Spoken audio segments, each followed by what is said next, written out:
Call this meeting to order.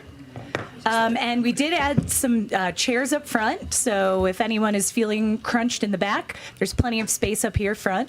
Thank you all for coming this evening. And to kick things off, we will do roll call.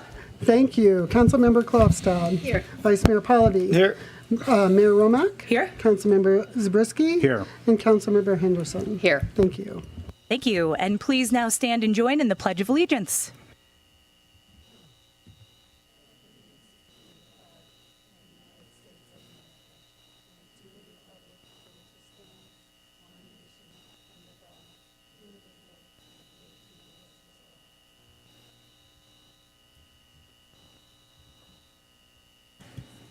All right, it's good to see a lot of folks in the audience again this evening. Thank you all for joining us. And the next item of business this evening is public comment.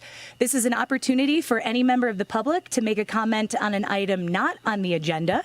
If you do have a public comment, we'll invite you to come to the podium. Please state your name. Also, as a reminder for anyone making comments tonight, we do have comment cards in the back. So if you don't mind filling those out at some point as well. You have 3 minutes. There is a timer to my left, your right, and I will ask you to sit down at the end of your 3 minutes. So please be sure to watch the time and be concise. So with that, I will open it up to public comment and welcome you to come on up. And make sure the red button on the microphone is on, Tom.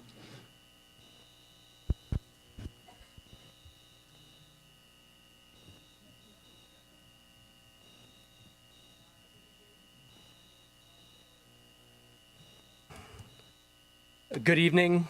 My name is Tom Moores with Sierra Watch, and here with Allison in her fine purple finery. We're here with Sierra Watch in the campaign to keep Tahoe Truckee true. We know that you have a full plate tonight as you grapple with the general plan and nothing less than the future of Tahoe, so we'll be very brief. We appreciate the work that the town is doing, and we really want to point out that we admire the work of mountain area preservation. I'm sure some folks are here. I think Truckee's very lucky to have MAP and the great work they're doing on the general plan and in general. Meanwhile, unfortunately, the bad news is that across the county line, as you probably know, Alterra Mountain Company is seeking a new round of entitlements for its old development plan in Olympic Valley.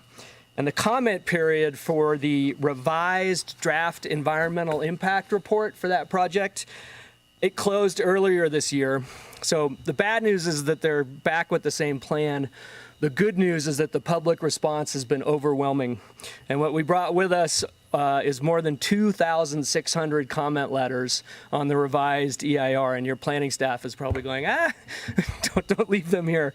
They were submitted by regulatory agencies, conservation groups, community groups, but most of the letters, 2,629, were submitted by citizens, many of whom live in Truckee.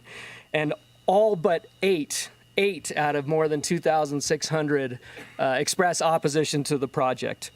And people raise concerns that you're familiar with here, concerns about traffic, fire safety, all the issues you're dealing with in your general plan update, and how it's hundreds of thousands of square foot of new commercial would impact labor shortages and workforce housing shortages.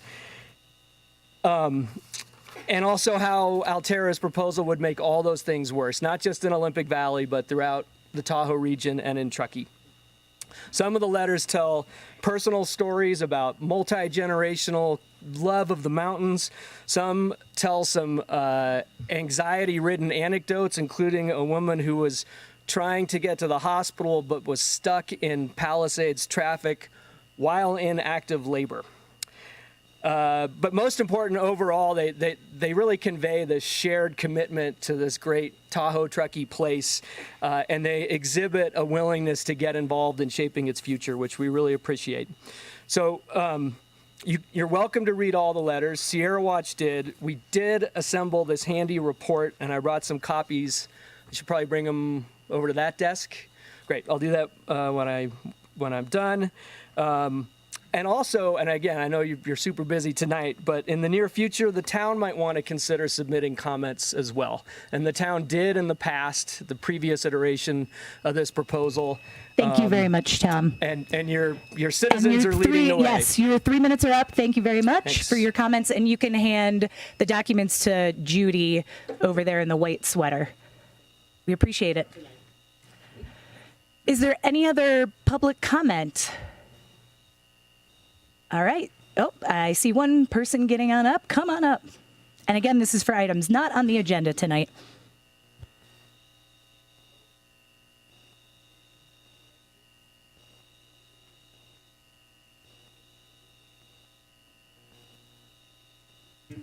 And I'm going to, so we are going to be talking about a lot of these issues in the general plan item 7.1. So I would encourage you to hold your comments until that point. I really have just a short few paragraphs to read. Is this specific to the general plan and any conversation we'll be having about heights? Because we are going to be talking about that tonight. So if it's to that topic, I would ask to hold until 7.1. If you have something else not related to that. Other things, but I'll go ahead and hold on. All right. Thank you very much, Steve. We will have ample time for public comment on 7.1. Is there anyone else who has a comment on an item not on the agenda this evening? Seeing none, we will close public comment. And with that, we will move on to the presentations this evening. And excited, the first one, we've got a proclamation about Affordable Housing Month.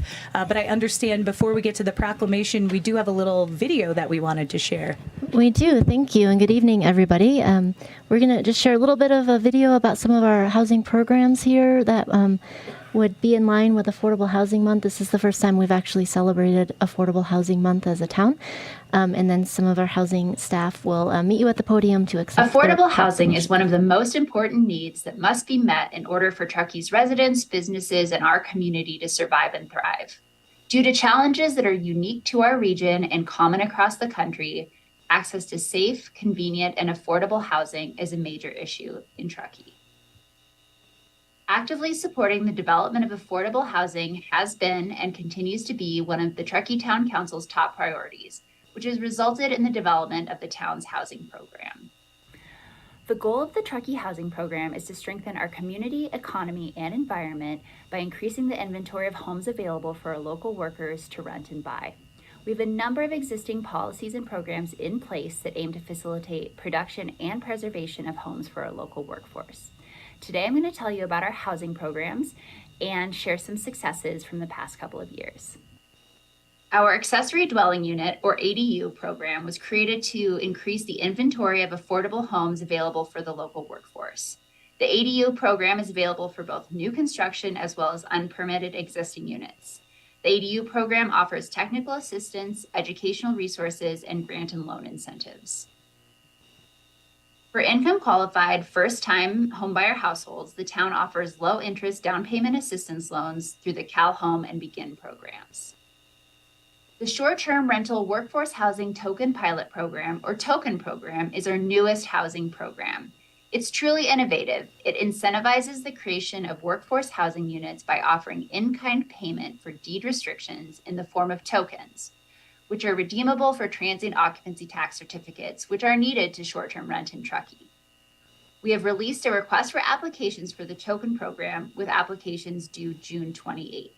The town supports affordable housing developments within the town of Truckee with below market rate loans, a streamlined development review process, and density bonuses. In recent years, new affordable housing developments have opened, offering housing opportunities for very low and low-income residents. The Truckee Planning Commission has also approved an application to construct a 30-unit affordable housing project for seniors. Lease to Locals aims to unlock existing housing stock for the local workforce by offering incentives to homeowners that shift from short-term renting or not renting at all to renting long-term to income-qualified local employees. Homeowners can receive up to $18,000 for participating in the program. Since 2020, Lease to Locals has converted more than 125 underutilized units and housed more than 240 locals. Thank you so much for creating this program. has allowed us to rent a dream space within our budget and continue to be part of the community we love. The Truckee Home Access Program, or THAP, preserves, produces, and protects homes to create places for people who work full-time in the Truckee region to live locally. THAP pays buyers, sellers, businesses, and developers to reserve homes for income-qualified local workers using a 55-year deed restriction. Since the launch of THAP in November 2022, we have already helped 2 locally employed families purchase homes. The Truckee Home Access Program staff was absolutely instrumental in the purchase of our first home. They were easy to work with, professional, personable, and extremely knowledgeable. Without this program, I do not believe our family would have been able to purchase our first home in the area. Thank you for all you do in assisting local families to stay in the area in which we call our home. To learn more about any of the Town of Truckee housing programs, visit www.townoftruckee.com/housing or email housing@townoftruckee.com. Thank you so much, Lynn, for putting that together. And you can stand up a little farther because otherwise it's going to be awkward. But in honor of Affordable Housing Month, and we are very excited to celebrate it here in Truckee, we did have a proclamation that we want to present to the star of that video, Lynn Baumgartner. So I will read the proclamation. Whereas May is Affordable Housing Month, you're invited to join us in imagining Truckee as a place where residents have a place to live and are looked after, cared for, and thriving because we are all neighbors.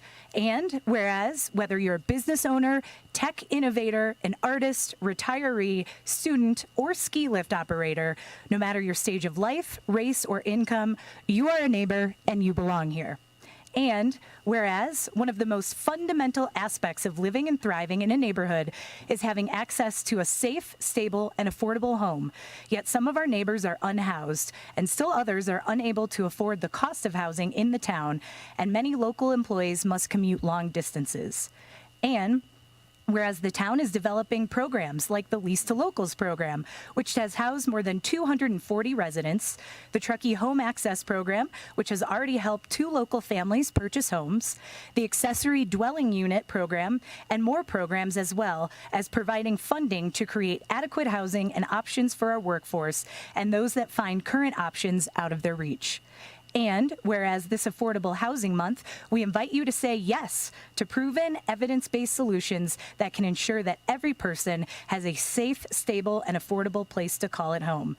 Now, therefore, be it proclaimed by the Mayor of Truckee, we invite you to join us in being a good neighbor and imagining a community where everyone sees you as their neighbor. Because when we all thrive, we can build stronger, more resilient, and diverse communities, ones where our neighbors all belong. So please join me in a round of applause. Thank you. Did you want to say anything else? Get my notes out. We do have some upcoming events for housing. As mentioned in the video and the proclamation, we have the Truckee Home Access Program, which is a home purchase program for income qualified local workers, and we do still have funding in that program, and buying season is on us, so we're really hoping to use the rest of that funding before the end of the fiscal year and move that program into the future. And so we do have dates for webinars. People interested in participating in THAP do need to take a webinar.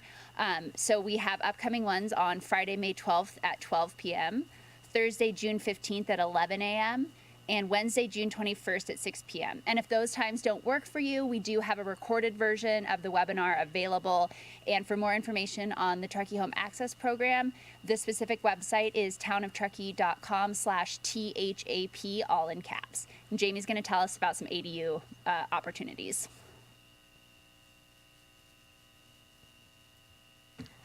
My name's Jamie LaChance, and I'm a senior planner, and I work specifically on ADUs.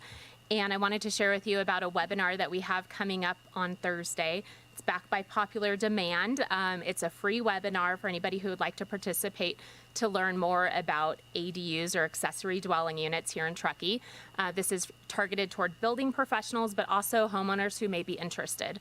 The webinar is this Thursday during lunch hour from noon to 1.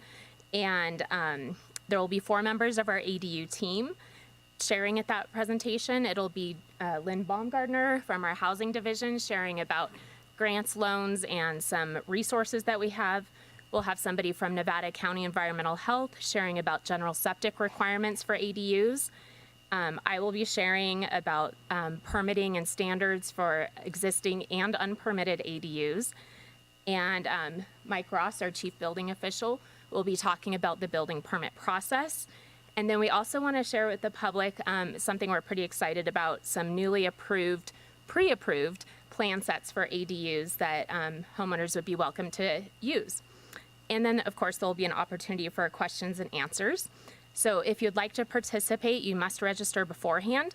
Go to our townoftruckee.com homepage, and you'll see a link on the meetings and calendar website that has all the information about the ADU webinar. And I'll be around briefly if anybody wants to ask any questions. And again, that is this Thursday at noon. And Lynn, don't forget your proclamation, and Jamie. Thank you. All right, and speaking of building, up next, we wanted to recognize Building Safety Month. So we have Mike Ross here with us, our chief building official. So come on up, Mike, nice to see you. So we have another proclamation.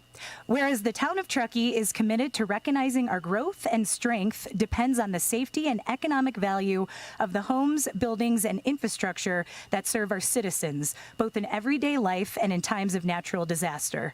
And whereas our confidence in the resilience of these buildings that makes up our community is achieved through the devotion of vigilant guardians, building safety and fire prevention officials, architects, engineers, builders, tradespeople, design professionals, laborers, plumbers, and others in the construction industry who work year-round to ensure the safe construction of buildings. And whereas these guardians are dedicated members of the International Code Council, a U.S.-based organization that brings together local, state, and federal officials who are experts in the built environment to create and implement the highest quality codes to protect us in the buildings where we live, learn, work, and play.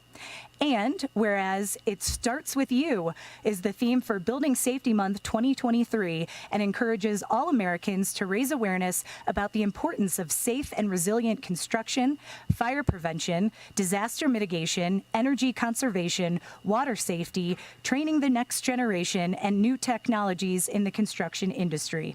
And whereas Building Safety Month 2023 encourages appropriate steps everyone can take to ensure the safety of our built environment and recognizes that the implementation of safety codes by local and state agencies has saved lives and protected homes and businesses.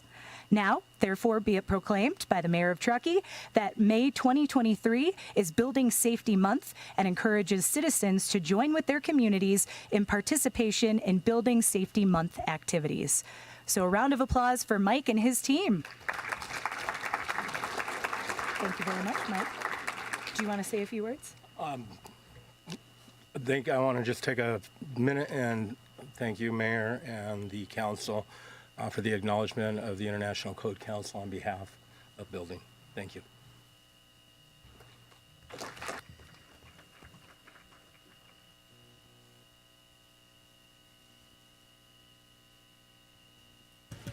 All right, with that, we will move to presentation 5.3, and we have the town manager report. Great, thank you. I just have one report out tonight, and that is to really acknowledge last week we celebrated Municipal Clerks Week. And the reason I wanted to bring this up tonight, we have an amazing clerks team. They help many of our members of our public with getting records and answering questions, putting out communications for the town and making sure that we are transparent with everything that we do. But this year is extra special for the town. Judy Price, who has been our clerk for 21 years, has announced to the team that she is going to retire. So this will be her last Municipal Clerks Week that we celebrated with her and her team. She's been a fixture here at the town, and I'm not really sure what we will do without her as the clerk. We're going to miss her. She's been a great friend and a great person to work with. So Judy will be retiring September 8th. So we have some time. So anybody that's seeing this, make sure you give good wishes to Judy and thank her for her years of service with the town of Truckee. And Judy, this is especially for you. Thank you very much, my friend.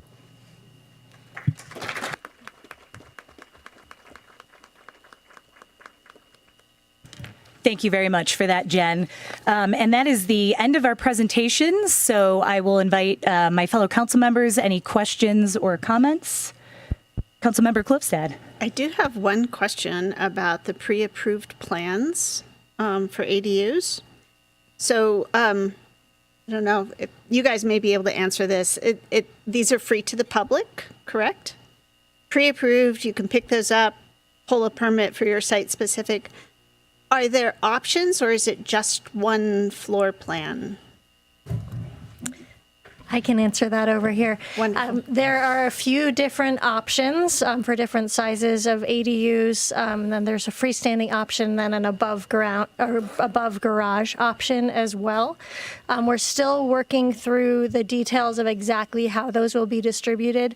Our intent is to have some that are available for free or subsidized, with a commitment to lease that the unit once constructed to a full-time workforce household. For owners who do not want to use that particular parameter for the use, they would be available at significantly lower cost. I believe it's about $1,200 for the plan set. Fantastic. Thank you so much, Hillary. That's all my questions. Councilmember Zabriskie, any questions? All right, thank you very much. And Judy, we are going to miss you. I know, we all agree. With that, I will open it up to public comment. If anyone has public comment on any of the items in the presentation, I would welcome you to the podium now. And seeing none, we will close public comment. So with that, we will move to consent calendar. And we have a few items on the consent calendar this evening. I will read through them. Item 6.1, minutes for the April 25th, 2023 regular meeting. Item 6.2, contract amendment with Technology Design Associates for audio upgrade in council chambers. Item 6.3, cooperative agreement with the Truckee Fire Protection District to jointly execute a wildland fire contract with CAL FIRE to assure the availability of state resources to fight wildland fire within the town of Truckee. Item 6.4, ending resolution 2023-13, the proclamation declaring the existence of a local emergency. Item 6.5, adoption of resolution 2023-25, revising fiscal year 22-23 Transportation Development Act claim and amendment to fiscal year 22-23 budget. Item 6.6, budget increase, Ladris evacuation contract fiscal year 22 through 25. And item 6.7, approval of Nevada County Transportation Commission's fiscal year 23-24 overall work program and adoption of resolution 2023-24. With that, I think that's all of them. I will ask, are there any members of council that would like to pull an item from consent? Seeing none, I will ask staff. Yes, we'd like to pull item 6.6, the budget increase to the Ladris evacuation contract. There was some additional information that came to the town prior to publication, so we need to make some adjustments to this, and we'll bring it back on May 23rd. Okay, thank you very much. Is there any member of the public that would like to pull an item from consent this evening? Seeing none, I will bring it back to council for a motion to pass consent minus 6.6. I move that we pass consent with the exception of 6.6. Okay. All in favor? Aye. Aye. Any opposed? That passes unanimously. Sorry, I didn't catch the second. Councilmember Klofstad. All right. So with that, we will move on to our discussion item this evening. Item 7.1. And this is a public hearing, Town Council adoption of the 2040 General Plan, Downtown Truckee Plan, and associated Development Code text amendments, zoning map amendments, including SB2 rezone sites, and certification of the final environmental impact report. So before we get into this item, I think many of you have been at previous council meetings, but just a reminder of how this will go. We are going to start out this evening, staff presentation, council questions, and I'll kind of get into how that'll work in a minute. After council questions, we will then open it up to public comment, and any member of the public will be invited to have up to 3 minutes to share your public comment. As was noted earlier, you will be asked to state your name. You'll have 3 minutes in total, so you can follow along with the timer over here. And we do ask that folks fill out a card in the back stating your name, so we have that information. We'll remind you that we are all going to be respectful and civil, and I know you all will. This has not been an issue before, so just a reminder to continue to be respectful of everyone's 3 minutes and let them speak. And then after everyone speaks during their public comments, we will then bring it back to council for any additional questions we have, and then deliberation. I am going to say we're going to set a time now of 7:15 to take a break, just so we're all on the same page. So no matter where we are at within this process, we will take a break so that way we can all do what we need to, get some more water, and come back and then continue with the meeting wherever we are at. So with that, I know staff has a brief presentation, but I did want to share with council members, it's my understanding that staff, you are going to kind of go through some of the items that have been included in the staff report with some proposed changes. And I would suggest, council members, that at each of those points, we stop and ask questions on that item. So that way we're asking questions as we go. We will not be doing deliberation. Again, we will do questions first and then public comment, but we'll stop at each point and I'll ask for questions from council members. All right, with that, I will hand it over to Danielle and team. Great, thank you, Mayor. Thank you, Council. Tonight's presentation, unfortunately, will be a little bit more dry than my normal presentations because we have a lot of text on the screen, and that's indicative of where we are in our process, that we're at the nitty-gritty kind of end phase where we're trying to decide if we've included and addressed everything that we've discussed. So when we last met, it was on April 11th and April 13th, and we went through a series of questions with Council about some remaining topics that we had. So that was everything from the height on Jaboom to some comments from the Contractors Association about reach codes and zero net energy standards. We talked about some of the comments from Mountain Area Preservation, so kind of a lot of things. And what we resulted in on the 13th was some changes that came up in the staff presentation. And then we decided to continue working on some of those remaining issues. So what I did for the presentation tonight, and you'll see it's laid out, I'm going to remind us of what those changes were that we ended up with on the 13th. I'm going to go over what we proposed in the staff report, so we have those all on slides. I also have the final actions, and I have a few things that have come up with public comment following the production of the staff report, as best as I could get those in there. There was a flurry of activity that the council took on in engaging with the community, between doing everything from coffee talks to personal conversations to group meetings. And a lot of that work the staff did not participate in. So I won't spend a lot of time talking about that because we were sort of in the background for that. But we did have some additional things that we're proposing sort of at the end of the presentation. So what are our actions tonight? So this is an opportunity for the council to take final action on the final EIR certification, the 2040 General Plan, the Downtown Truckee Plan, and then also the associated amendments to the Development Code and zoning maps based on that work. Looking back on the 13th of what we talked about the riverfront mixed-use land use designation and whether that should be more of a mixed-use commercial emphasis or industrial. And these were the changes that the majority of the council supported. It was not unanimous. And so what I did here is just, focused on the things where the majority of council did support the changes. And so if you were to take action tonight, these are things that we would revisit and decide if these are still the changes that you would consider. So removing kind of the industrial focus and kind of throughout the descriptions for West River and that river-oriented designation. We talked about some of the clustered development requirements. We talked about vacancy tax and including non-residential spaces.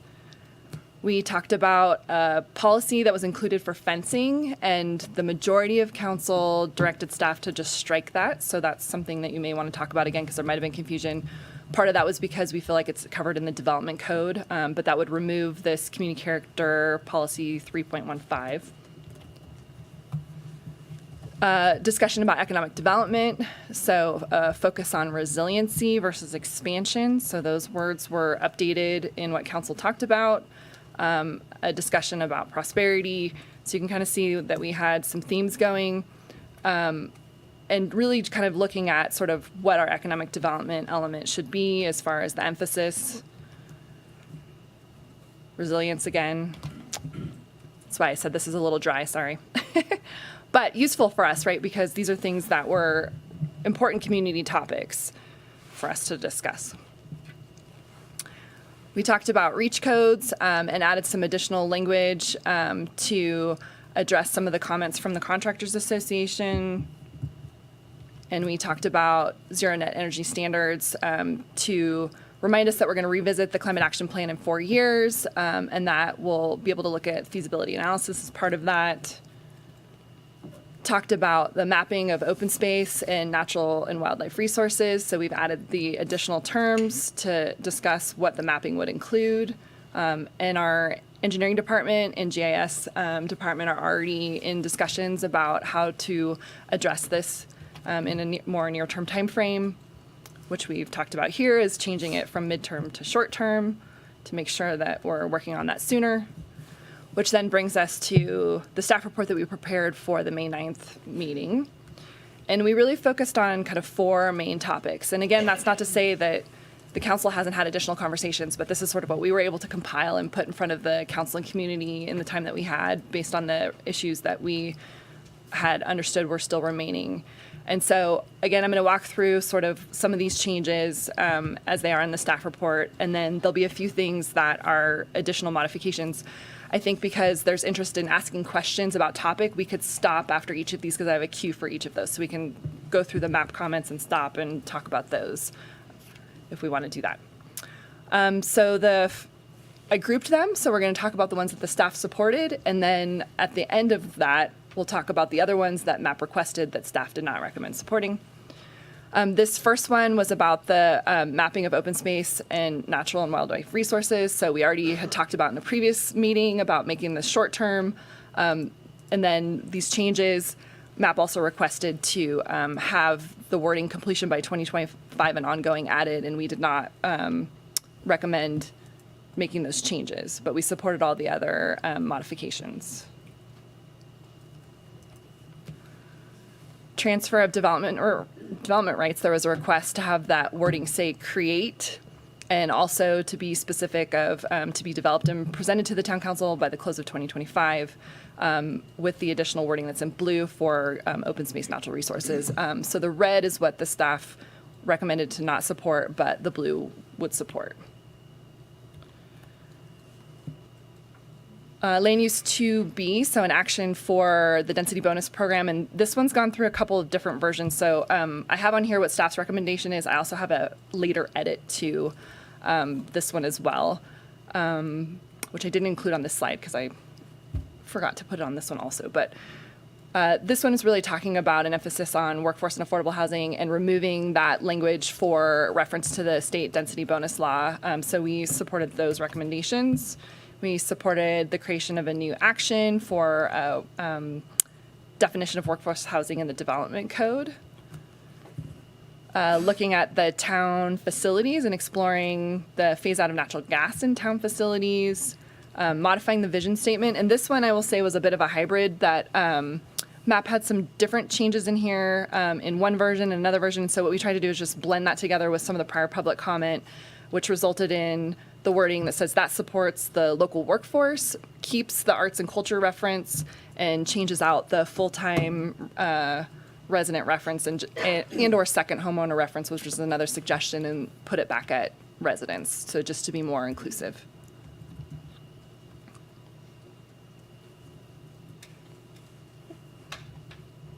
So that was sort of the list of the ones that staff made the recommendation to support.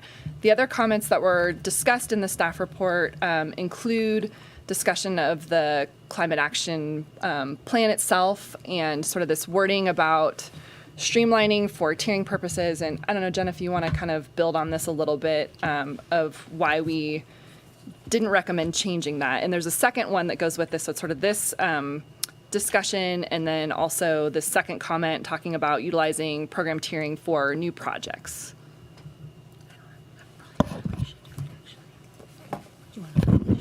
Yeah, Jen is right. We could have Alicia from BBK, who is our additional attorney that we have. Alicia, if you're available to kind of talk about, there you are. Hi.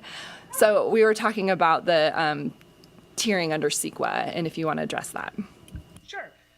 So under the state CEQA guidelines, there is a process that is outlined for creation of a climate action program. And a climate action program that is developed in accordance with state CEQA guidelines section 15183.5 is a program that could be used to tier later CEQA analyses when projects come forward for consideration, and those projects have potential greenhouse gas emissions impacts. There is not in the guidelines nor in the statute a time limit imposed on the life of that climate action plan. Instead, the life of the climate action plan will be dictated by the terms of the plan itself as it is originally created. So here, the town's climate action plan does have periodic reviews incorporated into it, whereby the town council will evaluate the climate action plan for effectiveness and any potential necessary revisions as time goes forward as we implement the 2040 general plan. In addition, in the climate action plan itself, in the draft EIR that was prepared on the project, the analysis explains that that projects can tier from the climate action plan, can tier from the general plan and take advantage of the analysis in the climate action plan, so long as those projects are in the pipeline and are approved up to the year 2028. Projects that post-date that deadline will either have to do their own fresh GHG analysis that is not tiered from the general plan EIR and CAP, or the CAP will have to be updated in the future in order to adjust the assumptions that went into the modeling that instruct the mitigation measures that are required as part of that plan in order to use the plan going forward beyond the year 2028.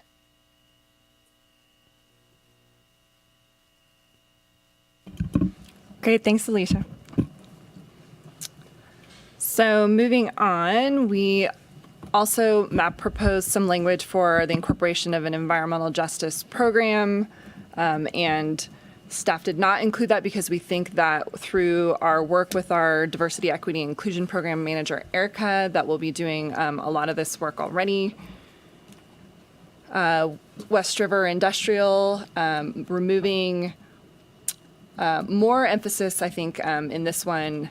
And there was a little bit of, I think, concern on our side about the purpose of the land use designation and the wording that you use to describe the land use designation. And so the way that it's worded right now, it talks about density and intensity. This language didn't necessarily have that.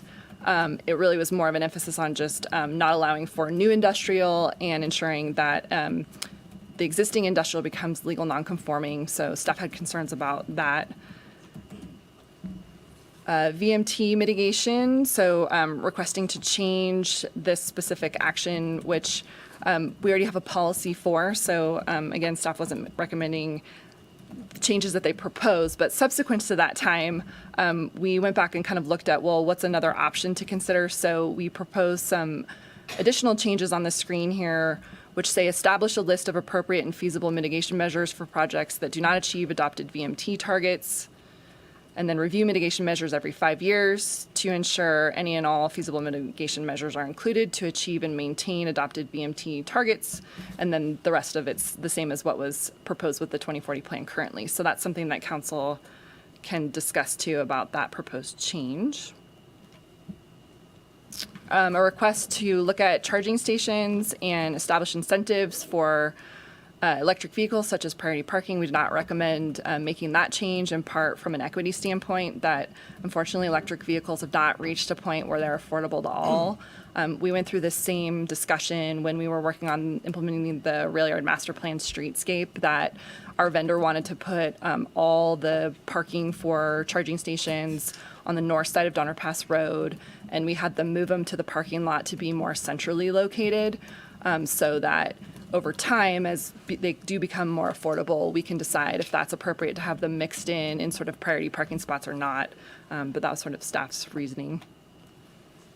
Renewable natural gas supply. This is something that council had previously talked about and felt pretty strongly about the wording. So staff did not recommend making changes to this, although this is something you could also discuss.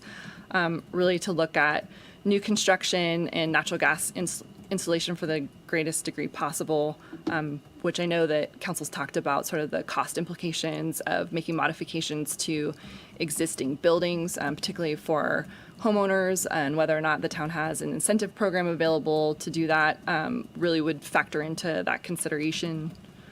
And then some other ones that I listed on the screen here that were more like broad comments, so scenic protection for historic resources and view sheds, a request to have clear identification of mitigation measures. And this is very generalized. Obviously, this is a longer comment letter, but I just wanted to make sure that we had sort of these touch points on the screen.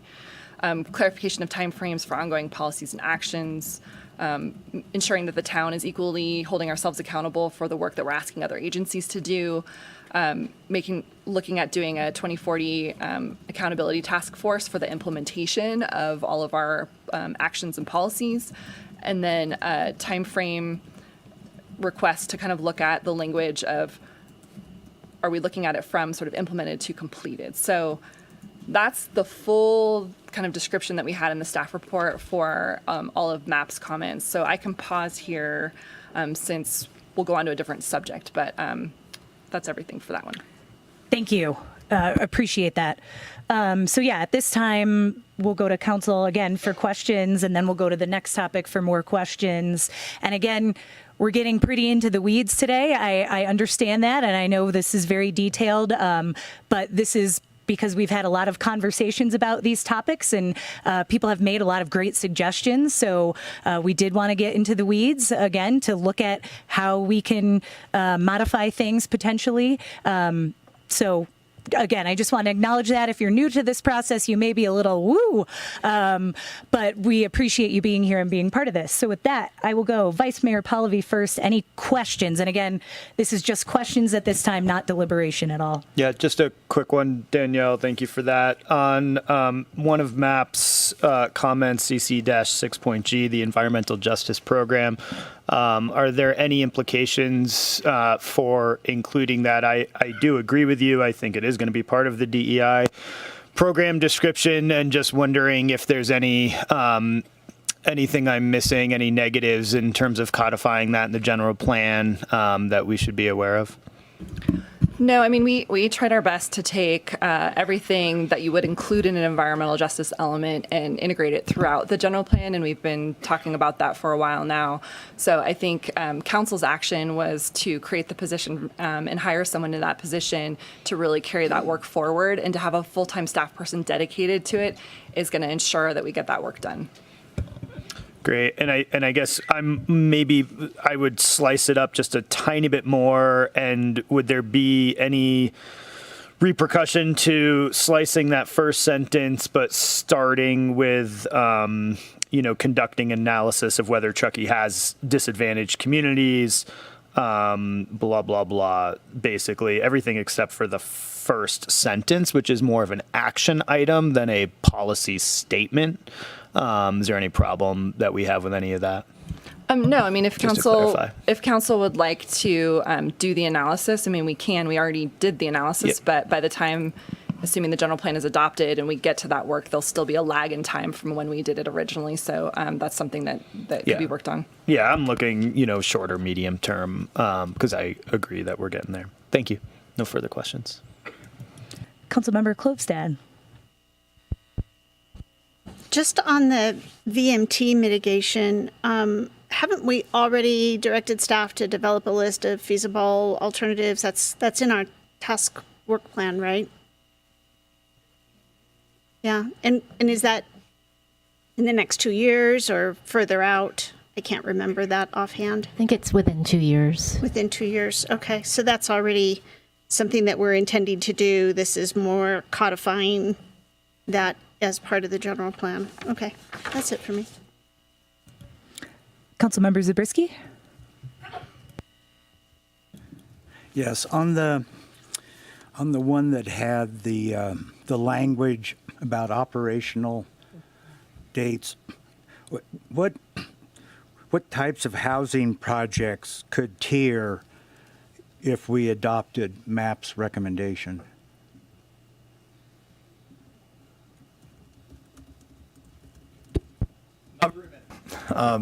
There are a few that would be not subject to CEQA because they're ministerial, not discretionary. Some that fit into various categorical or statutory exemptions would be able to, but it would not be accurate to say that all workforce housing projects, for example, would be able to tier off of this. Okay. Like a 10-unit apartment project, could that tier off of this? Potentially, if it met one of the exemptions. So the most likely one for that particular scenario that you're describing is the infill exemption, but there are some specific criteria that have to be met. And they would still have to comply. They'd still have to do environmental analysis of traffic, air quality, water quality. Well, if it were well and truly exempt, then it would not have to. If it were a completely exempt project under CEQA. Okay, might double check that. Alicia, do you have anything to add to that? I would just say that we don't have to have a full-blown, robust analysis the way that we would in an EIR if we are using the infill exemption, but we would need some technical analysis to provide the council with substantial evidence to demonstrate that the project would not have impacts in those areas: traffic, air, noise, and water quality. Okay, thank you. And then I noticed the word possible shows up several times. What would be the difference between using the term possible and feasible? I'm wondering what the term possible means. Does that mean at any cost? I think the difference between the two is that possible encompasses things that are wildly infeasible or impractical, but theoretically possible. Okay. And then on the environmental justice item, do we have a definition of disadvantaged communities? We don't know. Okay. Do we know how much this project might cost? No. But the state, to Jenna's point, the state does have a definition of disadvantaged communities, which is what you use as a threshold in determining the creation of an environmental justice element. And I think the distinction here that's important to point out is we're saying evaluate the need. So following the DEI action plan, I think it starts out with evaluate. Okay. If we can get there. So I wouldn't presume, I don't know that we know what the cost would be because we don't know what a project would look like. Okay. And then finally on the COS 1-C was leaving out geology just an oversight? Yes. Okay. Okay, those are all my questions. Councilmember Henderson. Thank you. I have just a few. Could you first go back to the environmental justice program language? Thank you. So I feel like from, and I may have gotten this wrong, but I have had several conversations with MAP, and perhaps they can speak to this in their public comment. But I think the intent was really that we would prepare in environmental justice programs and potentially an EJ element per SB 1000, but not necessarily an element. So I just want to make sure perhaps staff can speak to that because maybe you heard something differently. Are we committing then to an environmental justice element? No, I mean, their wording has the slash, which is an or. So I think they're looking at the opportunity for either. Okay, because the last sentence specifically calls out an element. Yeah, it says if identified, though. I think that's sort of the caveat. So I think what they're asking, if I'm reading it right, is that we would do the work, sort of that analysis part of it, and then if determined that we do have disadvantaged communities, then we would decide if we're going to prepare the element. Okay. And I also, well, maybe this is more of a comment and not a question, so I will hold it on this one. So let me ask you on the tiering projects, tiering off of CAP, I just want to, the word operational is really confusing. So I feel like what this proposed language is saying is that so long as the proposed project would, can you go back to that? Would not be operational beyond 2030. That means, so for example, a housing project, it's going to be operational beyond 2030, we would hope, right? So what this language is saying is nothing that is operational, something that's housing people beyond 2030 would be able to tier off the cap. Am I interpreting this proposed language correctly? Yes. Okay. We did have on the next slide, which I think I didn't really talk about in my presentation, after kind of talking about this more, is that the council could make a minor clarification in the final EAR to define operational. And so our suggestion was at time of issuance of certificate of occupancy, and just in general terms, that means at the time when the doors are open to the public. Okay, and so building on the comments earlier, would we also put in something there so long as the projects have their land use permits approved by December 31st of 2028? We could, yes. Okay. Okay. Last question related to these is on West River and industrial. So I heard you say that if we adopt the proposed language of legal non-conforming, staff had concerns about that. Can you expand upon those concerns? Because we've certainly had some community interest in feedback and really, I think, being a bit more expansive, a bit more visionary in how we move industrial off of our river. Yeah, I mean, this is a tough nut to crack. We've been talking about this for a while, and I think we have seen better success with incentives than what oftentimes happens with legal nonconforming uses, is that there's no incentive to do anything to the properties. Oftentimes, property owners have no incentive to maintain them, and it becomes really hard when, especially because we don't have a business license, when uses start to come and go, property owners want to be able to regain value for that property and rent out the spaces as they want. And sometimes those businesses that want to go into those spaces don't meet the same criteria as the one before it. And so the answer should be you don't comply with what the standards are for that. So you're a new industrial user. We're saying that that's not something that can go in here, and then it just creates kind of a spiral effect. So I think we just have concern about what we've seen from properties that have become non-conforming, that it's a struggle to get them to turn over into what we want them to be, because the property owners kind of don't have that full incentive, which is why we're hoping through the creation of this study and the work with our study group that we can come up with those incentives. Mm-hmm. And I know you said we've seen more success using those incentives to relocate, but where have we had successes in that? Well, that's the thing, is we haven't had an opportunity really to do that, but we've tried to work with at the business level, if anything, that if they're struggling and being in a space that's non-conforming, then we'll oftentimes try and connect them with either other opportunities that we've heard about in the community for them that could fit their needs better, or talk to them about how their use is inconsistent, things like that. So we don't have a lot of incentive tools.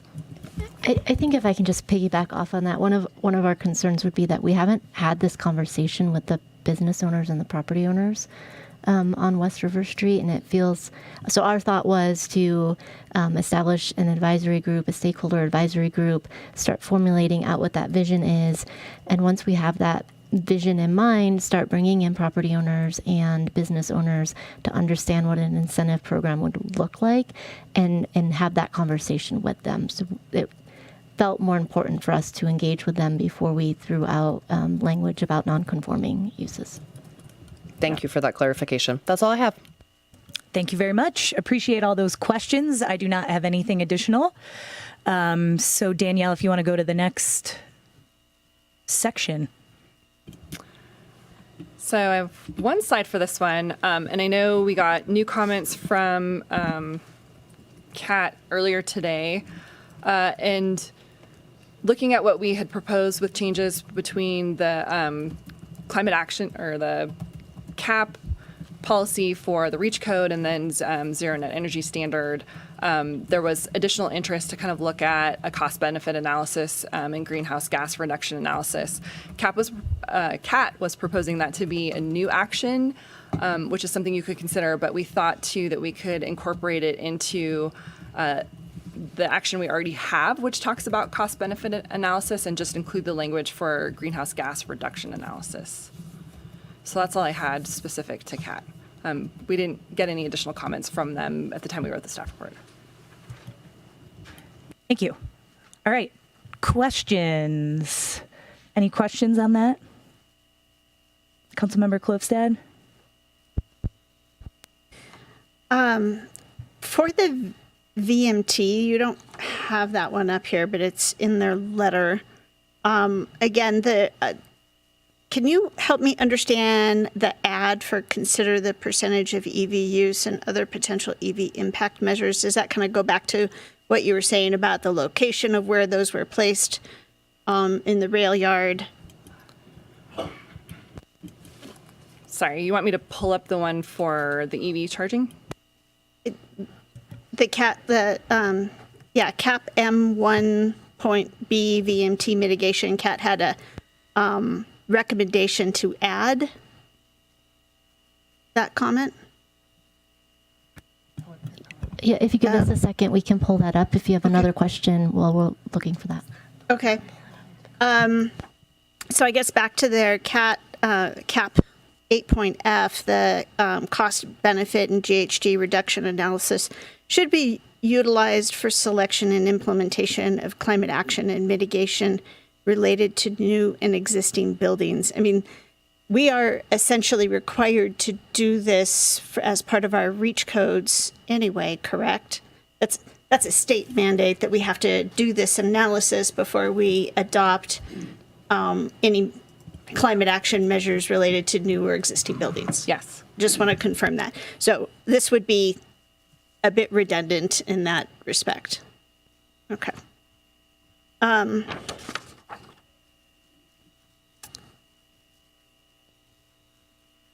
Yeah, I don't think I have questions on any of the other ones other than if that's the same interpretation of considering the percentage of EV. I'm just not clear what the consideration is for. Like, is that a mitigation measure? Do you have an understanding of that? Okay. No. Perhaps they could speak to it if they decide to make public comment.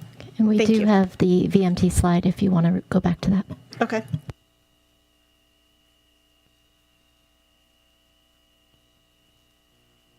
Yeah, so they're just recommending that we add that line that I just read out loud, and I'm just not clear on what the gain is there. So we'll see if they comment on it. Thank you. Councilmember Zabriskie? Yeah, I've read the CAP materials, including the letter from yesterday, the comment from yesterday, and I'll just wait to see what public comments they might have. Councilmember Henderson? And no further questions either. Thank you. All right, next topic. Okay, I think our next topic is Tahoe Forest Hospital. I'm going to intro that a little bit. We wanted to just talk about the hospital master plan in general and the general plan process and how those have aligned or not aligned. I said this in April when we met. We recognize that the hospital is very frustrated. There's obviously been a disconnect. That's clear. I think we all recognize that, and it's disappointing and sad that we're at this point.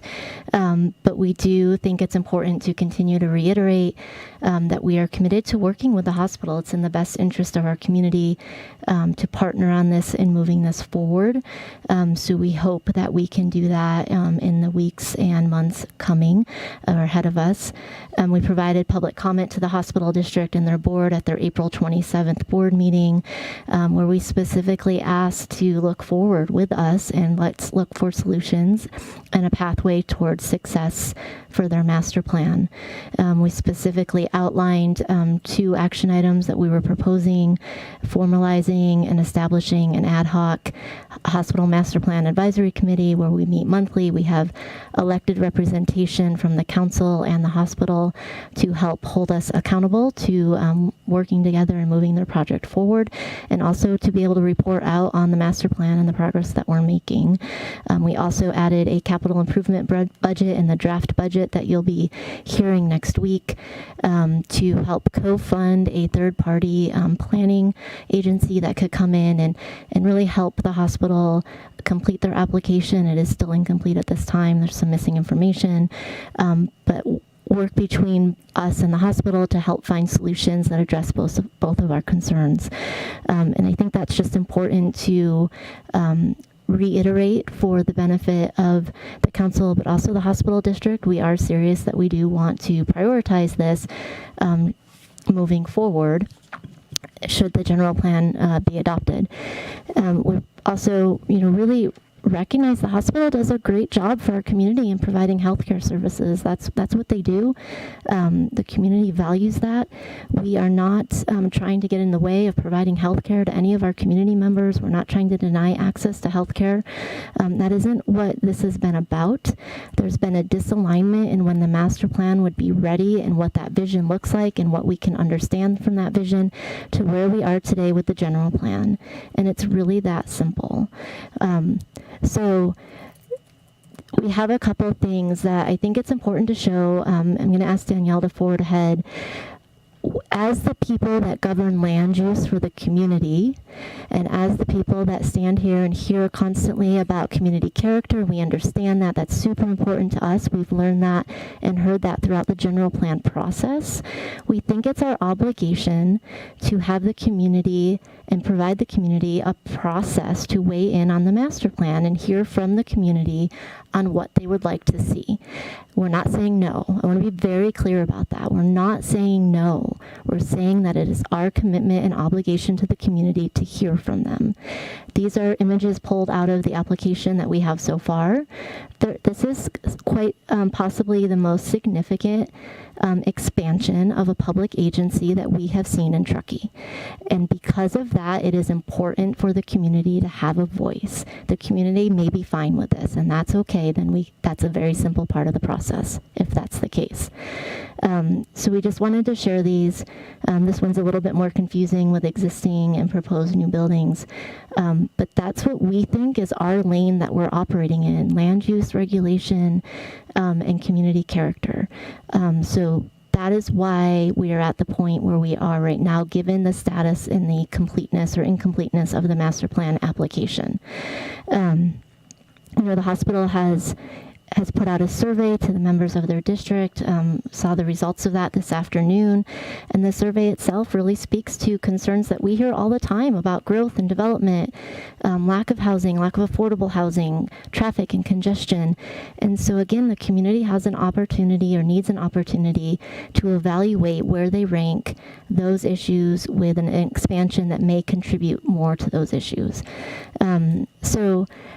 Again, I've said this a couple times. We're not saying no. We want to face forward. We want to come up with solutions. We hope we can partner with the hospital on that. It's in the best interest of our community and our constituents to do that. We're partner public entities, and we hope that we can continue that going forward once we understand what the rest of their vision really is and have some more information, understand what their priorities are. We had the opportunity to meet with the hospital team twice since your April meetings. I think we felt like we had some good conversation, particularly in our last meeting right before a week ago, I guess, where we really tried to hear what the interests of the hospital are. What are your priorities? What are your concerns with what's in the 2040 general plan? The hospital is in the 2040 general plan. It is the same as the 2025 general plan. It's referenced multiple times, but we had heard from the hospital team that there was concern about the language and the policies referenced. So we have some proposed changes to those language to help clarify what the intent is. So Danielle will go through those. But we also, I'm going to ask her before she does that, because we shared this with the hospital team, and it's just important to understand, and I think continue to reiterate, the master plan is not dead. We're not saying no. There's a process and a pathway to move that forward. So Danielle's going to speak a little bit about what that looks like in terms of general plan amendments, and how we would get them in some increased densities and FARs once the process is complete and we understand what the Community Planning Commission Council is going to support. So Danielle, do you want to start with that? Yeah, and I think we talked about this a little bit at a prior meeting, that it's a little bit similar to what we've done, where we get an application in, we look at it and determine if it's complete, and if we're talking about zone changes, general plan amendments, that's all one application. So the staff work on that in a partnership process with all of our applicants, so that would be the hospital included, and then work through sort of what the public engagement process is for that, and that's back and forth. So we decide together what that looks like and what sort of information we're going to collect. Other agencies are informed about the master plan and have an opportunity to weigh in, so we send it to them for review. We work on the environmental process for that, and eventually we go in front of the Planning Commission for them to make a recommendation to council, and council would take action on that.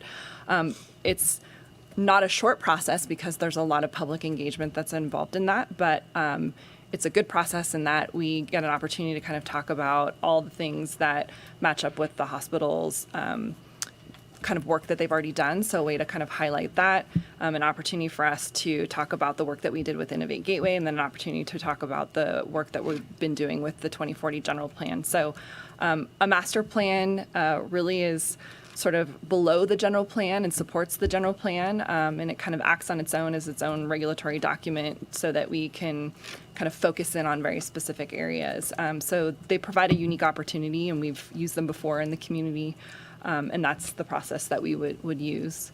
So I think that's helpful, Jen, to kind of go through that, and I'll back up into some of the slides that we had. I think, just speaking for myself in meeting with the hospital, what I took away from those meetings too is that they highlighted sort of what was in the 2025 general plan and asked questions about, well, why did the language change? Like, where did that change come from? And so we talked through the fact that we had a general plan advisory committee. We talked through that we had done an audit, and we had met with community members. And so we envisioned the 2040 general plan as being that evolution from the 2025 to sort of that next phase. I think what I heard is that there was a feeling that we took away some of the positive language that was in the 2025. And so although we're proposing some changes here, I do also have all of the 2025 general plan policies in backup slides if we're interested in looking at those, that speak to just healthcare in general, just for some context too. But really what we tried to do is kind of be a little bit more specific in addressing what some of the hospital's concerns were. So for example, on this slide, we had consolidation of jobs. What we thought that was saying is that, well, you're already going to create a campus plan. You would be taking your staff from, say, Pioneer Commerce Center and relocating them to the campus facility. So that's a consolidation. They're going into one physical location. And what we heard was, well, no, we thought that meant that you were telling us to take like jobs done by two different people and consolidate them into one person. So that's where I think there's just been some of the ideas that we've had, that we've shared, where we've kind of learned and understood that some of the language just didn't translate the same. And I think that was the same with some of the map comments too. So what we tried to do is work through that with the policies that we have in the 2040 plan to make it a little more explicit. So, again, using the word partner, talking about the master plan specifically. For MacGyver, there was a question of, well, are we being treated different than any other property? Like, why would a hospital property be called out in a specific policy? And for us, it was, well, we're just taking what's in the development code and putting it in the general plan. We've been doing that with other policies. But I think what helped made it more clear is to reference back to the development code, that's really what we're talking about, is when a future project would come in, we would be looking at the consistency with the development code's requirements for clustering. So it wasn't intended to be, specific to one property, other than we knew that there was public concern that had been raised by MAP and other community members about open space and kind of the view corridor down I-80 and the value of the resources on the site. And so we were trying to balance all of those things. Another one about public facility relocation, and this was a discussion that we had way back when we were talking about Innovate Gateway, that the Truckee Donner Public Utility District and Nevada County offices provide some opportunity that if they ever wanted to relocate, that those could be used for something that was maybe more mixed use. We could add some housing, something like that. It was never intended to be specific to the hospital campus, and so we wanted to clarify that to make it specific to those community partners and not the hospital, which I think is a good clarification. So, and we already showed you the slides that we had for this. So I feel like we made some progress in having that discussion. And then a little bit too about our discussion of the third-party consultant that MIG, who worked on the Innovate Gateway process, is very interested. They equally can provide services to work with the hospital to further develop the master plan, in addition to being able to work for both the town and the hospital. And I explained this before, that they have a lot of experience doing this facilitated discussion among agencies. So they would be a good opportunity, and that's what I think we're looking at. But that's all I have specific to the hospital. Thank you very much. Questions? Councilmember Zabriskie, I'll look to you first. Well, I have a lot of questions on the master plan, and I'm looking forward to asking the hospital representatives in another forum. And I see that upper management from the hospital district's here, and I would really enjoy being able to communicate with my counterparts on the board of the hospital district. And at some point, if you could talk to your board and let them know I'd like to talk with them, that'd be great. I have had a conversation with Alice Wong, but in a more confined context. At some point, I'm interested when we get to public comments and understanding what the hospital district means by including the master plan in the general plan. And then, there was a question or a point being made by the council for the hospital district that maybe staff can help me with. In a letter sent yesterday, the council for the hospital said there's nothing to suggest that processing the master plan after the general plan update is final will be more efficient or expedient than including it in the GPU and EIR. And I thought we had gone over that before, but for the benefit of the district members here and for their council, can you explain to me why we believe their plan can be approved more quickly once the general plan's approved? Well, if the general plan were to be delayed long enough to incorporate elements of the master plan into it, it would certainly delay adoption of the general plan by at least a year, and certainly could be longer than that. So from the standpoint of getting the general plan adopted, it would be much more efficient to get the general plan adopted now rather than waiting for the master plan. I would also note that getting the general plan ready for adoption and dealing with all the various stakeholder groups has consumed and continues to consume an enormous amount of staff time. It's something that we've all been working on quite a bit. And until the general plan, and unless the general plan is finally adopted, there will not be as many resources available on the staff level to devote to processing the master plan. So that's why we think that in addition to delaying the general plan, we think the master plan itself will move more quickly if the general plan has been put to bed. Okay. I think maybe I can just add on a little bit to that. I mean, there's the issue of the EIR. I know the hospital has not has done an EIR. We haven't seen that yet. So what maybe we could incorporate from that or not, we don't know. But if the general plan is not adopted, we would not be recommending that we go back and only work with the hospital on their issues. We've got other outstanding issues from MAP and CAT and other community stakeholders. And so when you wrap that all in together, it's going to, the general plan would be delayed quite a bit. Okay. And maybe the hospital tonight will be able to tell us when we can see their EIR. Those are all my questions. Thank you. I'll bump over here. Councilmember Klovstad, do you have any questions? A few. Thank you very much for outlining that process, because I know there's been a lot of confusion about that, so I think that's very helpful. Are there any other agency master plans that have been included in the 2025 general plan that we are operating under now? No, I mean, we've not seen another agency ask us to process a master plan. We only have master plans for Hilltop and the rail yard, and we had a notion of doing one for Truckee Springs, but we didn't have to do that one. Okay, so the general plan before that also did not consider an agency master plan. Okay. Has the town ever offered to share in the costs of a consultant to help a developer process their master plan? A private developer, but not another agency. We did sort of a partnership process with the Hilltop Master Plan. And I believe, Jen, you just mentioned the hospital did their notice of preparation for an EIR. I believe that was November of 2021. Is that correct? Yes, that's what's dated on their materials.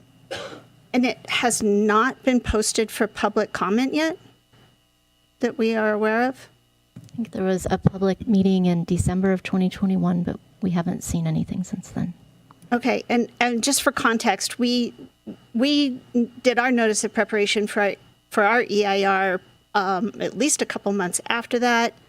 We've posted, we've done our 45-day public input, we've responded to all those comments and reposted it for circulation, correct? So, okay, just for context. Based on what we're looking at here, maybe the site plan would be better to look at. What's your estimation of the magnitude of the increase of this master plan that it contemplates over the existing campus? I mean, it's more than 10%. What would your estimation be? I mean, we haven't looked at it, but we know that the hospital has requested a 1.0 floor area ratio, and the 2025 general plan has a 0.2. So that would be up to 5 times more than the 2025 general plan. 5 times more. Okay. That's more than I had contemplated, because of course when you're just looking at the site plan like this, you're thinking it's all one dimensional, but it's not. This is a lot of vertical too. So maybe go back to the perspective, because that, okay, yeah, that shows the massing much better. That maybe relates to that number a little bit more accurately. Thank you. So the hospital boundary has previously been very similar to the school district boundary and the airport boundary. Is that correct? There are some differences, but pretty close. Based on their communications that we've received lately, it appears that they are serving a much greater area than that original boundary. Is that accurate? I think maybe what you're referencing is, I think we've heard the hospital say several times that they're serving 5 regions because of other facilities closing down or stopping certain service levels or certain specialties. 5 counties. What did I say? 5 counties. I'm sorry. 5 counties, which the school district, airport, they serve the 3, right? El Dorado, Nevada, Placer. Okay. So we couldn't really quantify the increase of that expansion. I don't think we could, no. Okay. Because I don't recall it, what was the hospital's public review process for their master plan? Because I understand they did do one. And do you recall how many meetings that might have been, how long ago it was, maybe how many people attended? Any information on that? So the master plan was submitted to us in March of 2022. We haven't started the public process yet because the application isn't complete for processing. No, what the hospital did, they had Okay. some workshops that were based more on service needs of the community to kind of gather that information. But to my knowledge, they haven't actually, aside from doing a presentation at the council a while back to show you their conceptual plan at the time, I don't believe they've actually presented their entire plan to the community. And it's probably important to note that we can't really speak to what they've done entirely, that might be something they want to speak to during In their public comment. Yes, I absolutely invite them to do so. And our public process is pretty much so done, right? We're here tonight. We have hopes of passing it tonight, maybe. So this is kind of it. The public process for our general plan, yes. Yeah. Okay. Does the hospital master plan contemplate the additional staff housing that will be needed, and do they provide that housing as part of their master plan? I think some of this, and Laura might want to even answer, but I think some of these details are things that we're still getting clarification on in terms of the amount of workforce housing proposed or alternatives that may be proposed in place of that. Those are some of the details that we're still trying to understand what the vision is. Okay, thank you. We'll go back over here. Councilmember Henderson. Thank you. I have a few. So just to confirm, we added a CIP of $40,000 to co-fund the third-party planning agency, correct? I know we're coming into budgeting, but that is currently in the budgeting that we're coming into. Yes, we have a draft CIP, includes the co-funding for the third party as well as about $35,000, I think, in staff time, where I wouldn't charge my time, Danielle wouldn't be charging her time. Okay. And that agency is an agency that specializes in land use. Well, we've made a recommendation of an agency, but the hospital, I don't think, has talked to them yet. We were going to try to facilitate that if they were interested in taking that. Wonderful. Thank you. And per CEQA, our EIR, I mean, we have to contemplate impacts that are reasonably foreseeable. And I just want to confirm that it's staff and our legal counsel's opinion that the impacts of the proposed hospital development aren't reasonably foreseeable, given that we don't even have a complete master plan application. Is that correct? I think maybe, Alicia, do you want to take that one? Sure thing. Yes, that is correct. Okay. That was a short and sweet answer.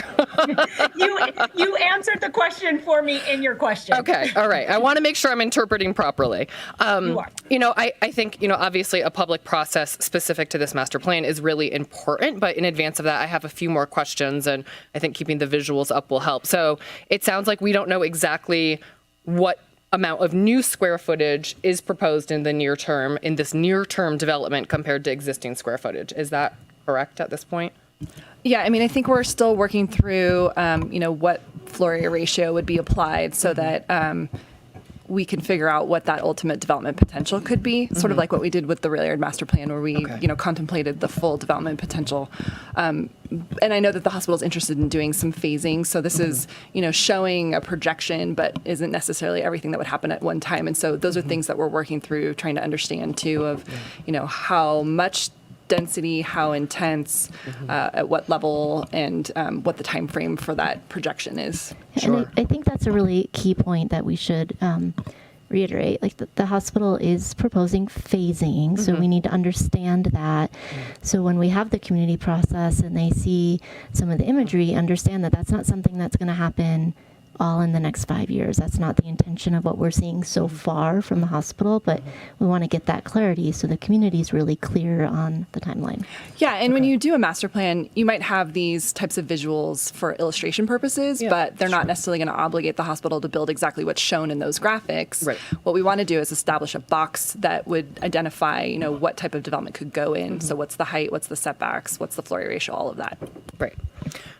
And I've really appreciated my conversations with some of the folks at the hospital, and I think I've heard pretty loud and clear that parking is a tremendous constraint. So it looks like I see 3 different parking structures proposed in this. Is that correct? And maybe the other visual is actually more helpful. Am I seeing that right? 4? Is there 4? Oh, 4. There's 4. Yeah, Okay. there's 4. And do we have any sense of how many parking spaces that would be?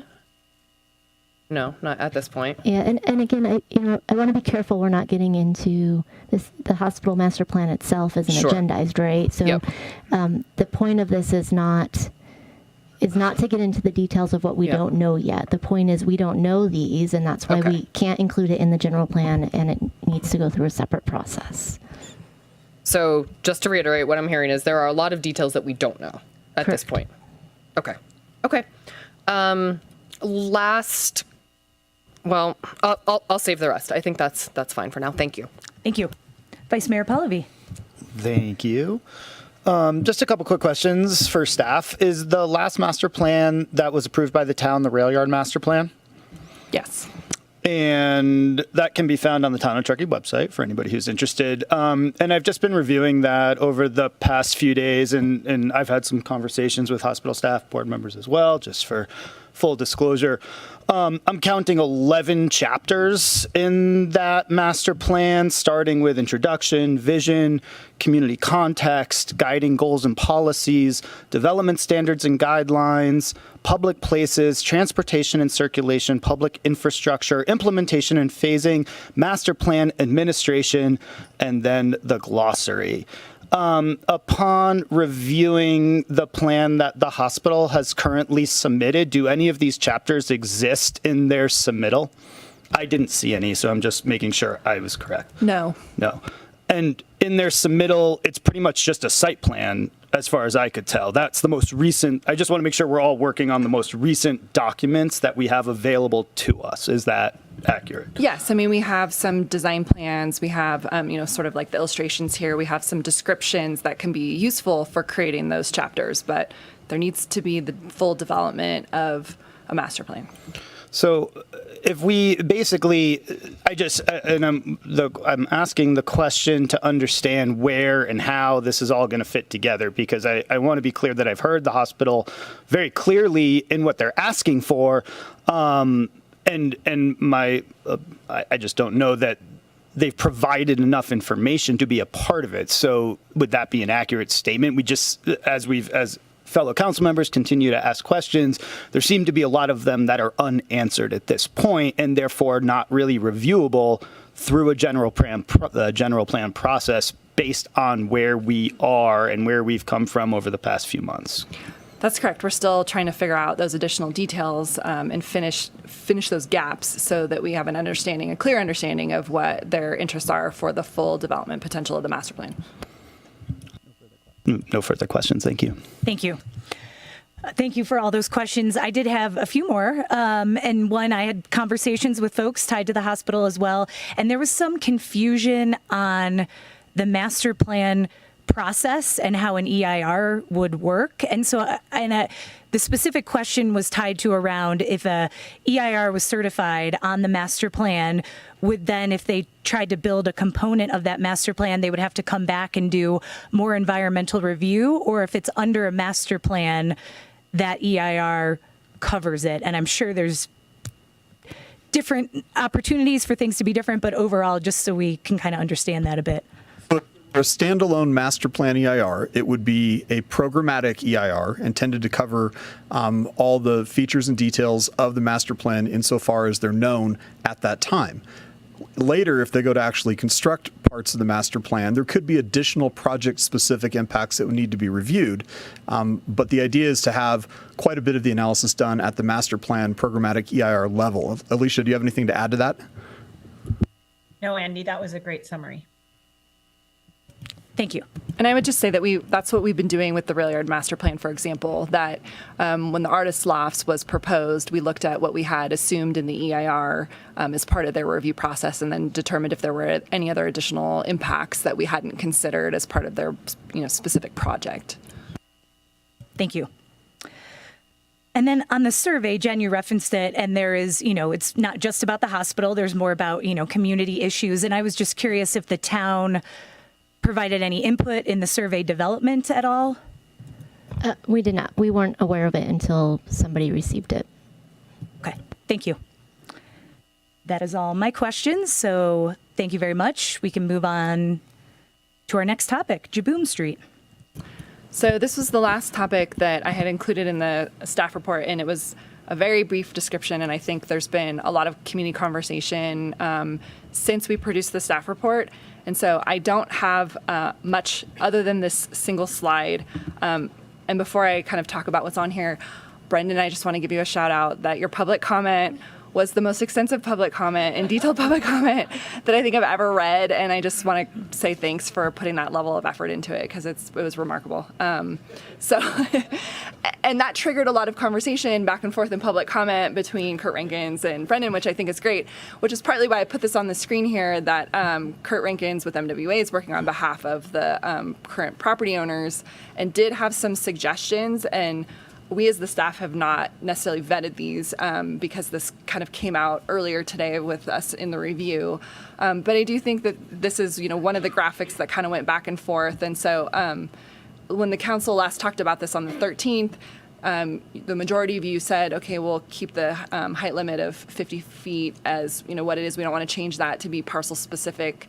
But I think there was interest in talking about future changes to the development code height calculation in the way that it's written right now, because it isn't a one-size-fits-all that works for all properties. And so I think that's something that we already had on our to-do list of things where we've identified things that aren't working. And so that's something that we can still do. But I think that's just sort of a continued community conversation for the council to talk about of, do you want to revisit sort of what you had talked about for this area, specifically for height and view sheds, because there was so much community interaction and conversation that happened since the meeting on the 13th. But just generally speaking of some of the ideas that have come out, it's been you could change the height limit for the DMU district overall if you didn't want to look at that specific to this one area, and you could do that in either the specific plan or the general plan or both.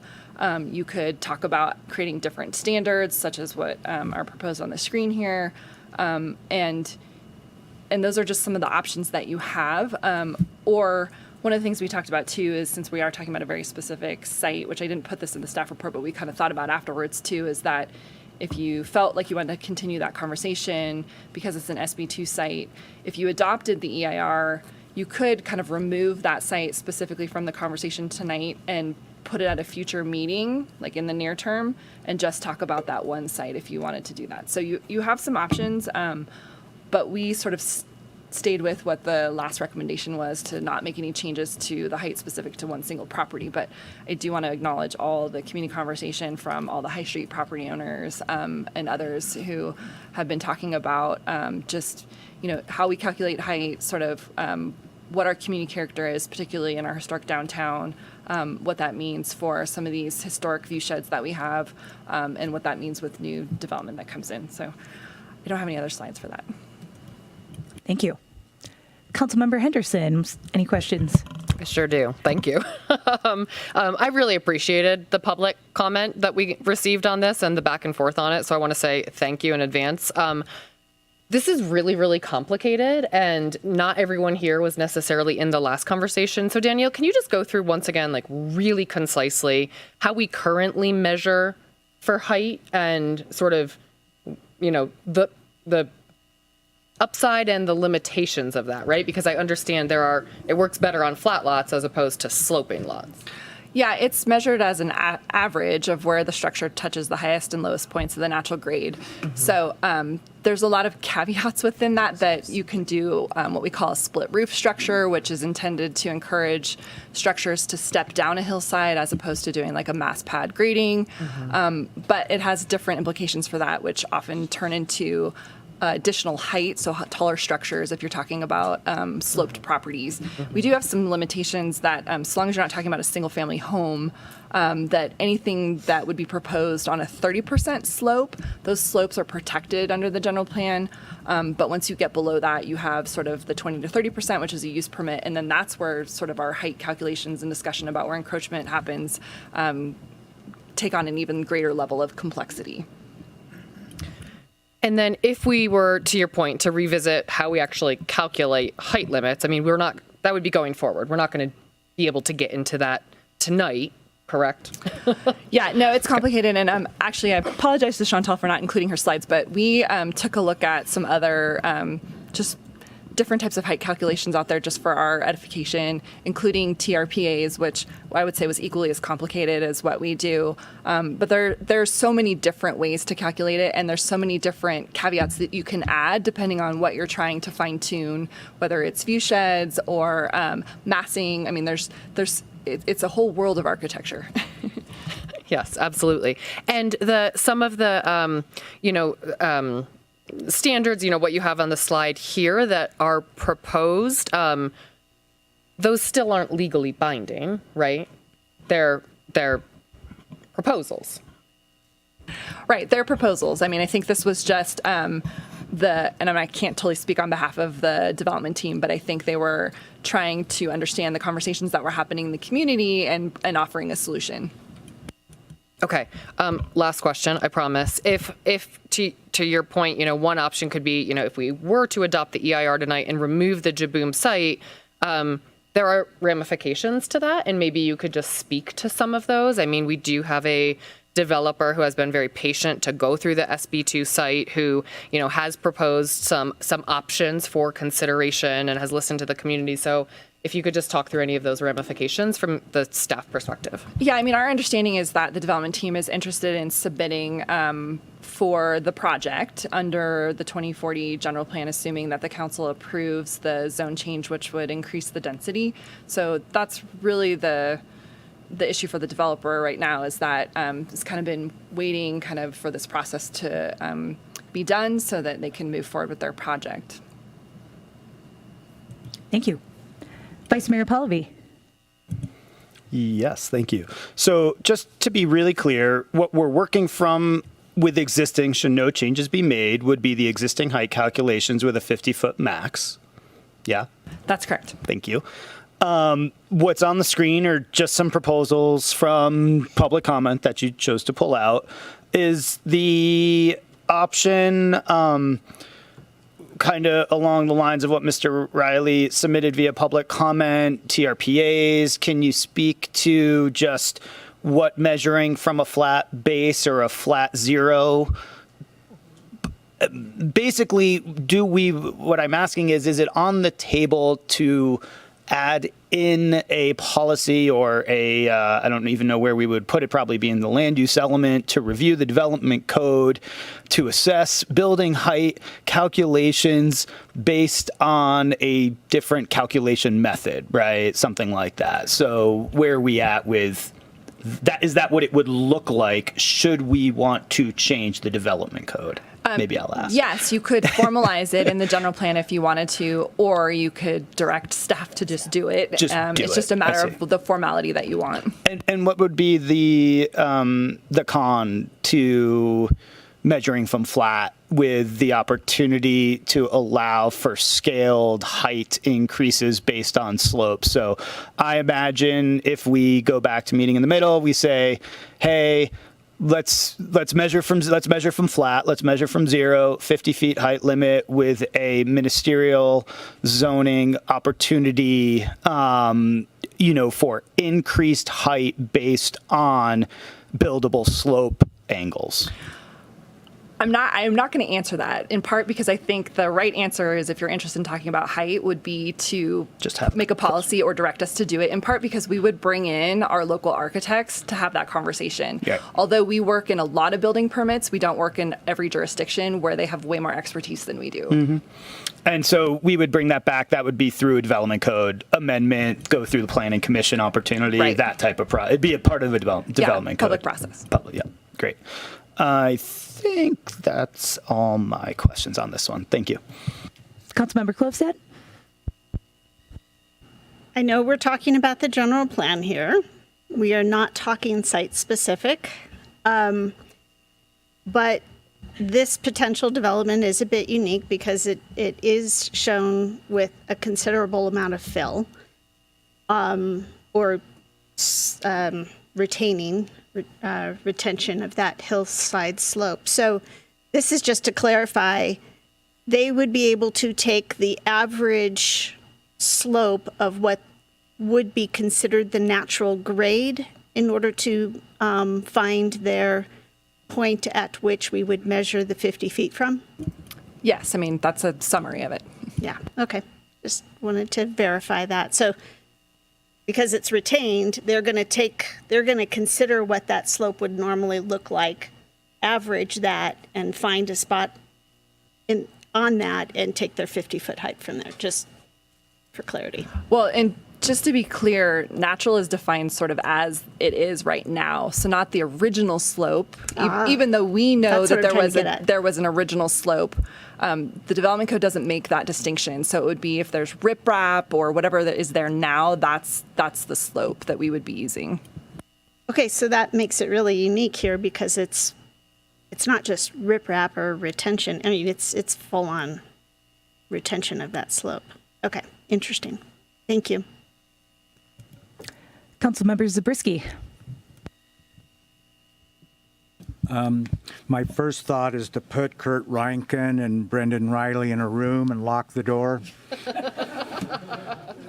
Come back 24 hours later, see if they're still alive. To give you an idea of how our humor changes, I think all of us up here really enjoyed the exchange between Brendan and Kurt over the last 24 hours, each and every email with all the drawings in detail. So I understand from staff we have many options in terms of how we might direct staff to look at changing the method for calculating heights, the maximum heights. We could be directing staff to take a look at measuring from the bottom of the building.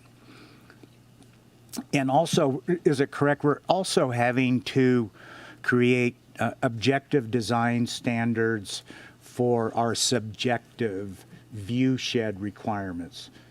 Essentially, we have view shed requirements that say don't obstruct the really good views, the view of Mount Rose or ridge lines and that sort of thing. That's what we have now. Yeah, that's a future task for us to work on. Okay. Is that a task anyway? Well, yeah, the state's making us do it, right? The objective design standards, but the focus on view sheds is something that the council added in. Okay. Yeah, just as a preview, when we get into council discussion, I am interested in the quickest way to certainly review the method with which we calculate. But beyond putting Brendan and Kurt in a room together, I don't have any other questions. Is it feasible or possible? That is by far outside of the scope of what we're talking about tonight. Okay, thank you. Thank you. I do not have any further questions on Jaboom Street. So the remaining slides that I have are some of the things that came out of the last 24 hours at this point that I was able to get in here. And if I forgot some, I apologize, and we can discuss anything that I forgot or anything that comes up as public comment. But we had one concerning an ad that we put in, which is currently development code language, about a 75-foot setback within the River Protection Overlay District. So this is a setback from the 100-year floodplain of the Truckee River. And went through some different options. And I actually just proposed today that we have other descriptions that we could use. So we could either go back and reference the development code. We could completely delete this out and not have the objective standard in the general plan. It's not in the 2025 general plan. Or I added a third option at the bottom, which is consider revising the Truckee River 100-year floodplain setback within the River Protection Overlay District to meet other general plan goals. That was just a more broad, kind of generic one. And what this does is allows the discussion to happen more at a development code level, because that's a standard that's already in there and wouldn't necessarily require changing the general plan also, which is just a different level of review. So some flexibility in there that council can discuss for that one.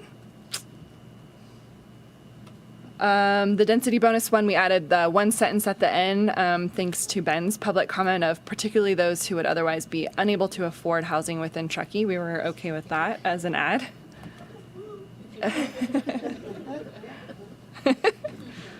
Thanks for that response. That was awesome. Dance party.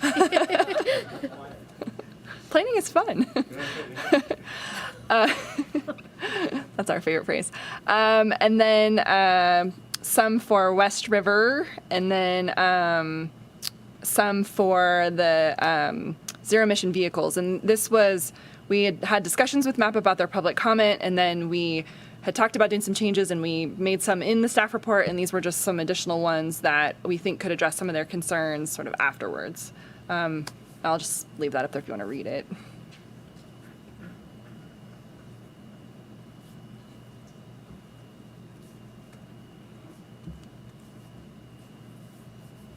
So again, this kind of goes back to holding the town accountable for similar requirements we have for other agencies, and then more specifics on the study of West River.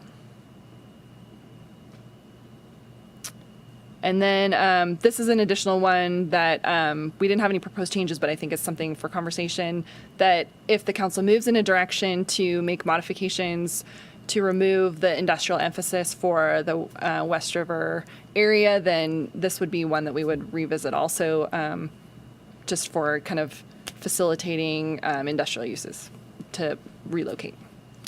And that was it. This is sort of the discussion topics based on what we understand them to be, although council may have others, so I put the other one on there, and I can bring that back once we're kind of to the end. But our recommendation is the same as what we had last time, of 4 separate actions. So the first one being the EIR, the second one being the general plan adoption, and I added just the modifications as they're explained in this presentation, because they're already written in here. But as if council decides that you want to take action tonight to adopt and make further modifications, we will create additional slides for those so that it's very clear what we're talking about would be adopted as part of your action. And then we're still talking about the downtown Truckee plan, rescinding the specific plan, and then the formality of the development code and zoning map amendments. So that's all I have, and I'll go back to sort of our conversation slide just so that the community can see that while we're doing public comment. Thank you very much, Danielle. I'll bring it back to council if there's any other broad questions or any of those other topics that Danielle put up there, or any other questions that have come up. No, we ready to? Okay. I want to hear from the public too. I was just checking. Councilmember Klofstad? I do have one kind of more broad question. I know we had 4 coffee talks and 1 chamber event.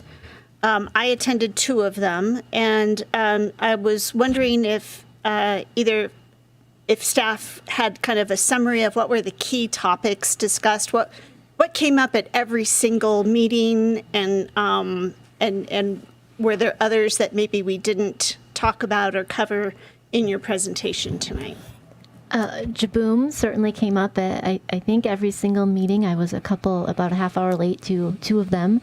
But when I was there, Jaboom was up. Housing, I believe, came up at every meeting. Questions about, I think, reach codes, at least at 1, and climate action. Some kudos on microtransit. A lot of people mentioned they like that. That was a positive.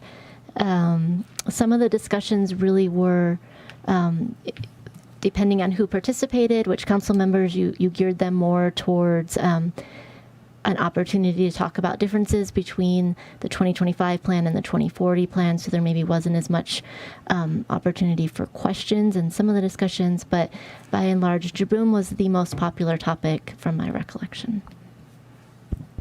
Yep.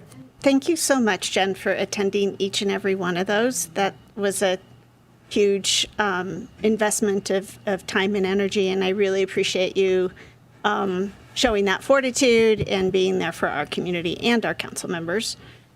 I think just as a tag along to that, about how many people do you think we reached at those meetings? I know there was about 25 at the two of mine, 20 to 25. Yeah, there was about 25, I think, at the wagon train as well, and maybe 15 to 16 at Wild Cherries. So you reached a pretty broad group, and there was a lot of the same people attended to hear and listen and provide additional feedback, but it was probably a good maybe 50 individual people in total. And I think we should shout out and give a huge thanks to the Lift and the Wagon Train and Wild Cherries for hosting. It was a big commitment on behalf of the council as well, and the community members that attended, particularly those that came to everyone. That's a big investment of time, and it shows how much everybody really wants what's best for our community. Yes, and while we're giving shout outs, a huge shout out to David Diamond, who organized all of those, made sure they were okay with the host businesses, advertised them, came up with the graphics. That was huge. Just two last questions. Did any hospital staff or board members attend any of them that you're aware of? Not while I was there, and not that I'm aware of. Were there any people that expressed concern about the hospital not being included in the general plan? I heard one comment about the hospital, and it was at the chamber function, and it was more in the context that they had some questions but didn't feel like they had time to answer. I reached out to that individual afterwards, and I didn't hear anything back. Okay, thank you very much. Any other questions? Okay. Councilmember Zabriskie? I do have some on just that last set of slides we looked at, starting with 9.8. On 9.8, I'm trying to get an idea of what's the easiest thing for everyone combined. Probably number 2, deleting land use 9.8. Okay, can we go to the next one? So the ad for this one was the last sentence. Okay, got it. Okay, and the next? This ad came out of the conversations we had with MAP, and we kind of went back and felt like the policies that MAP was pointing to, it didn't quite fit there, so we tried to work out some language that we felt worked better, and we also, particularly with LU 9.3, it's going back to the recommendation we have that we need to engage with the property owners and business owners on West River before throwing out, demanding or requesting that they relocate without an incentive program, without a receiver site, the non-conforming use. And we thought maybe this language would help solidify our commitment to finding a receiver site and to working with the property owners without it being such a stick. Thank you. And then the next slide.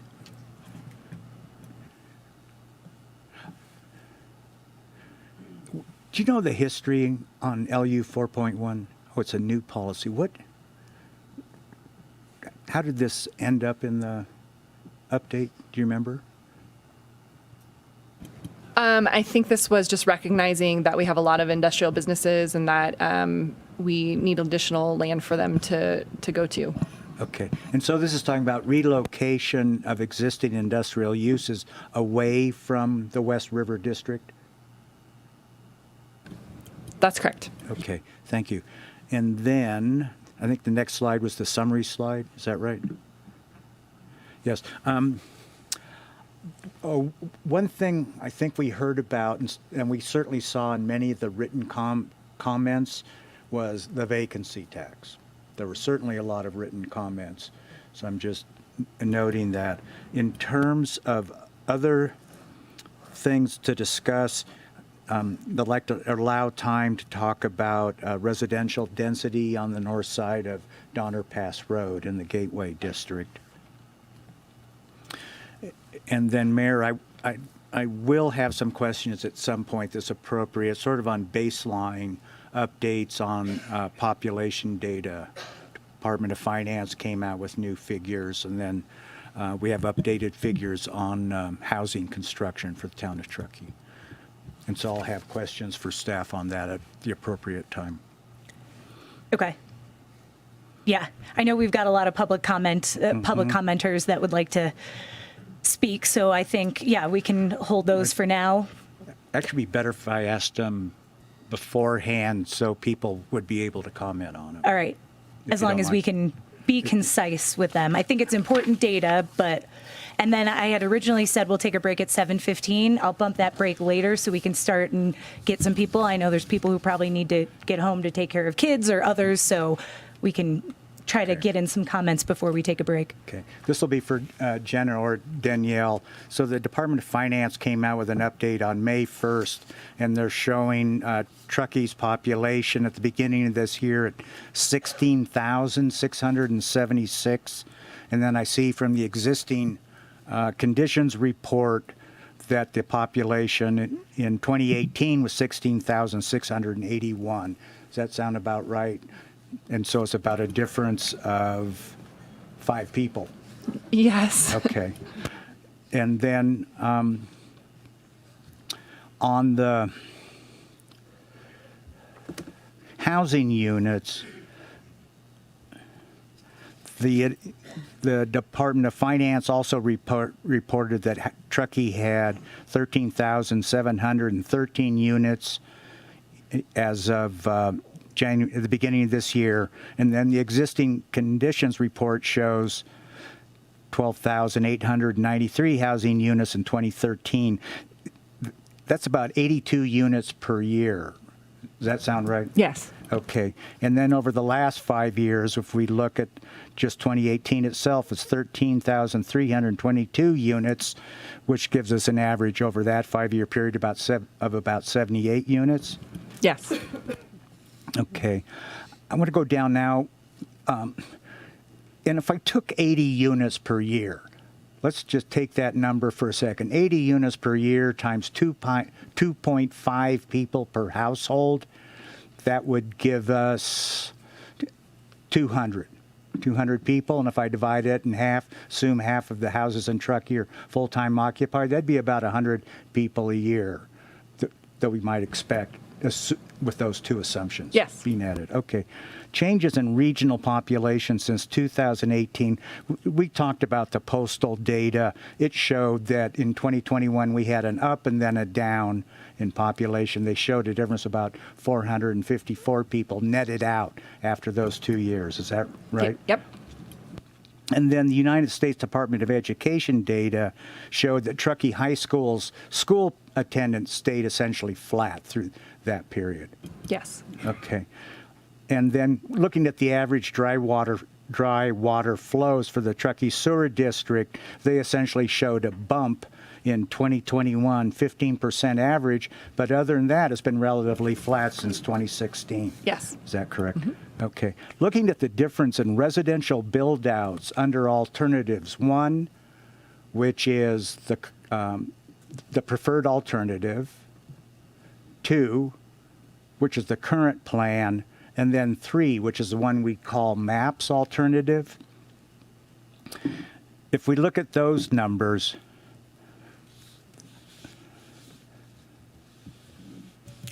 and Council Member Zabriskie, I'm going to say if you could cut it to a few more questions, just because I know people are already standing. Okay, we have about 5,158 dwelling units in terms of capacity under the current general plan.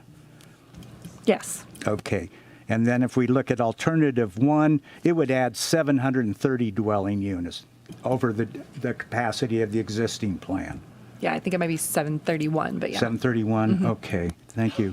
And then if we look at the MAP alternative, there'd be an increase over the existing plan of 358 units. Yes.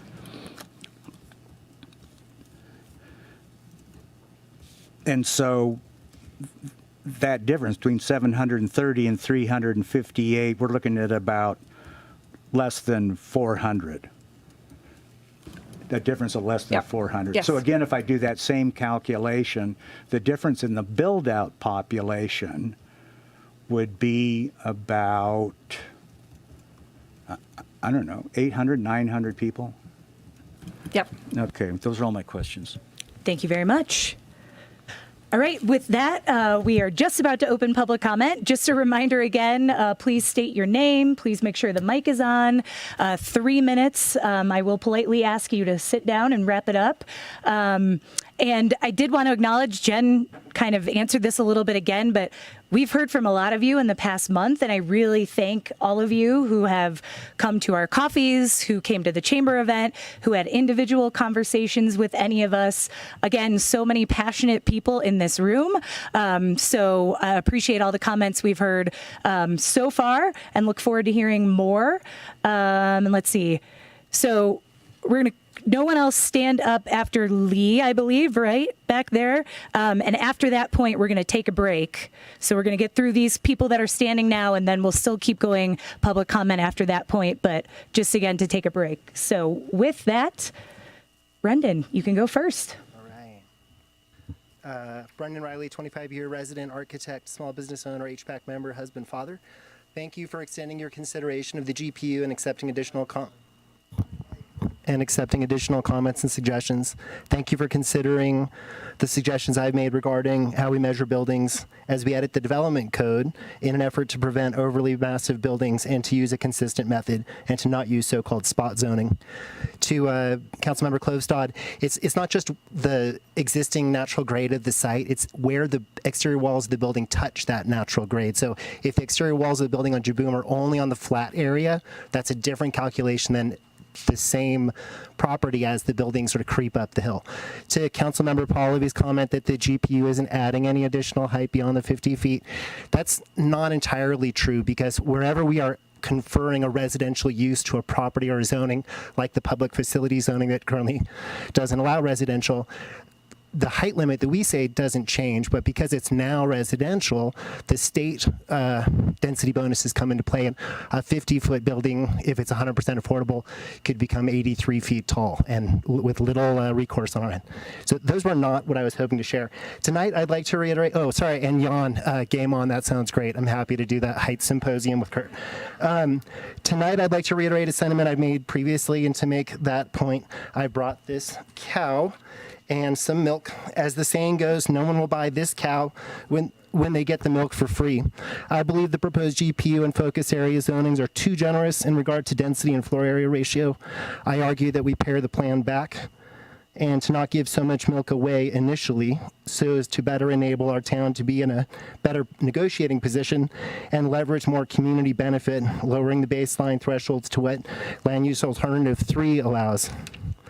Of the alternatives presented in the 2040 GPU, alternative 3 is superior to the others. Relative to alternative 1 and 2, the proposed 2040 GPU, alternative 3 reduces the baseline allowed density in the non-core areas. This does two things. It focuses density in the downtown core, echoing the sentiments from the 2025 general plan, and it prioritizes housing for our local workforce to address the current deficit. Both approaches will reduce environmental impacts and are better aligned with community goals. This is a quote from the proposed final EIR about alternative 3. This alternative would reduce the maximum density allowed in some key areas, such as around Donner Lake, the Gateway Corridor, and the West River District. Additionally, all housing proposed in the public designation would be deed restricted for the local workforce. As a result, growth under this alternative may be slightly reduced. Sounds good to me. Reducing any proposed increase in density. Traditionally, developers have elected to underdevelop relative to the maximum allowed. We need them to want or need the additional density, not to take it for granted. No one will buy the cow when they already get the milk for free. Said another way, no one will earn a density bonus for local affordability when the baseline density is already more than the developer would want. Thank you. And now I want to eat some Oreos. Milk and Oreos just go together so well. Thank you very much for your comments.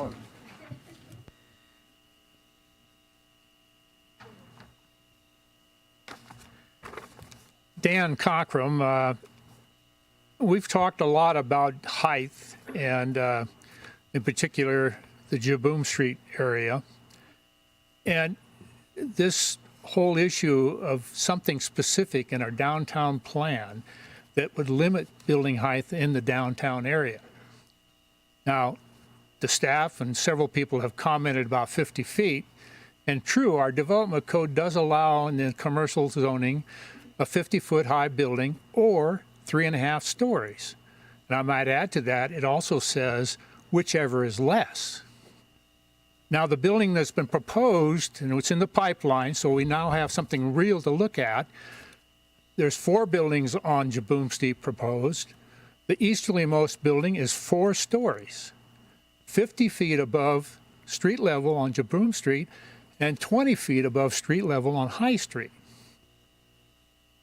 Now, the intent in the concept of SB2 was to increase density. And the developer is taking advantage of that, and the council is proposing in the general plan that we would be allowed to rezone this site. It's currently zoned as downtown mixed use and downtown commercial. Now, the consultant during the SB2 study indicated that maybe suggesting a 3-story building on this site. Also, he wanted to increase the zoning by making the downtown mixed use allow more units per acre. And if you look at the staff's report back during the SB2 process, currently the existing zoning on all the parcels on this site would allow a total of 27 units, or if they were able to get a density bonus, they could increase it to 40. The original plans for this site were over 100. That's why the developer is pushing for this change in the zoning. That will, of course, bring along with it this building height. Could very easily put a smaller building on the corner of Jaboom and High Street, maybe say 2 stories, and not have the issue of the damage to the view shed, the damage to the character area, and so forth. Now, one of the things that's been proposed by the consultant was that you would increase with an overlay process the number of units allowed in the downtown mixed use. And his proposal was that you could put 73 units on there, and with the density bonus, you could have 109. That's how we get into this height situation. Plus, we're going to have a massive scale issue once this gets to the historic preservation review process. We don't need buildings of this size downtown. Thank you very much.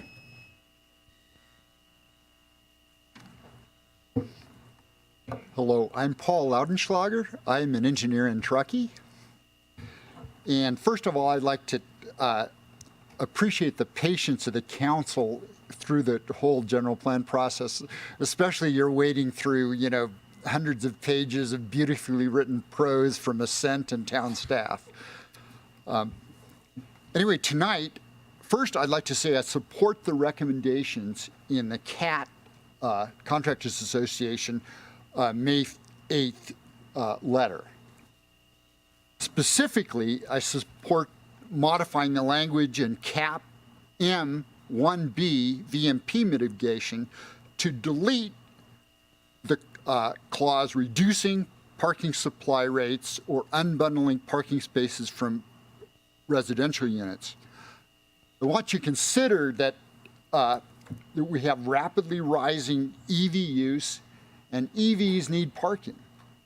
Secondly, I'd like to invite the council to take a tour, either virtual or in reality, and go to Hennis Flats Apartments. If you look at there, you'll see there's lots of cars parked anywhere and everywhere that can fit them in. That's the norm of affordable housing. If you reduce parking in apartment units, you're decreasing the availability of affordable housing since it works against shared apartments and roommate living situations. Secondly, and this is another topic, I'd like to support anything that can be done to anticipate the inevitable future changes in state and local climate policy because I think the last thing we need in the town is to have to go through an expensive and cumbersome general plan amendment process to modify climate policy in this rapidly changing world. Things are changing at the state, and other things will come up, and to be locked into a 20-year general plan with more rigid language will not be helpful. And in this light, I support the CAP 8A and 8C modifications that were discussed in the last meeting and supported by you, the council. I hope these modifications will stand in the revised general plan that you finally approve. Thank you. Thank you.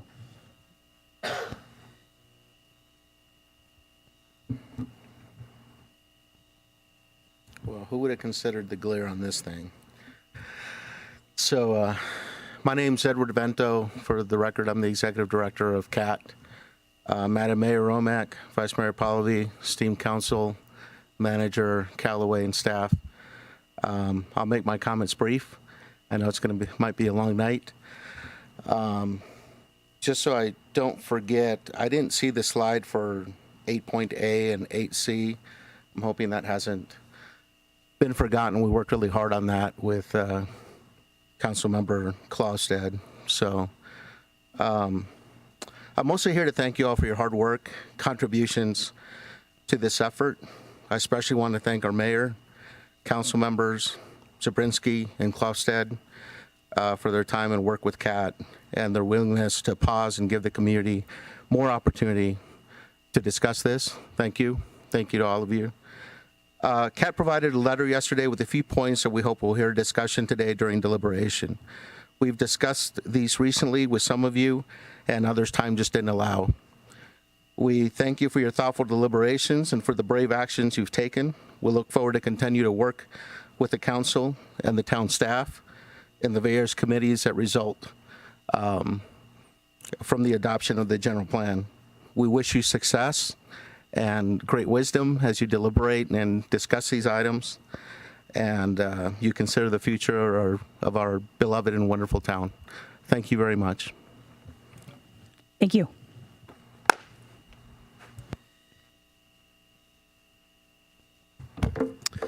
Good evening. My name is Daniel Freeman, local business owner, longtime Truckee resident, and planning commissioner. I want to applaud and thank council and staff for working with MAP and CAT to incorporate many of their comments into this latest draft. Our community is changing and growing, as is the world, and it's going to happen whether we want it to or not. I believe the 2040 General Plan provides a smart framework for the growth that's going to happen in our community. It provides framework for different types of housing that we're going to see, policies for our changing environment. And I support the general plan.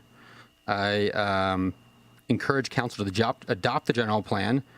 I think litigation on the general plan is not good for our community. It is not in the best interest of our community, specifically for the hospital to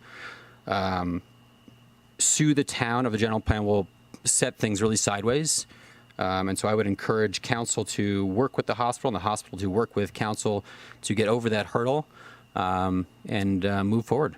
Thank you. Thank you.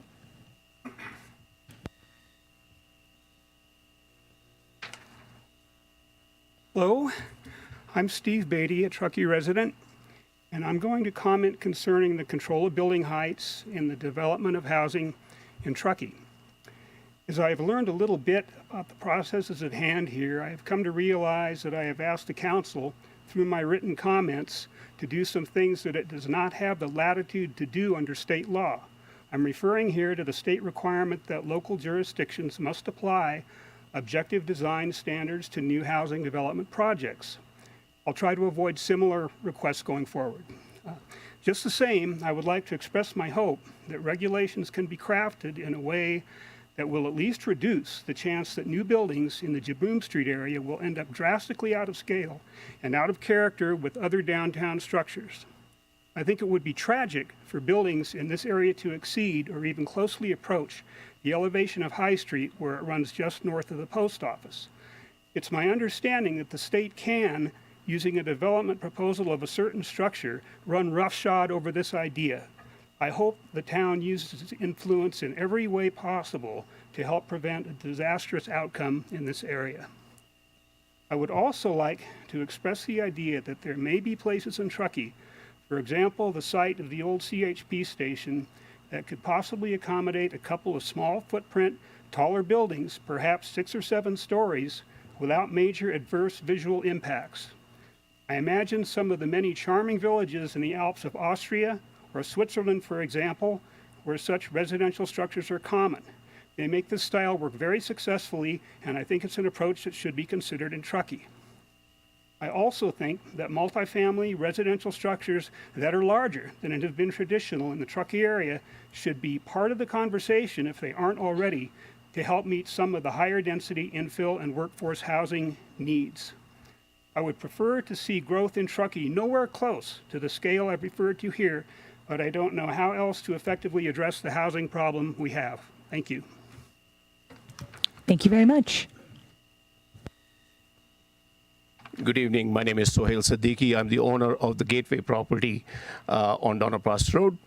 After listening to all the conversation for over 90 minutes, I was developing a stepchild syndrome. I was feeling really neglected until Council Member Zabriskie came to our rescue and put our sort of project as a discussion point. But anyhow, that's not what I want to talk about. Thank you for putting that on, and I'm looking forward to the deliberation on that. Last month, when I attended the council meeting, I made a comment. And the comment was, if you reduce our density from 32 down to 18, that will essentially kill the workforce housing project. Now, retrospectively, and after talking to many people after the fact, I've been reminded that that was potentially perceived as a threat. And obviously, that was not my intention. I was clearly indicating that economics drive the type of project we develop.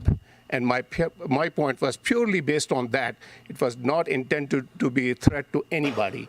So just wanted to clarify that.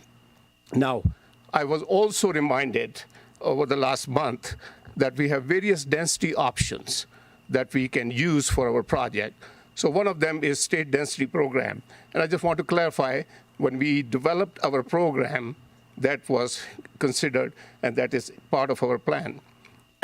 The other two, one of them is the overlay density bonus program by the town. It is not yet finalized. So there's no timeline when that will be finalized and how we can use that. And frankly, after spending 6 years, I really don't want to waste too much time on promises. Third one is the density transfer program, i.e. transfer of development rights from other projects. Clearly that is an option, but again, there's no timeline. And that puts us, if we count on that, that puts our project in sort of that indefinite mode that we have been on up until now. So I just wanted to clarify that this is where we stand, and clearly, by no means we are threatening anybody. Thank you. Thank you very much. I'll close this in a minute, but this is part of my statement. I'm JD. Well, you guys can all blame Dave, the reason I've been here for the past year and a half or two, because he's the guy who told me on the radio, if you don't like what's happening now, you're definitely not going to like what's going to happen. And darn right. And I do want to... These 5 people were the only ones who threw their hat in the ring with Susie Tarney. Nobody else signed up for this job. So this is what we have. These are the people who said they're going to come do this, and they've put up with this. There was only one other person on the ballot. So thank you for sitting there and taking all this in, because this is very difficult. It's tested a lot of friendships. It's tested a lot of relationships. It's tested my position at my radio station as well. And I saw one of the coffee talks different. I saw mobility was part of the situation. Look outside right now. Who walked or rode their bike here today? Okay, there we go. We got one. You guys drive your cars here? You gonna walk home in the rain or ride your bike today? That was part of the big plan here. I have this second electric vehicle registered in the town of Truckee. The electric company had the first one. They got rid of their electric vehicle. I still have mine. We're not ready. We're not ready. We can build for this, but we're not ready. I'm a daily user since 2014. We're not ready for that. That's part of that. I don't want to walk home in the rain. I don't want to ride my bike home in the rain. I'm going to drive my car home. And constricting our roads and our mobility, like we're going to see on West River Street, that's a big change right now happening. That is just an immediate sign for you to see how this is not going to work. Because if Donner Pass isn't working, wait till you see West River Street, what's going to happen here. And I saw the plan. I know it's not there, but I saw the hospital plan. They had 3 parking garages. We're not planning for that. They're coming with their cars, with or without that. We need to plan for the people that come with their cars. We're banning gas stations in the general plan. I'm the second electric car user here, and you're banning it. I'm telling you, it doesn't work. We're going to need some gas for these vehicles, for the snow plows, for the equipment. Does that mean we ban the stuff for the town, for all the snow plow stuff too? Can't do it. We need to really make a direct line at the future for this community and where we're going with this and the whole plan. There's enough people on the housing. There's enough people on the density. That's what I heard at one of the meetings. And I think take the temperature of the community. I'm going to go back to your last statement, Dave, that you should take a pause for 9 months and think about this. Thank you. Thank you very much. Let me shut this. You gonna walk home?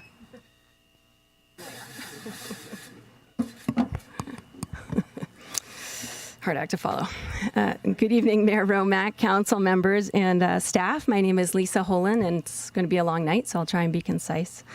As a professional ecologist, I would like to voice my support for prioritizing the mapping of wildlife and natural resources with the inclusion of important ecosystem service habitats. And for reference, ecosystem services are those beneficial functions performed by an ecosystem, such as water purification by wetlands or especially high carbon sequestration by meadows.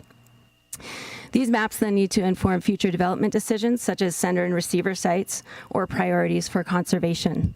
As such, I urge you to please, 1, adopt the clarifying language regarding mapping in COS 1C suggested by MAP, and in addition, add important ecosystem service habitats to that list.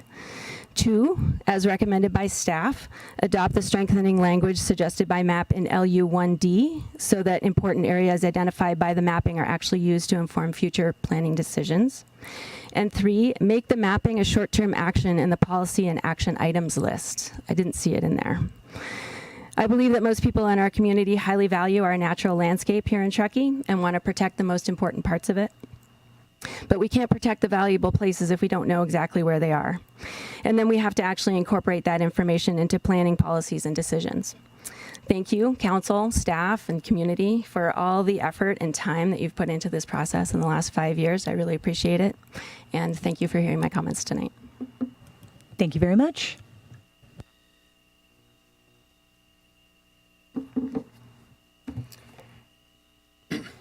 My name is Peter Mayfield, and I'm the executive director of Gateway Mountain Center, which is a youth-serving nonprofit. We need to start the clock.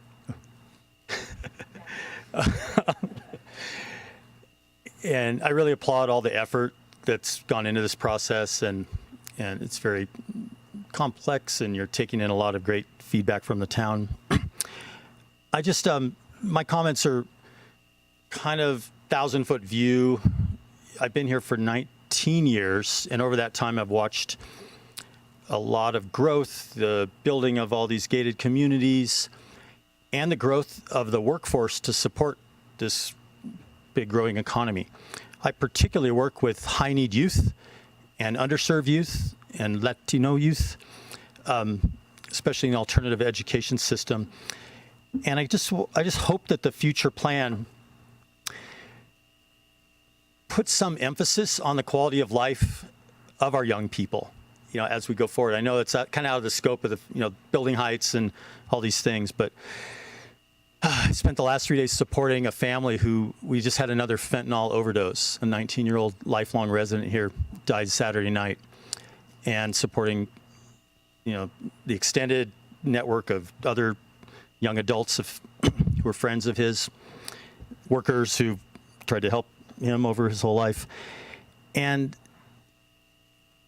in a lot of ways, the kids are not all right. I was just reviewing all these statistics. Our young people score on the California Healthy Kids Survey twice as likely to be hopeless and sad, or debilitated by hopelessness and sadness. And this comes from, I think, and a lot of people think, the extreme income disparity up here. And so the kids of the service workers, they don't get to ride mountain bikes. They don't get to go skiing. They don't, when we take them kayaking, even kids, living next to Donner Lake, it's the first time they've gotten to go. So, yeah, I just hope in 20 years that our town is vibrant and there are a lot of really cool spaces for young people and a focus on that. I hope the Kid Zone new thing gets built. I hope the skate park gets built quickly. I hope, there's just that focus. And I'll finish with my favorite quote by Joseph Chilton Pierce. If the creative fires within our young people are not fed, nurtured, and added to the communal hearth, they will burn down the structures of society just to feel the warmth. Thank you. Thank you very much.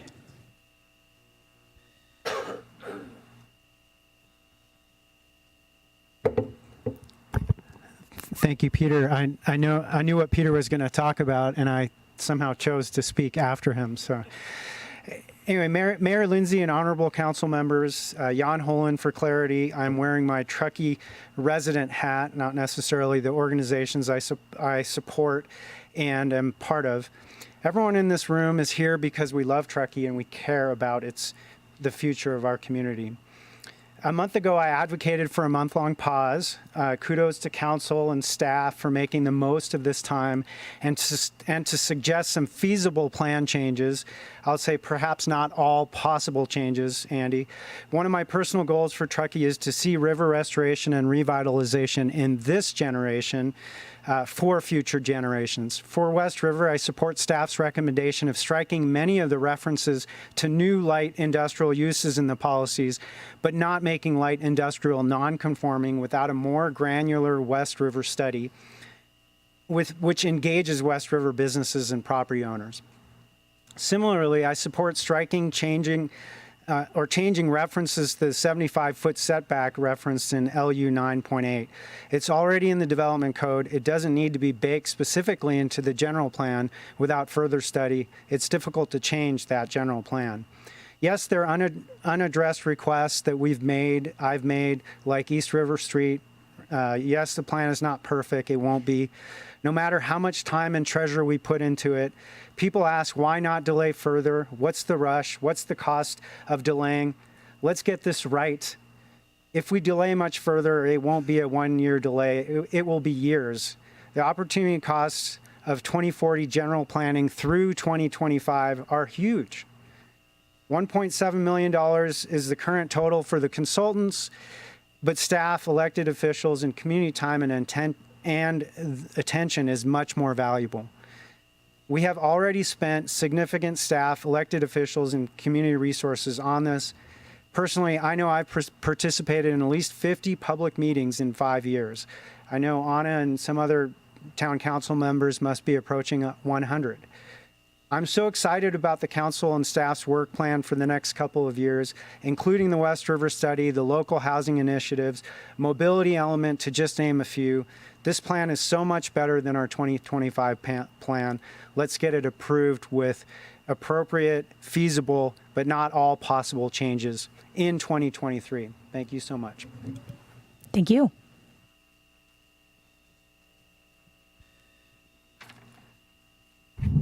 Testing. Can you hear it? My name is Lee Golden. I've been in Glenshire 25 years. In 20 years, Glenshire United and SOSG. I thank you folks for hosting this planning meeting, to both council and the Planning Commission. listening to what you folks are going through and analyzing, my career choice was a cakewalk compared to what you guys are doing, and I really appreciate it. I find it, and correct me if I'm wrong, I find it interesting that the Planning Commission did not approve this plan document. I'm sure the Planning Commission stuck to the facts and data on all the subject matter. Interpretation of regulations and rules does not work here. Interpretation, that's a big deal. Nor does assumptions. We must stick to the hard data and facts when deciding these very important issues. In my line of work, flying and maintaining aeromedical, airline, and corporate jets and turboprops all over the country, using interpretation of regulations and assuming you have the right data, assuming would get one into trouble or worse very quickly. If you don't know, then you don't go. Years ago, we had a meeting here in regards to the Canyon Springs project in eastern Glenshire. Over 300 community members showed up to voice their concerns of the project. Please listen to the community in regards to the 2040 general plan. If it is not right, do not approve it. Listen to the Planning Commission and get it right. The community voted you good people onto this board, and again, I really appreciate all your effort on this. Please listen to us. Has the Planning Commission concerns been addressed if the council approves the 2040 general plan document? And again, thank you to everybody on council, planning, and all you good people that are here tonight. It really matters. Thank you again. Thank you very much. All right, I know we have more folks that would like to make public comment, so we will keep it open after the break. We're going to take a 15-minute break now. 7:32, so we'll make it a little longer. We'll say we'll be back around 7:50, and then we'll go back to public comment. Thank you very much.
Thank you.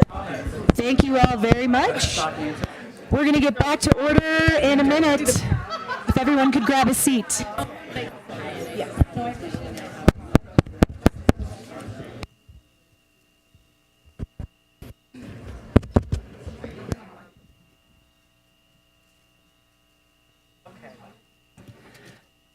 All right. Thank you all very much for sticking around. Look forward to some more additional public comment. So as a reminder, we'll get back into public comment now and provide an opportunity for anyone else who has not spoken yet to use up to their 3 minutes. So thank you all for forming a line.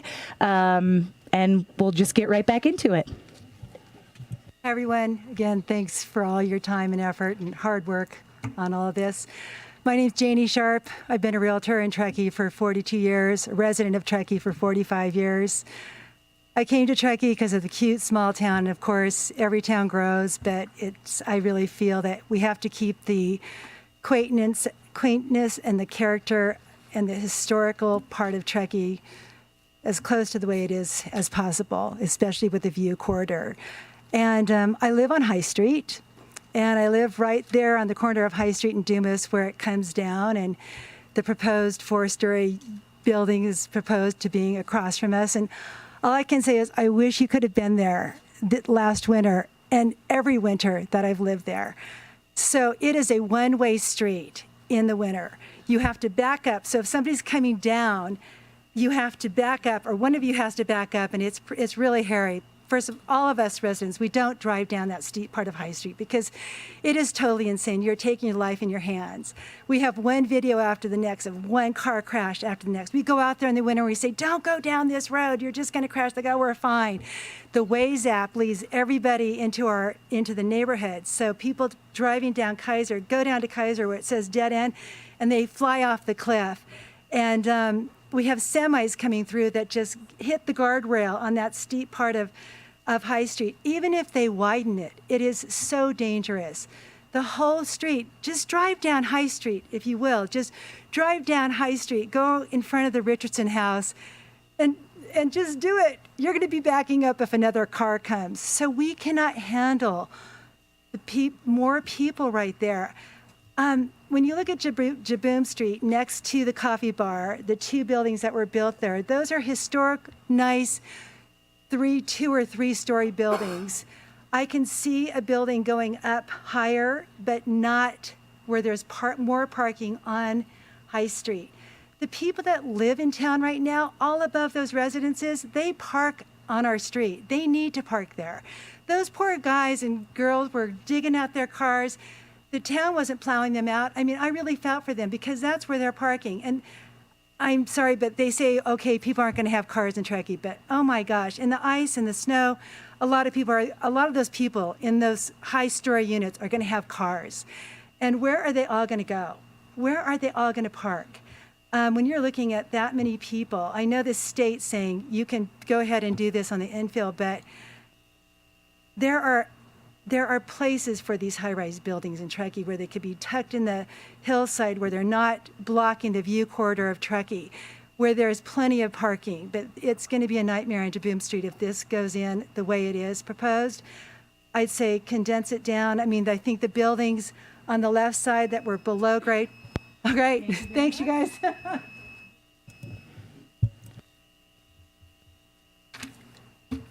Good evening, council members. My name is Bob Barnett. I'm a director of the Tahoe Forest Hospital. We are responsible for meeting healthcare needs in almost 5 counties, and people come to us for care often in the Truckee facility. But we are running out of space, so access to care is a pressing issue for us. I can assure you and the public that since 2018, when Tahoe Forest submitted a request for a parking structure, it has been our intent to find a planning process to move its projects forward. And I don't want to focus on what we might disagree on. I want to focus on what I see as our common purposes. I know how hard each of you have worked on this general plan, and I know how conscientious you are. And Also, you are durable. So I give you my kudos for that. I understand that part of your mission at least includes retaining the small town quality of life in Truckee, moving towards a greener future, and managing impacts of population growth and tourism. And I want you to know that the hospital board shares those purposes and missions. I live in Olympic Valley. I understand traffic and I understand environmental impact. We see thousands of cars go in, thousands of cars go out. We're working on that in a different forum. And I also understand that a regional hospital in a small town has impacts, and we're sensitive to that. What I'd like to point out is that our healthcare facility has goals as well. And I'd like you to think of us in maybe a different way than just the structures that we get presented. Our goal is to take care of the sick and injured and to promote the health in the region. And facilities then become critical to our mission. I know we're a nonprofit organization. We're not a taxing authority. Our income's derived from patient service. It all goes back into the patient care and facilities. And the Truckee community initiated our hospital to provide local care to the region. And you can be proud of what you have birthed, because we have become recognized as one of the best rural health care facilities in the nation. But I ask you to step away when you're thinking about the planning process from the walls of the facilities, because only viewing us as the walls, the parking lots, and the structures misses the point of what we are and who we are. If you look inside, you see doctors, nurses, technicians, and staff working hard every day to take care of people and to help people. We are not our buildings. We are people helping people. So here is my hope. The people of Truckee gave birth to a regional hospital facility out of compassion. I hope that that will be retained. Thank you.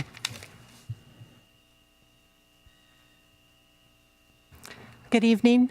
My name is Judy Newland. I'm here as a resident of Truckee. And additionally, I've had the honor and privilege of working for Tahoe Forest Hospital for 42 years. I started as an emergency room nurse and then retired last year as the chief operating officer. I am here today because I was at the table when the health system first began reaching out to the town staff on the development needs of the hospital and the increasing demands on its infrastructure. Our goal for those meetings were twofold. One, to develop a collaborative relationship, which I believe occurred. The other is to understand process. The process of planning the requirements of the town. We do healthcare. We are not an expert in the process. Those meetings started in 2018. And we proceeded and followed recommendations and directions from staff throughout the years. I have to tell everyone, it was my disappointment last year when I retired after almost 5 years of meeting. We were not able to accomplish really anything regarding the master plan. And again, the importance of good communication, which I think we recognize needs to occur, and direction and following direction, which we did. I just want you all to know I'm very passionate about healthcare. I believe, council members, you all have your passion. I am tremendously passionate about healthcare. Why is that? Because I want to make sure when my family comes here, I want to make sure when my friends have a need, I want to make sure when my neighbors have a need. And it's just not the neighbors in Truckee, it's the neighbors in Kings Beach, Carnelian Bay, Tahoe City, West Shore, that they have the access and timely access to care that they need. And the only way that can occur is from the people in this room. Please, please make it a priority to address those needs, because it impacts you. It impacts the people you sit next to, you're going to go home to. Everybody in this room, everybody that's listening, it has been now almost 6 years since we started the discussion. Let's move forward rapidly, not delay, to make sure that those accesses are met. Thank you for your time. Thank you very much. Siobhan Smart. So tonight I'm going to run through a couple of things as we get ready. So our first issue is that this is a final document. We keep talking about amendments, but once those numbers are in there, the document is final. Our specific number that we are concerned about is the 731 additional housing units granted over a 20 or 40-year period. When you look at fire evacuation and the significant impacts of that and how they could adversely affect us, when you look at the impacts from Placer County that are on our boundaries, so we need to look at that. The fact that Tahoe Forest, a special district, is not included, and the mobility and parking issue. So those are just to hit in the event that I have shared that we will present a legal challenge should that number stay at 731. But I want to look at it this way.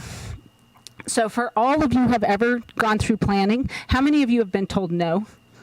You go through planning, you show up, you say, oh, this is the plan. Nope, go back, fix it. You come back again. Well, now you have to go through HPAC and all these things, and you get told no. And then you have to come back again. So I hear that a lot of people are talking about the 76 hours and the meetings and all of the time that has been spent. But I can't tell you, as a person who helps meet payroll here, how many times I've been told no. Family members and friends, so that when you talk about using incentive programs with the town to help developers, I just don't see it. You need to get your house in order. We are not ready for this particular EIR. So for me, I think we should take a pause and look at those numbers and look at evacuation routes and how the impacts with traffic, even though the mobility plan sounds great. A lot of us are right. We're not going to ride our bikes in the rain. You're not going to ride your bikes in the winter. You're not going to walk to work in a 3-foot snowstorm. It's just not going to happen. So we need to look at parking and access and traffic. Traffic is huge. Our lawyer has said that you can take the percentages of the proposed 2025 plans and take that 731 and reduce it so that it meets whatever your state standard is. I don't know what that number is. We've just been texting, but it certainly would be something to look at. Thank you.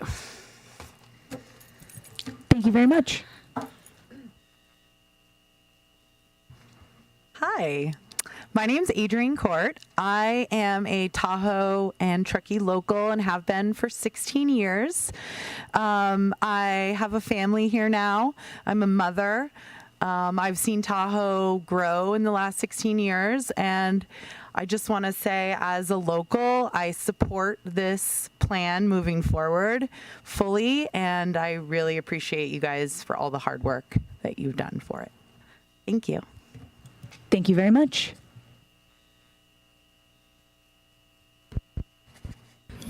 Mayor, while she's getting ready, can we have people fill out speaker cards for me, please? Don't forget to fill out speaker cards. Hi, good evening. Can you all hear me? Yeah, okay. My name is Deirdre Henderson. I'm a full-time resident of Truckee. I'd like to sort of zoom up to 10,000 feet and in my comments on the 2040 plan. The plan's been worked on for 5 years. We all know that. We've spent $1.7 million. It's time to move on to implementation. There's been ample opportunity for public input on the plan, including the very special efforts that the entire town council and town staff have made over the past month, for which we all owe you a debt of gratitude. Every general plan is a compromise document. Nobody gets everything they want. This is a good plan. It's not a perfect plan in many of our eyes, but it's time for us to move on. Every general plan is a broad policy document, and it will stand or fall and be tested by its implementation. And there will be further opportunities for public debate and public input as we implement the plan. And if we've made any really big mistakes, we can amend the plan. I'd like to remind you, as I have before, that every challenge facing this town has gotten worse over the 5 years that we've been working on this plan. The 2040 plan addresses those challenges. Further delay is our enemy. Let's move into the future with a good, if not absolutely perfect plan, because if we don't, the future is going to control us, not us controlling our future. Thank you. Thank you very much.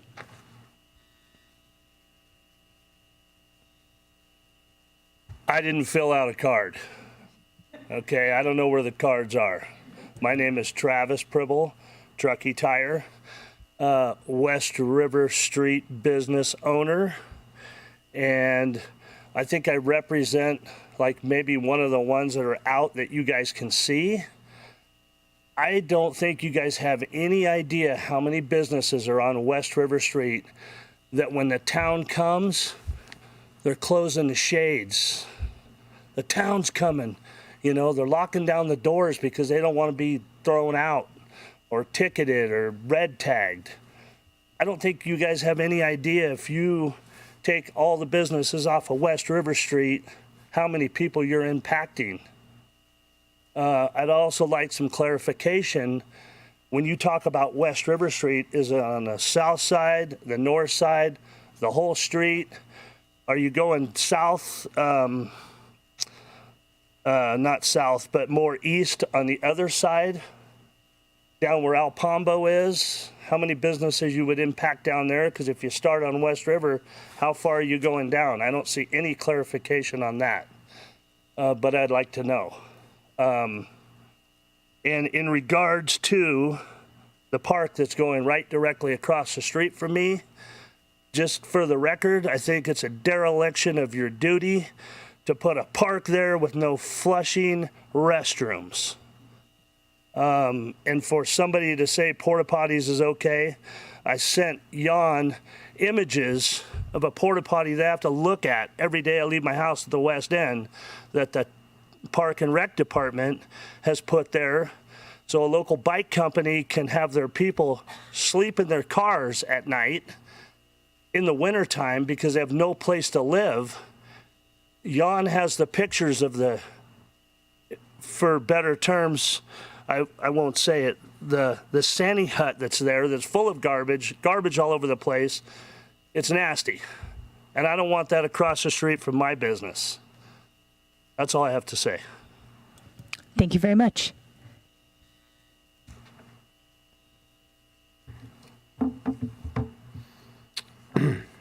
Hi. Does that, yeah, working? Hi.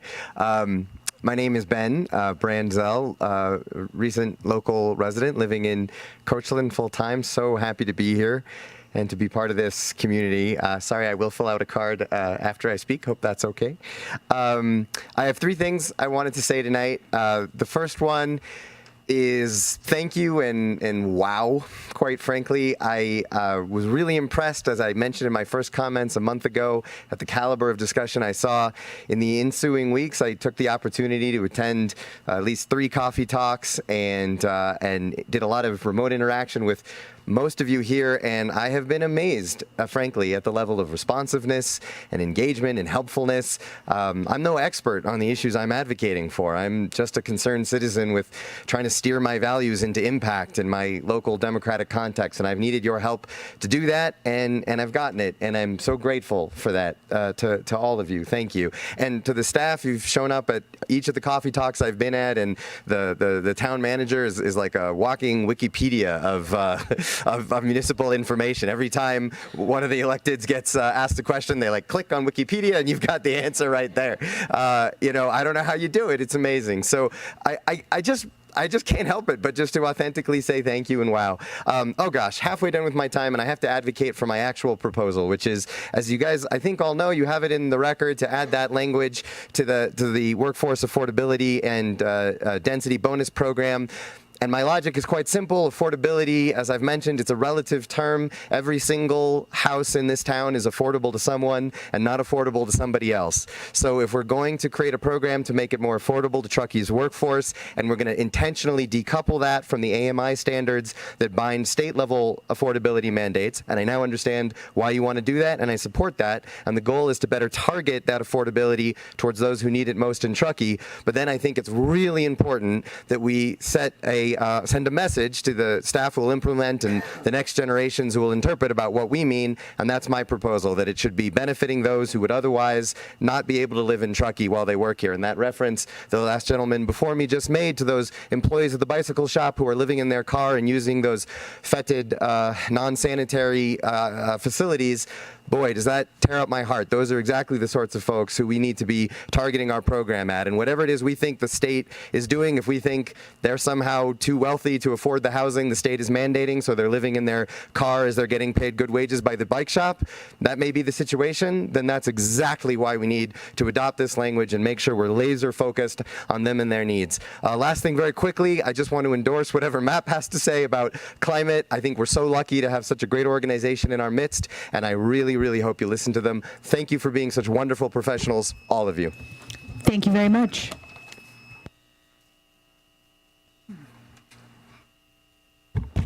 Yeah, good evening. I'm Paco Lindsay, longtime resident here of Truckee, former business person. I love this town. I love this process. I was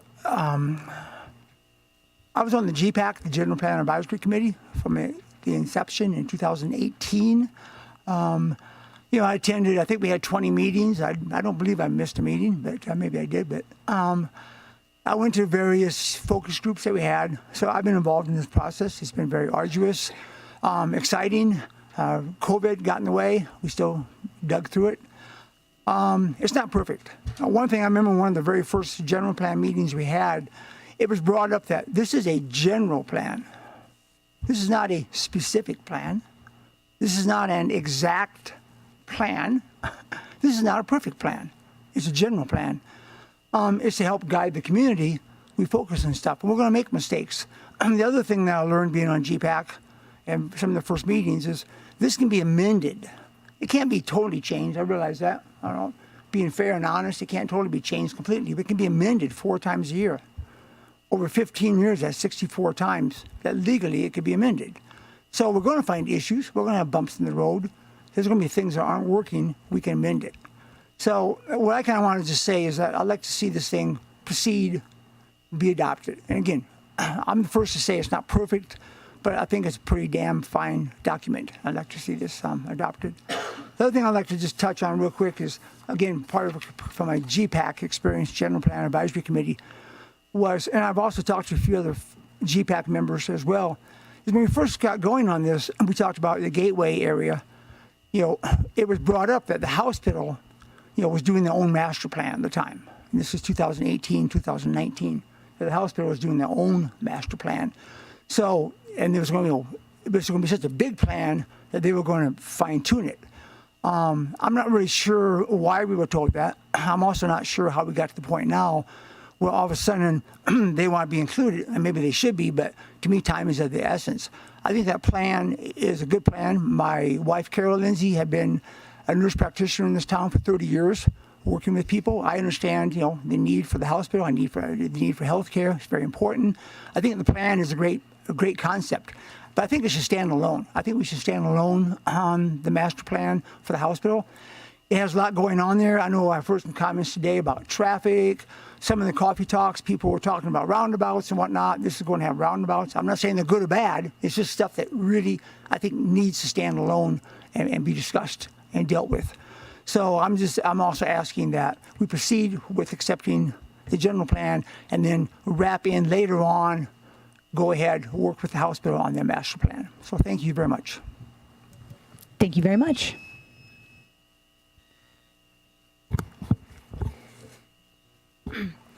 My name is Nikki Riley, 25-year Truckee resident, former planning commissioner, and GPAC member.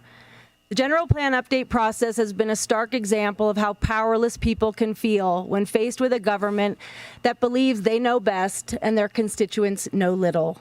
There was ample time for this council to engage with the people and craft a plan that represents a collective vision for our community. And as we've seen this past month, the council is scrambling to make it look like they care and are listening to the people. Kudos to the council for their recent efforts. I have never seen a council work so hard to sway public opinion. If any of you here or at home feel dismissed, ignored, and gaslit by this process, and feel this council has turned its back on you, you are not alone. I feel the same way. This process kept the public out of the way from the beginning. The plan was crafted by an out-of-touch consulting team and planning staff with a goal of accelerating growth by any means necessary. This plan doesn't represent my vision or values for this community. I don't think this plan represents many of the views of our community. This is a part-time plan with full-time impacts. My attention tonight is on the land use focus areas, determined by town staff and assent without public input, increasing densities and building masses across town, allowing for heights we have never seen before due to the impacts of state housing laws, which provide bonuses for increased affordability and senior housing. This gives developers more with nothing in return. No leverage, no vision, no regard for the impacts. As we've learned from history, once we give the growth away, it's nearly impossible to get it back. It's a taking. We know this, yet council is still poised to give it all away. We could use increased densities and building heights to incentivize housing for our local workforce. This council believes their plan is the environmentally superior plan, a plan providing 85% of all new housing units to be market rate, where people will drive or fly here for their vacation, is a more environmentally friendly plan. A plan creating more service industry jobs with only 15% affordability is the better plan. Over 40% of Truckee's employees commute to their jobs from other places. More jobs, not enough housing, means more cars on the road. But I forgot, this council knows better than we do. There is a plan that puts our community first, a plan that leverages our assets and puts us in the driver's seat instead of us being driven off the proverbial cliff. A land use alternative was drafted years ago, putting the community and the environment at the helm. It takes a balanced, measured approach to growth and protects our natural resources and scenic vistas.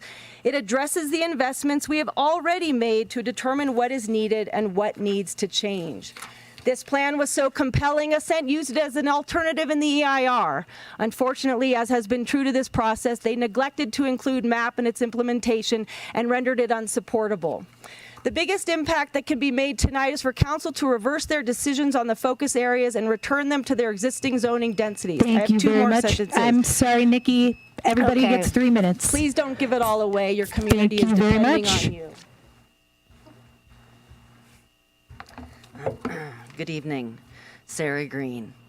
And thank you all for your ongoing diligence to this effort, because it is a huge effort, and I really appreciate your maintaining as much as possible open minds to these final needs that are really critical here in this process. I attended 5 of the stakeholder meetings and coffee talks in the past couple weeks, and I've tried to be very involved over the past 5 years. I've attended many, if not most, of the General Plan Advisory Council meetings, and I just want to revisit the fact that there were a lot of questions, concerns, uncertainties at various points, if not all along the way there. And I think what we're seeing now is the fact that those were not addressed, that we kept moving forward. And so there's just a lot of concern still that we get this right, as so many people have said tonight. I am still very concerned about the cumulative impacts of the population growth and traffic, and what that then means for circulation, mobility, and wildfire evacuation. So, what is the minimum you can do? All of MAP's proposals I heartily support, and one that I feel like tonight is being overlooked and we need to revisit is the Climate Action Plan resolution. That I did not fully understand the consultant's response to that item this evening, but my understanding is that tiering would be allowed, and long story short, we really need stronger requirements for new large-scale development, so that we ensure that every development going forward really is as sustainable and environmentally sensitive as possible. So please revisit the climate action plan and all of MAP's alternatives. I saw in the town staff report that some of MAP's proposals were being considered, but not enough of them. Please reconsider some of the additional items that MAP is proposing, especially the CAP resolution.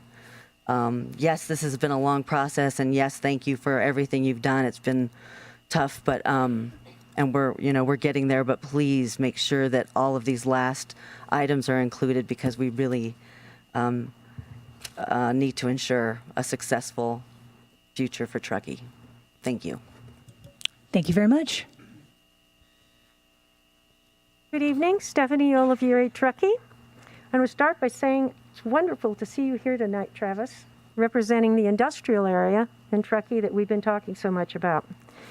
And I think the important thing here is that we want to revitalize our river corridor. It's an amazing opportunity for new uses and a new housing area and business area. Industrial uses, as you know, I've asked that we incentivize, I think the town has talked about incentivizing the moving of industrial off the river and receiving sites for those uses. And of course, working with those who have industry in those areas to relocate. I think one of the most important things is certainty for people who have businesses, industrial businesses, and the language that we've put in the general plan does not restrict industry in the River Street corridor. We've massaged it, we've moved it around, but we have done nothing to restrict it. We cannot move forward with working with industrial uses and redeveloping the river unless we restrict industrial uses as a legal non-conforming use. So when we work with people like Travis, he knows that legally he has that use indefinitely until he decides to move. He will not be moved off of it. But if he sees the benefit to the community as a business person, he may want down the road to move to a site that we can move him to and incentivize him to move to. So there's a lot of work to be done here. But if we continue, as your language allows, continuing expansion of industry in the West River corridor, we're never going to get there. We just keep adding new that we're hopeful that we can remove. We need to have language that says no new industrial uses or expansion. And we need to stand for legal non-conforming uses for those businesses that are there. Also, this language doesn't spark any interest isn't going to spark interest in private investment in this area because there's no certainty. If you don't know how much industry is going to be built around you, you're not going to put in a housing project and a lot of money, investing a lot of money in it. It isn't going to work. I want to quickly address LU4. It does not cover land north of West River Street. It just covers land of South River Street. We want locations for both those areas, not just south. Thank you very much. Thank you, Travis. Good evening, Truckee Town Council members. Alexis Aller, Executive Director of Mountain Area Preservation. Thank you for the opportunity to provide public comments on the general plan update and the future of Truckee. Our staff and board appreciate the time council members have spent with MAP since the last hearing to discuss and clarify our proposed policy language and our legal concerns with the EIR and the general plan. Tonight, I'm not going to go into depth about all of the asks or issues because I just simply don't have the time. I do want to underscore the significant record that we've created in conjunction with Shute, Mahaly, and Weinberger, our environmental legal team that has worked with MAP since 1987. We've documented the EIR issues and the ways to remedy those issues with additional data and mitigation to address the growth projected by Truckee 2040 while offering a land use alternative. While the council does not want to work with us to engage with us on that type of work at this stage, we have now created solutions to address our largest legal concern with the Climate Action Plan by making the suggested changes to resolution number 2023-18, specifically Exhibit A and C, as noted in our comments on the record numerous times. Council members have expressed concerns about what operational means beyond 2030. In order to be compliant with CEQA, the word operational must include all projects that continue to operate and emit greenhouse gas emissions beyond 2030, regardless of whether those projects are constructed prior to 2030. This is because, as the EIR and staff report admit, the CAP does not meet its GHG reduction goals beyond 2030. Again, regardless of when the project was constructed, we cannot rely on the CAP for its CEQA compliance in the next 7 years because the CAP does not sufficiently mitigate such emissions. In those cases, these projects would need to be assessed on a project-by-project basis to determine what level of CEQA climate analysis and mitigation, if any, is needed or required based on each project circumstance, as is the case right now without the CAP. At this stage, we are narrowing in on this particular issue due to the town's past FEIR response to MAP, which reveals that the town may be interpreting the word operational to exclude any projects constructed prior to the year 2031.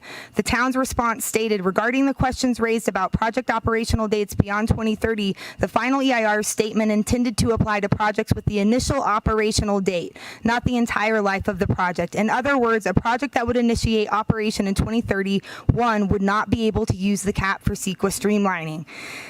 With this statement, it appears that the town's position is that any project constructed before 2031 is eligible to use the CAP for CEQA streamlining and thereby avoid a complete CEQA analysis for the project GHG emissions, even if that project continues to emit GHGs beyond 2030. If so, this is a clear violation of CEQA.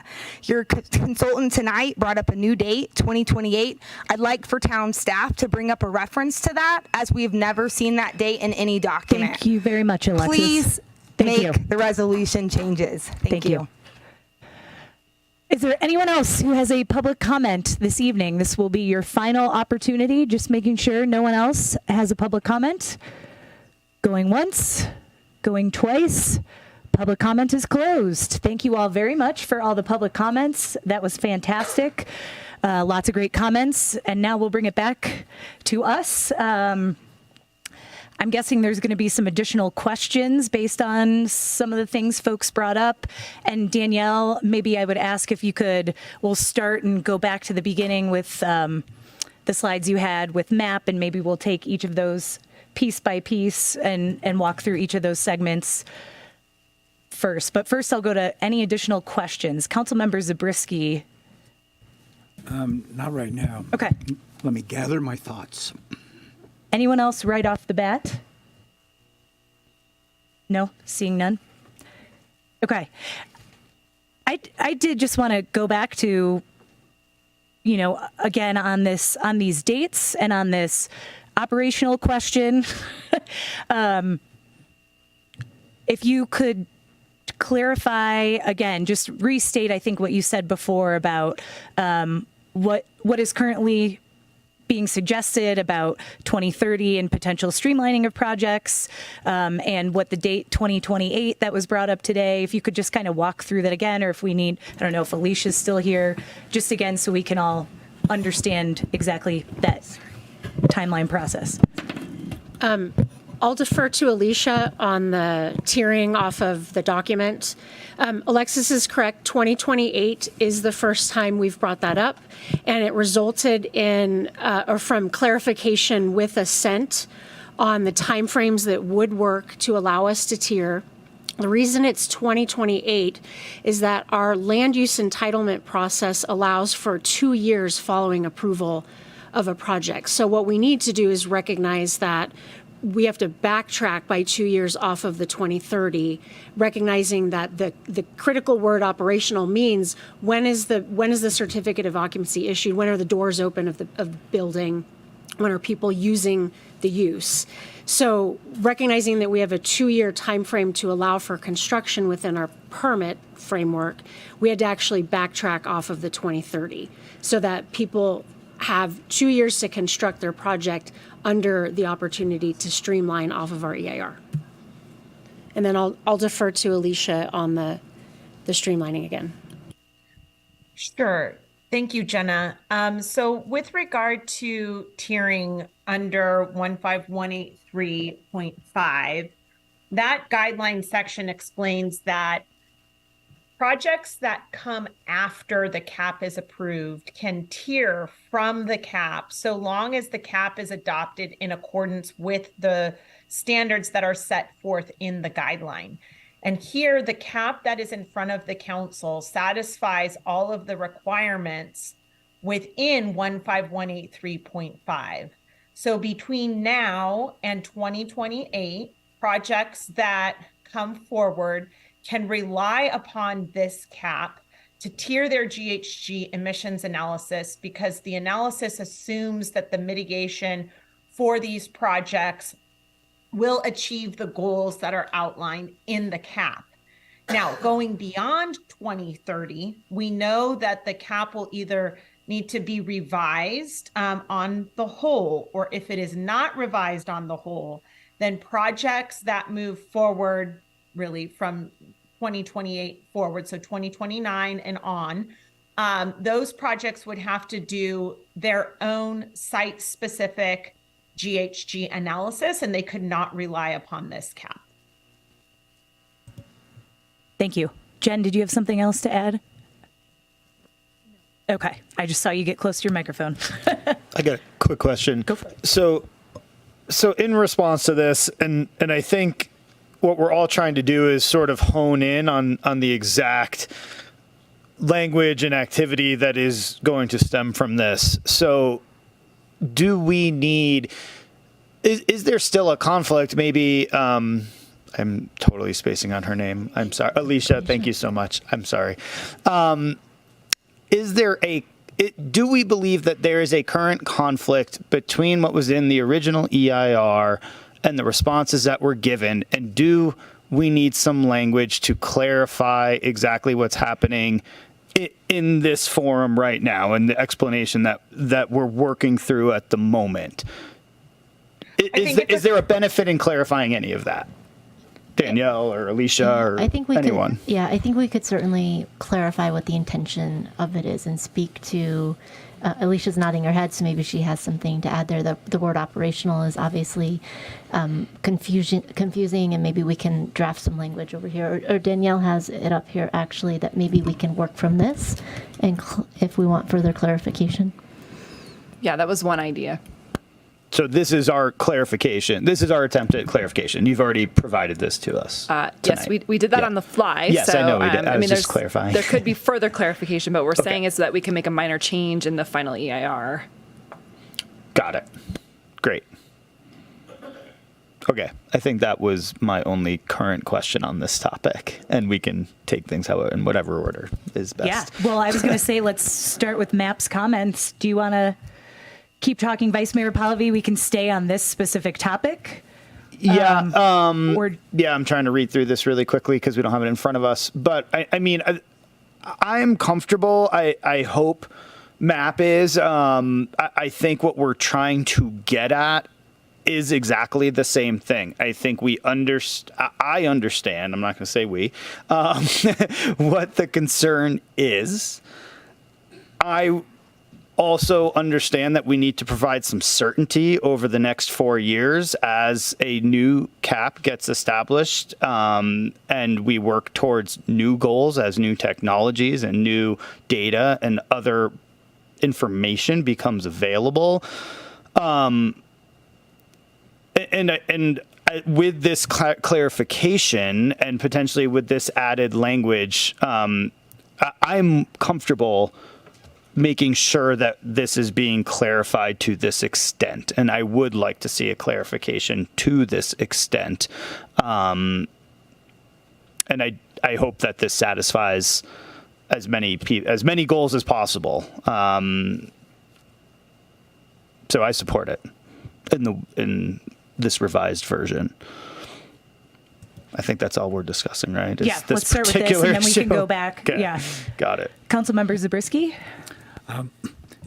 Two things. One, I guess three things. One is that maybe the parenthetical should come out because we're talking about doors open to the public, so we're not talking about, unless we're talking about the life of the processing, we should take out the parenthetical part. And we have another section where we say we review the cap after 3 or 4 years.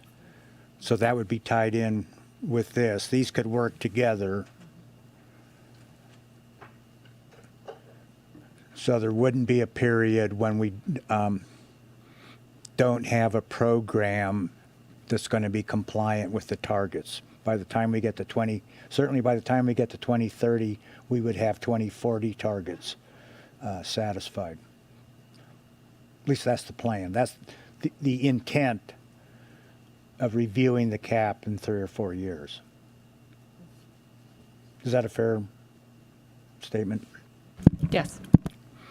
And then aren't there other types of projects that would be subject to tiering that aren't occupied structures? A road, a bridge? I think Alicia's prepared to respond to that. Yes, absolutely. So projects under CEQA can include development projects, residential, commercial, industrial development. They also can include infrastructure projects like those to which you are referring. Could also include projects for restoration of a particular natural resource, whether that's a river, a wetland, an estuary. There are all sorts of projects that would fall under CEQA where we might have a change in the environment that is caused by an activity that isn't necessarily residential, commercial, or industrial. So how do we address operational in that context? Do we need more AKAs? Good question. Alicia, I'll try to chime in. This is Jenna. Okay.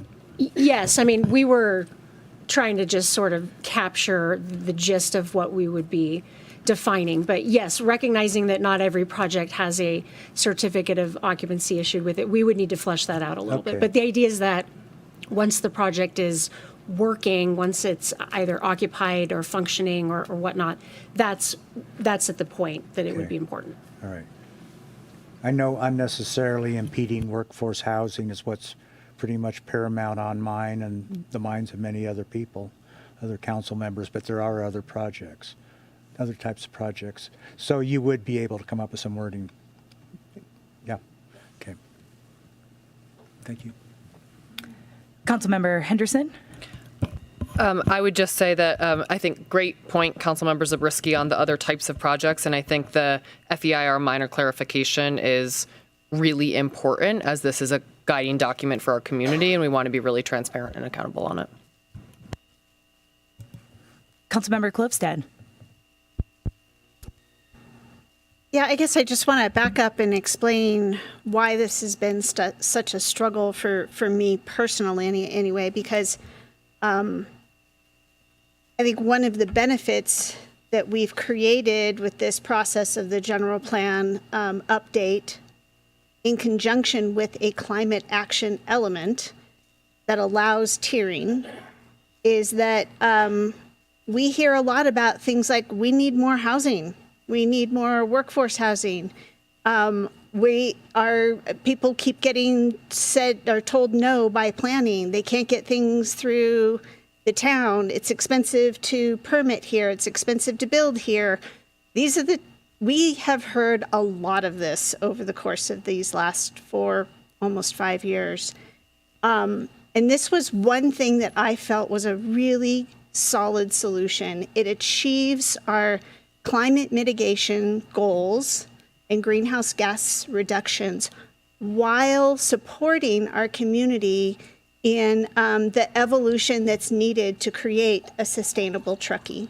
And that includes primarily housing, but all of these other things, including the projects that won't have a certificate of occupancy. So I just want to explain that because this was something that was, I've been very appreciative of MAP's time and commitment to this, and they've proposed many really great suggestions and improvements.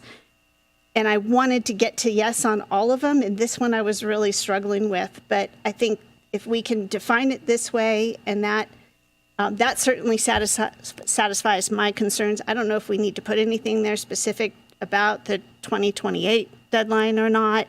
I'll leave that to the rest of council to deliberate. But I think this really helps assuage their concerns, but still satisfies my deep desire to try to create a more streamlined process that does not have greater greenhouse gas impacts on our community. So, thank you. Thank you. Appreciate the continued feedback that we've heard from MAP and others on this one. I would support, making these changes.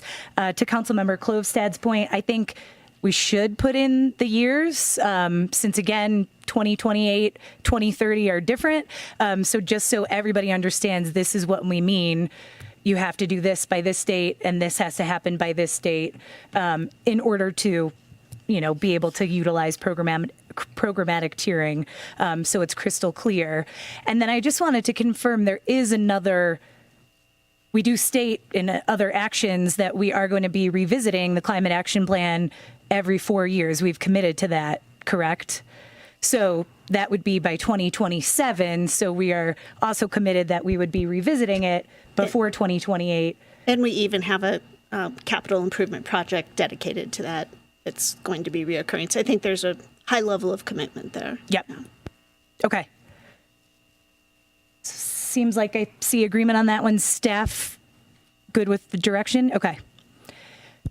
Would address adding the 2028 date in there we have 2 council members interested in that. If there's everyone else, I see heads nodding. I mean, I would recommend that last sentence, maybe just utilize programmatic tiering for proposed new projects that would issuance of land use permit by 2028. And so I think what we were looking at was resolution 2023-17, which is the certification of the final EIR resolution. And then what we heard you say is the language that the staff has on the screen here, minus the AK doors open to the public, because that was our just, trying to explain it. But then also adding in the language for other types of projects and the permit issued by 2028 and certificate of occupancy by 2030. And so that language would get packaged and put in the EIR resolution 2023-17.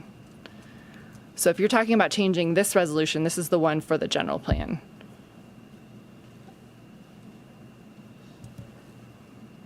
How does council feel? Change both? Yep. Okay. Okay. All right, moving on. I would, staff, I know you're probably making notes right now. So once you finish that, if you could go back to the beginning of MAP's comments, so that way we can kind of talk through. And I would see if, I'm going to go to Councilmember Klovstad next, and maybe kind of if, we can tick through a few of them. I don't think we need to take each slide by slide, but if you're comfortable with changes as recommended, or if you had any other thoughts. My broad stroke on all of MAP's comments was I thought they were thoughtful. They were really trying to support the community and support the town staff in accomplishing what we've clearly defined as our mutual goals.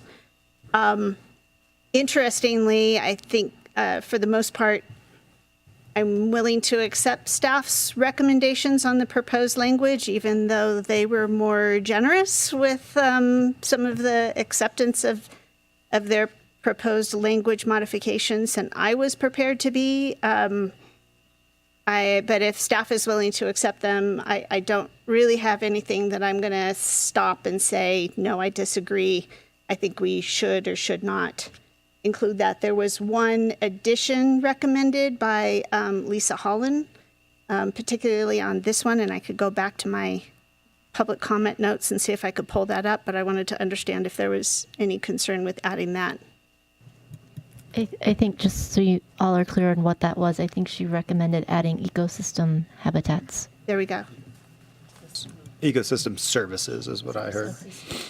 Groundwater dependent ecosystems and ecosystem I have ecosystem service habitats. And if staff does not have any concerns with that, I would support adding that in. We don't.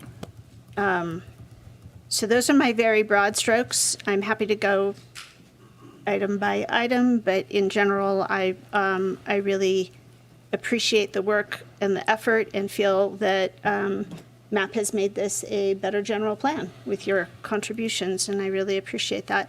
I think we're going to tackle West River Industrial separately, right? Because there's some divergence there. Yeah. For me, yeah.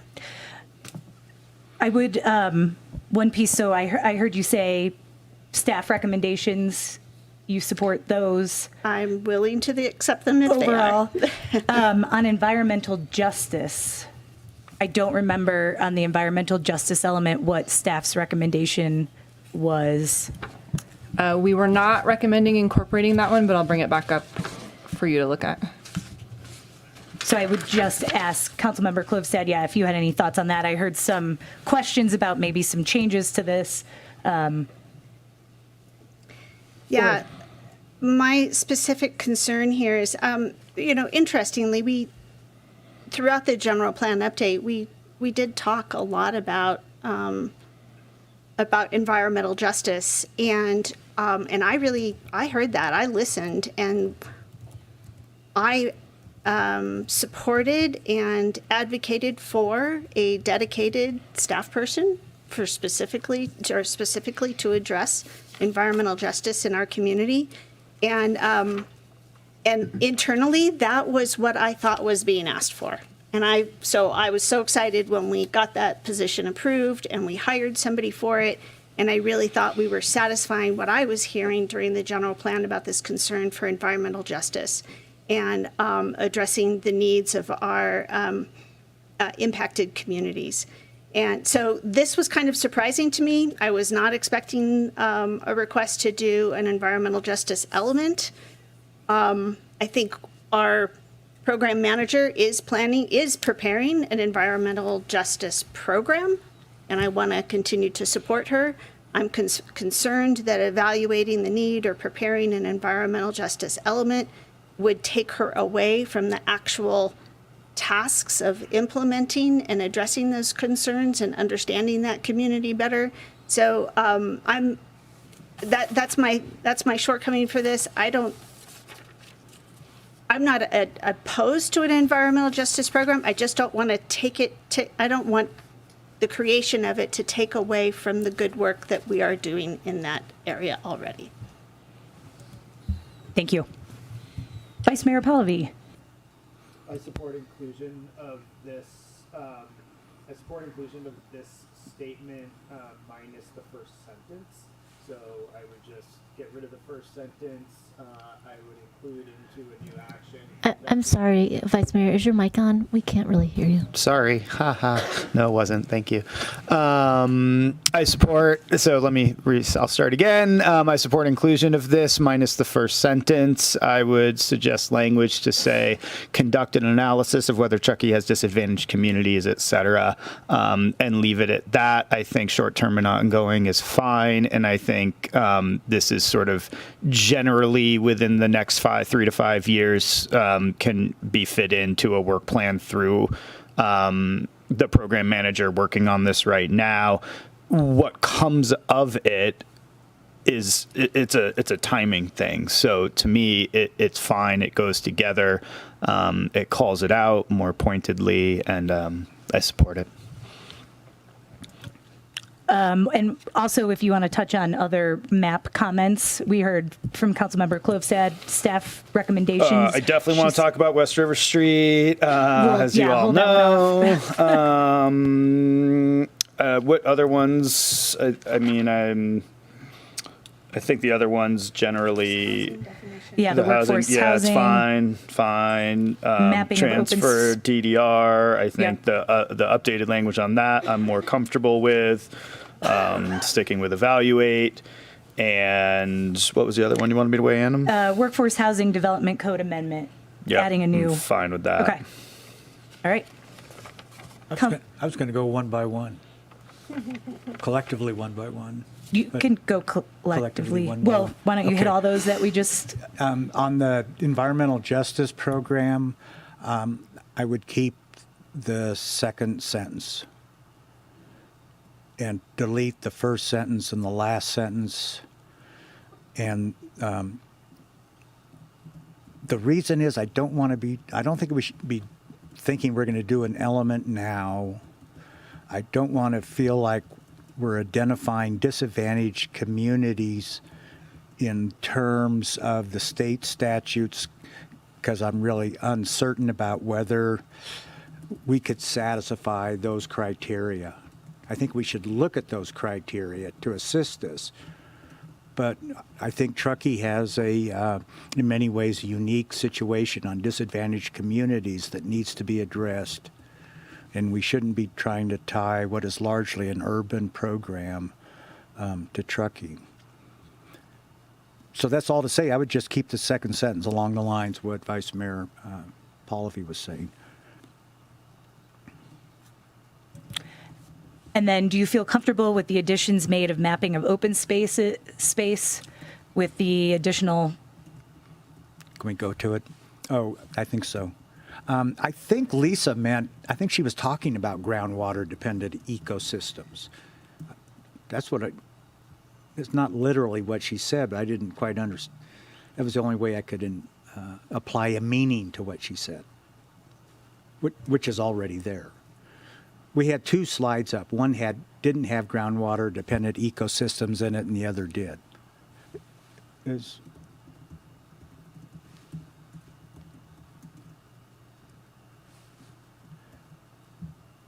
just keep looking for geology.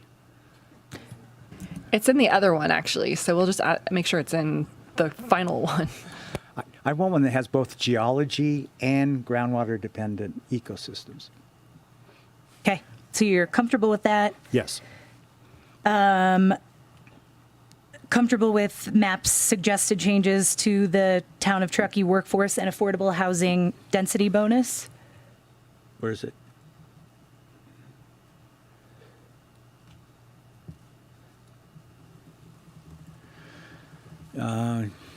Yes, we can still look at the state law. And then if you could go back one, the recommendation to keep the language as is on create or on evaluate the feasibility, and then add an additional sentence at the end on this one. Comfortable? Okay. Yes, I am. And supportive of adding a workforce housing development code amendment. Mm-hmm. Okay. Yes. All right. Councilmember Henderson. Thank you. I really appreciate all of the time that MAP has put into these additional comments. I know we've gone through several iterations now, so wanted to also thank them for all of the meetings over the past few weeks. I really, really appreciate it. I'm supportive of pretty much everything that my fellow council members have said. I did want to specifically address the timeframes because I know that I did have a conversation with some of the MAP staff about that. So maybe you could pull up one that has timeframes on it. I very much understand the desire for completion by dates. And I think, I sort of continue to stand with that's really challenging because unexpected things occur in the world, and COVID is a great example of that can put us into a bit of a bind when we think about those dates. So I just wanted to sort of address that publicly. And then related to the environmental justice program, sorry, I'm making you jump slides again. So I do very much support this. I actually have some different language that I would love to see incorporated. I think we're not at a place of identifying whether we have underserved members of our community. We know that we do. We have our elderly. We have our seniors. We have people with disabilities. We have our low-income constituents. We have our youth. We have our Latinx population, and the list goes on and on. So to me, this isn't an analysis of whether Truckee has these communities. It's how do we actually solution and serve these communities from an environmental justice lens. So I actually would prefer some language that says something to the effect of conduct an analysis of Truckee's underserved communities that may not be identified as disadvantaged by Cal EPA. There are really big challenges with Cal EnviroScreen and some of the state level tools to identify disadvantaged communities. I'm fine with, following Cal OPR, and then potentially something as simply as identified, develop appropriate environmental justice programs and/or an environmental justice element per SB 1000. So that would be my proposed language for council consideration. But I am fully supportive of this. Do you have that written down? I do.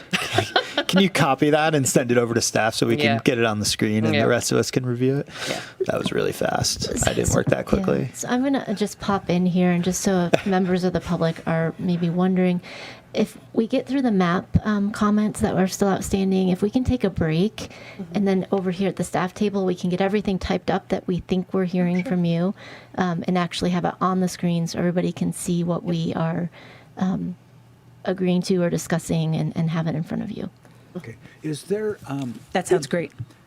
Is limiting the description to environmental justice limit the ability of the DEI manager to look at social issues? Can I actually respond to that? Yeah, I mean, sure. I would think about it sort of in the context of, some of the work that's happening in the Justice 40 initiative. And I think it's really, addressing underinvestment in disadvantaged communities, right? And resourcing members of our community that are most impacted by climate change, by pollution, by environmental hazards that they may be subjected to now, they may have been subjected to for decades. You mentioned the Hispanic community, and for a lot of them, I don't know that it's air quality or water quality or anything in the conventional sense of an environmental issue, and that's my concern. I don't want to exclude populations or neighborhoods that for reasons of racial bias or something, they're stigmatized and excluded from larger activities in the community. I'm worried that restricting the adjective to environmental will limit the DEI manager's ability to develop a program to address those social issues. I mean, I would say this is one part of what the DEI manager will be doing, and it is not all of what the DEI manager is doing. And to Councilmember Paul Levy's point, this is, in the next few years. But to me, this really speaks to ensuring the distribution of benefits of our programs to community members who have been under-resourced and disinvested in. Let me use an example. How would a Donner Creek mobile home park be adversely affected by the environment? What's a plausible environmental impact on the members of that mobile home park? Did you want me to answer that? Yeah. I mean, I think there could be a lot of ways, and it could even come down to, the type of housing stock that they're able to be in, right? And what their interior environment actually looks like, right? Do they have, proper ventilation? Do they have proper, cooking, that isn't just putting out pollutants into their indoor environment? Because then you get into indoor environmental air quality. I mean, I think we could sort of go on, and I don't want to take us down, a path when we're just trying to say, do we support this particular action that MAP has proposed for the general plan or not? And I'm gonna jump in here too, because I see, hearing conducting an analysis, and then that will inform future decisions and policies. Also, we have the DEI doing a strategic plan, which speaks to some of the things you're talking about too. So I don't see them being exclusive. The conducting an analysis could help inform that strategic plan, as well as I look at it as, yes, do we need an environmental justice program? Does that data help us do better with our strategic plan? Things like that. What's the matter of just throwing in the word social, say environmental and social justice?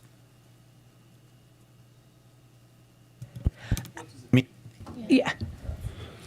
Oh, then it would cover issues of racism and exclusion in the community. Council It would more member, properly address economic issues. It could address issues concerning energy efficiency within the mobile homes. I don't know if that's part of the environmental part or not, but a lot of those mobile homes need improved insulation. To me, that example you just gave is very much environmental, and I would just advocate that this is specifically related to environmental justice, and our DEI manager is tackling all of the other components related to justice, inclusivity, and belonging in our community. That was the intention behind that hire. And that's why we're not changing the methodology. We're saying following the California Office of Planning and Research guidance. That's why we're not here to debate what we're dealing with. We're going to follow that guidance. That's why I'm not sure that this conversation, it's not going to go anywhere, right? Like, I think it's very clear. Let's follow that guidance and do it. And 3 people can either support it or not. And we can take Councilmember Henderson's revised language. Let's put it on the screen. Let's move it. all right. Okay? We got a lot to get through. Sounds good. Do we? Yeah. All right. So if you, Councilmember Henderson, you sent over your language. I know we'll take a break. So once we get through, let's get through more of MAP's comments. Can you go back to the beginning of MAP's comments and just make sure we hit all of them that you had too? Okay, we got that one. Got that one. That one. Yep. So yes, I think everyone, heads nodding. Yep. Okay. Next one. Yes, we talked about all of that. You can go to the next one. Yep. So we're on that one. Okay. Now we're to West River Street.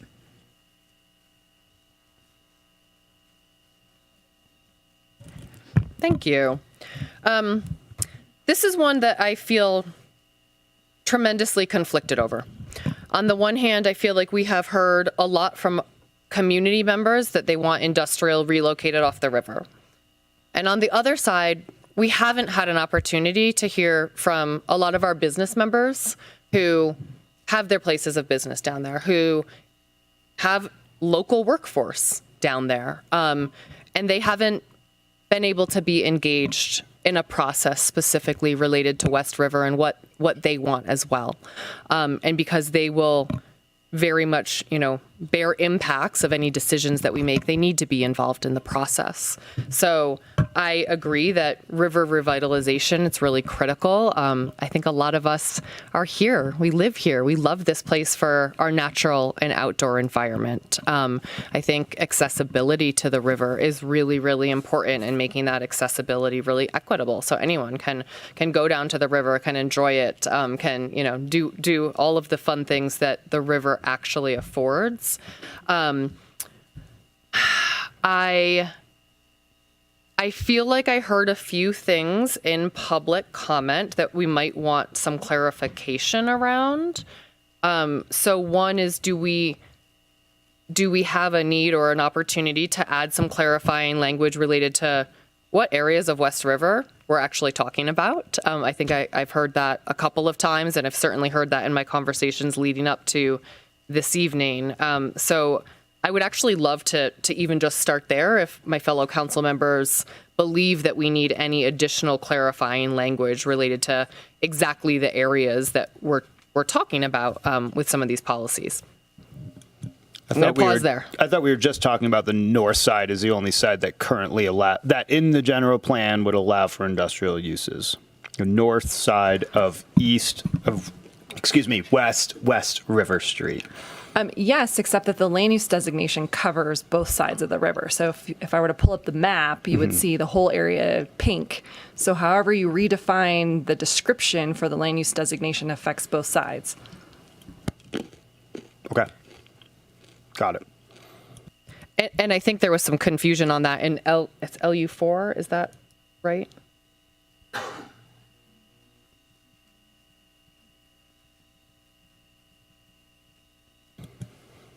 And I'll offer up the opportunity to go next if you would like. Go. I'm rereading, so. Okay, go for it. Yeah, I mean, my position's been pretty clear. I think on this, I don't think it's changed too much. I don't believe we've identified. I think there's a couple problems with the revised language, and I want to be very clear that I'm comfortable with the existing language in there for a couple of different reasons. I too support river revitalization. I too support relocation when possible. As soon as we identify sites, it's going to be a long process. We have not identified enough industrial land to completely eliminate this use on the river at this point. If through the land use process we said, we have all this awesome industrial land over here to continue job creation and to continue business innovation and expansion and resiliency, then I could be more comfortable doing that. But we have not done that yet. So I see this as one of those interim things. To me, this is a sort of partial, hey, let's move towards new opportunities. Let's move towards a revitalization plan. We already have some folks that are ready to go. Let's get some of that done. And in that process, move towards this relocation project that we also have identified that's in there. And when we get a little bit down the road and we say, hey, now we got all this industrial land, we have an incentive package, we have all of the pieces to the puzzle, then I think it's appropriate to completely move forward in a much more revised and magnified way. The other issue is we already have, and this might get to a little bit of maybe these 700 units and some of these other growth concerns, but we have a pretty significant amount of residential land use already zoned accordingly for these purposes. We have all of our planned developments. We have other density increases that we're adopting as part of this plan. Other mixed use zoning designations that we're also adopting as part of this plan. And business innovation zones and lots of other things. So my vision, I think, aligns with a lot of the things that I've heard. I just don't think we're there quite yet. And so I'm hesitant to start down a path that becomes so restrictive that we're actually handcuffing our community from the types of activities that we're actually trying to create, right? We just changed every single word in this document to business resilience. And if we're not going to allow expansion or cleaning up or any of those things, well, how can we be resilient if we're handcuffing the exact people that we're trying to help be resilient? So that's a little bit of a conflict for me, and that's why I can't support removal of that. I have heard all of the arguments. I appreciate everybody's perspective. We can have more and more conversations about this as long as we want to, but I just don't see that we don't have the land to create what we want to actually create with jobs and other things to be able to move that forward. So I do not support the changes to that particular paragraph. I'm going to jump in. Can you, go back to which paragraph? 4.1, or sorry. Yeah, the one you were just on. Whatever. Oh, or this one. Well, I definitely, yeah, this one. Well. I was going to ask the modify question mark. Is this one where we could add another sentence committing to revisiting West River Street zoning once industrial land has been identified? You know, something I know there are people in the community working very hard to try to find potential receiver sites. So that way we're committing to those that really want to see a change at West River Street, that once we have identified this industrial land, we're going to go back and revisit the West River Street zoning. But we also are committing to businesses. I totally agree with you, Vice Mayor Pallavi. We want you to improve your business. And so we don't want to restrict things now to do that. Once we've got better sites, then, you know, maybe that's a different conversation. So suggestion I would put out there, if that would help people feel a different way. Go ahead, Councilmember Zabriskie. Yeah, I can't find any handcuffs in here. I think we want to send a clear signal that West River Street is going to change, that we're looking to move industry off of there. And I see this one as being a pretty easy change that handcuffs no one. It's simply keep the language at the beginning of the sentence: ensure adequate industrial land to support a four-season economy and to facilitate relocation of industrial uses out of the West River District. There's no handcuff there. It's about helping them move out. Yeah, I'm not speaking to this one. Okay. I'm sorry. I was speaking to MAP's comments. Okay. I'm sorry. Councilmember Zabriskie. West River Industrial, page Councilmember Zabriskie, 2-8. hold on. I was just speaking to that one and saying, adding a sentence to that one, committing that if we kept our current, you know, the current language, that we would revisit it once we have found that relocation. So I didn't mean to confuse you, but I wanted to be clear. That's where my suggestion came in, if we were sticking with what we had. Yeah, we should send the signal now. People should know that we want to move industrial off of there. And this is an easy one to signal to the other agencies that we want to work with that is our intent. I think that'll help us. I support that too. Okay. And then what we're talking about, if we go back to the 2020 economic analysis, the market study, they said there's a deficit of 2.6 acres of industrial land. But then you look at West River, if we're going to do relocation off the West River District, you need to add the equivalent of 4.4 acres of floor space. And then they recommended find 10 more acres of land that can be designated to industrial. But so I'm working with those numbers in the back of my That's head. including the current zoning. Mm-hmm. So there's only a deficit if we stick with the language there's only that deficit if we stick with the language as is. I wonder if that deficit increases if you pull this language out and say, okay, no new industrial at all, then your deficit becomes potentially greater, right? So the current deficit, the current plan that we're talking about maintains industrial uses. Right, and if we moved all those industrial uses, we need 10 acres of land to Minimum. handle that, Right. and then overall More for than the that. entire town. More than that. Well, the economist said 10. But it might be more. He said 10. That's all I'm saying. Okay. I think we ought to be looking at 20 for industrial. Okay. But we don't have that. But I don't have the We are data. looking at that. Yeah. Councilmember Klövstad, your thoughts? Okay. I think we're pretty consistent on this. And for me, it's important that until we've initiated the study group, we've contacted the owners and operators about our desire to move their businesses and secured a receiver site with incentives. I think it would be contrary to the Truckee way to take away this industrial zoning with this action at this time. And I also don't think that doing so would instill the cooperation and support from those stakeholders that we seek. I want this to succeed this time. I know this has been in the general plan for decades. I want it to succeed this time. and I want to endeavor to create the structure to make that successful. And I think that's what we're all intending to do with initiating the study group. And again, we're here now contemplating the general plan. This process is happening outside of it. Mayor Romack, I think I'm willing to consider that additional language to say, and we'll update this as soon as we have the receiver sites and a program. And I also just think in general, there's a little bit of a happy medium that I'm pretty sure you all read, which was from the Truckee River Legacy Foundation. It's not making them existing non-conforming uses, but it's a little bit stronger than what the current language reflects. So I'd like us to consider that.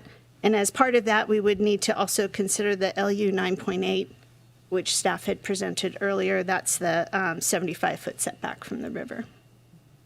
I would like to see that one deleted. I think it's a development code issue again. We just need to separate those. Councilmember Henderson? Yeah, I mean, I definitely, as I said, conflicted on this one. And I do think this is a place where we have to find compromise. We have really diverse stakeholders and we haven't engaged all of them in this process. So from just the perspective of, good government and transparency, I think that it's really important that we spend the time. Do we have language? I know we have language related to actually convening the West River Working Group and the West River Study. What do we have for the time frame on that? It's short term? Do we have a sense of, to Mayor Romack's point, which I think would be good additional language, I would support that, of making a commitment to revisit this language once we have results of that study group. And we really do need a broad range of perspectives in that study group. I think the language that this added language is great. Yeah.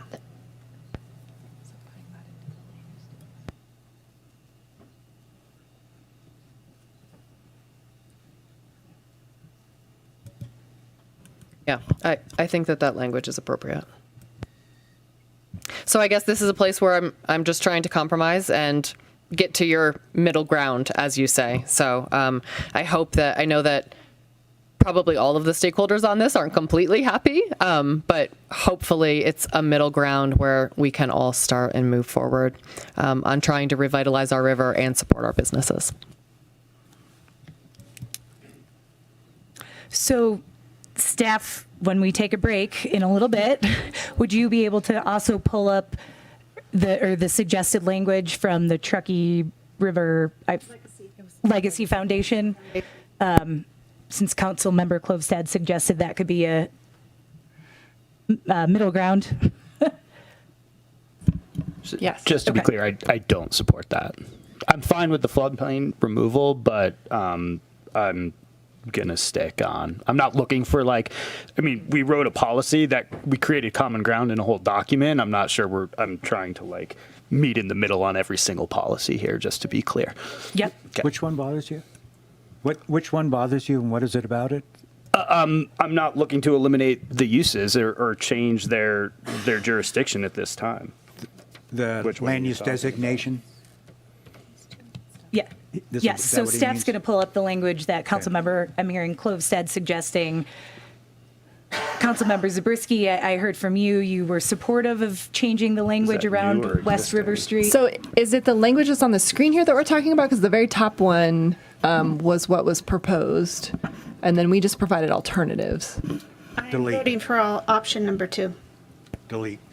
But there wasn't any other wording out of Jan Holen's comments that you wanted us to address. Oh, it's, they had a strikeout on LU 9, strike out the last phrase while preserving the district's industrial heritage. LU 9.1, strike out industrial and just use business. Right. LU 9.4, strike out the sentence, create an employment district in an improved industrial setting between West River Street and Union Pacific Railroad to allow for the relocation of existing industrial uses. Right. Those were the 3 modifications they proposed. I thought that was good middle ground. Yeah. Me too. Support on that side. Councilmember Henderson? Yeah. Okay, so yeah, if you could pull that up at the break. Okay. And I think agreement on option 2 on that one, delete LU 9.8.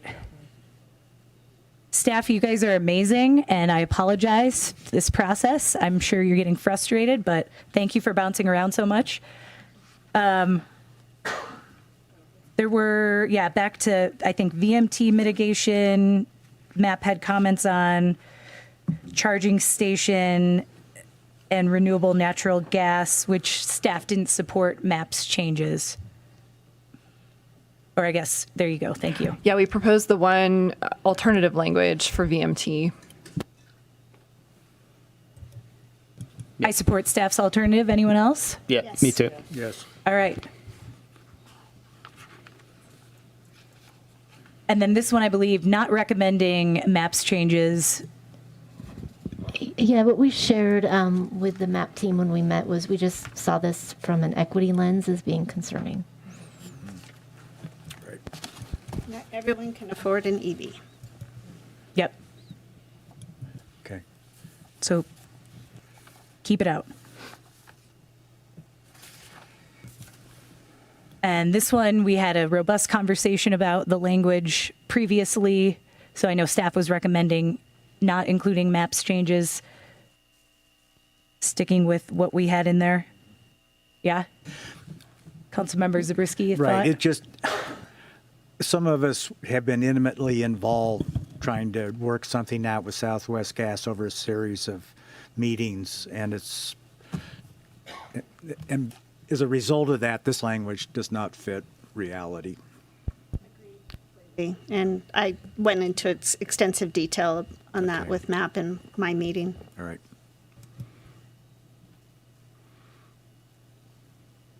This was sort of the other set of comments. Did we already agree to cap 7.f? Town facility retrofits? Did we? I supported MAP's comments on that. We had a few, Daniel's getting to those slides.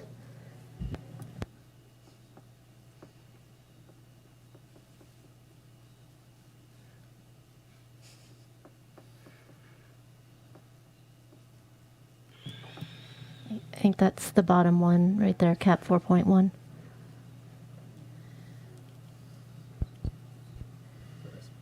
Support it. Everyone good with cap 4.1? It's the town facility retrofits, Oh, which Yeah. I support it. I'm fine with it. Cap 7.f. Can I just really quick? So cap 4.1, we have low and zero emissions vehicles, but then the red line is the town is required to convert the town fleet to, it just says zero emissions, and I would like it to say zero emissions and low emissions if we're including that red line. Not every vehicle in the town fleet is going to be able to be converted to a zero emission vehicle.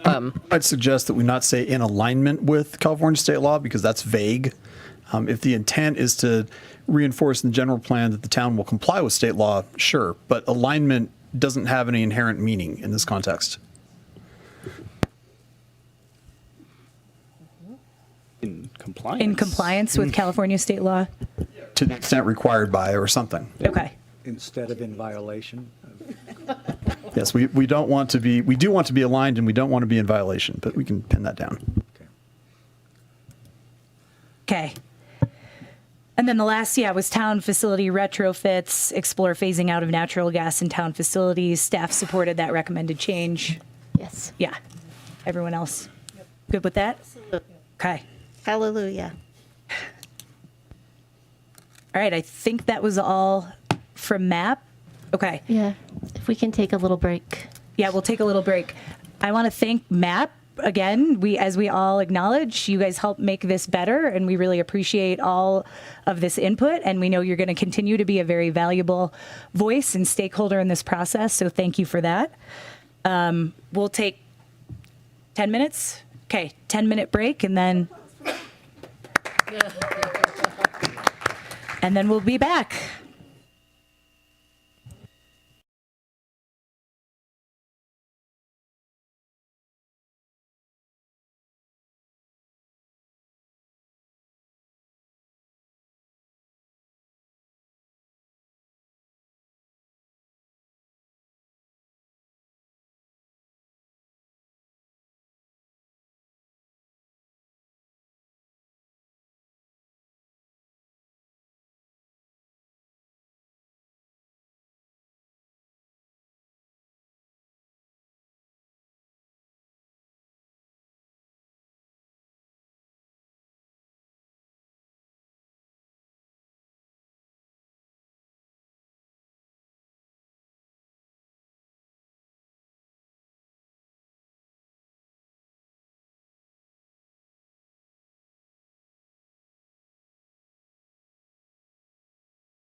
And we're just giving staff another minute to update everything we just threw at them.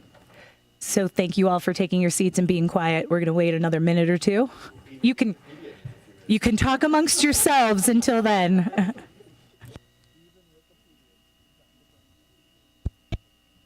Done.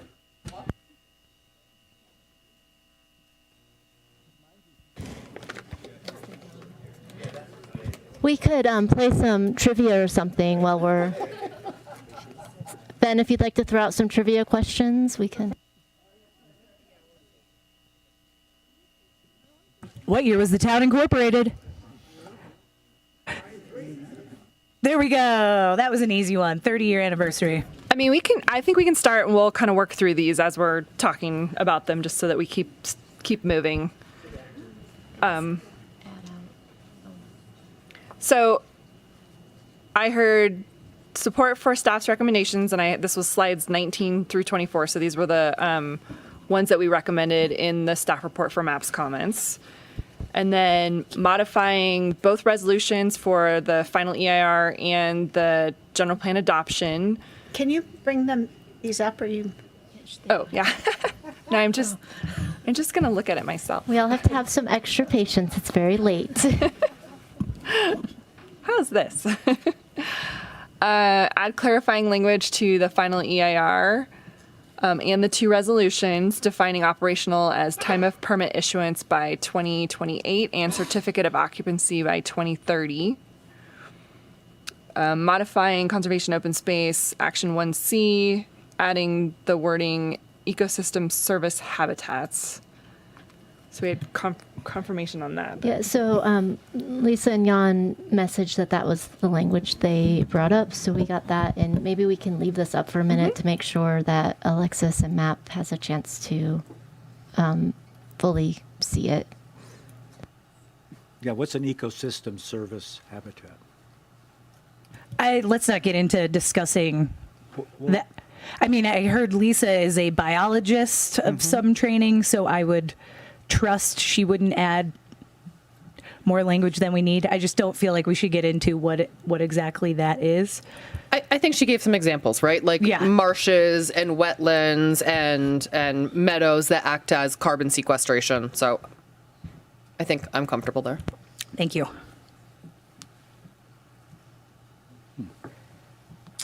Okay. All right, everybody, we're all good, okay? Okay, and then I did a comparison. So the MAP's suggested language is in the blue, and then we have Councilmember Henderson's in black. Okay, and during the break, I got an update. Apparently, this environmental justice includes social and economic justice. Great. So do we all like the suggested change on the left? I think there's just one typo in the very last sentence, and/or an EJ element.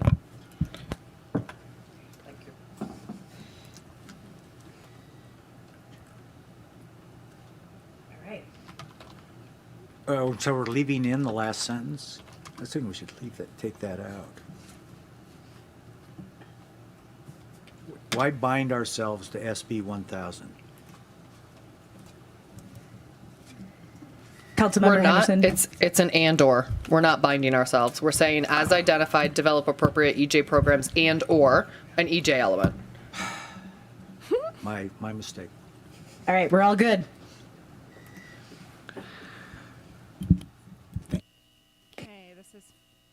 This is for the industrial land, so making the change recommended by Councilmember Zabriskie of outside of the West River District, and then including the language that was from 4.1.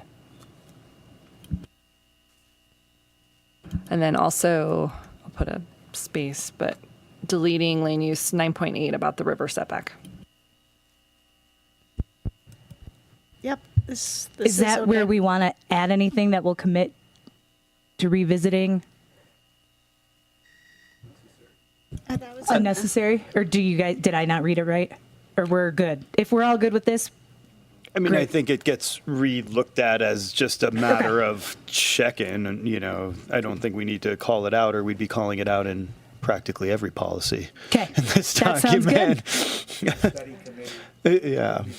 Yeah. Perfect. Okay, this is for the land use designation description, and this language was the original council majority approved language from the meeting on the 13th, and then with the addition of the 4.1 language in the red.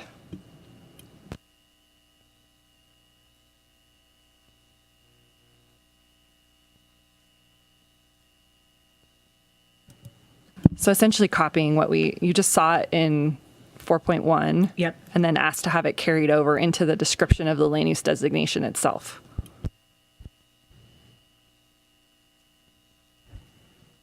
Yes. Yes. Yes. No. That's 3. So, yeah. Okay, the VMT one is the staff recommended change. And then with the CAP 4.1 low and zero emissions, adding low emissions and then in compliance with. So the purple was the council change.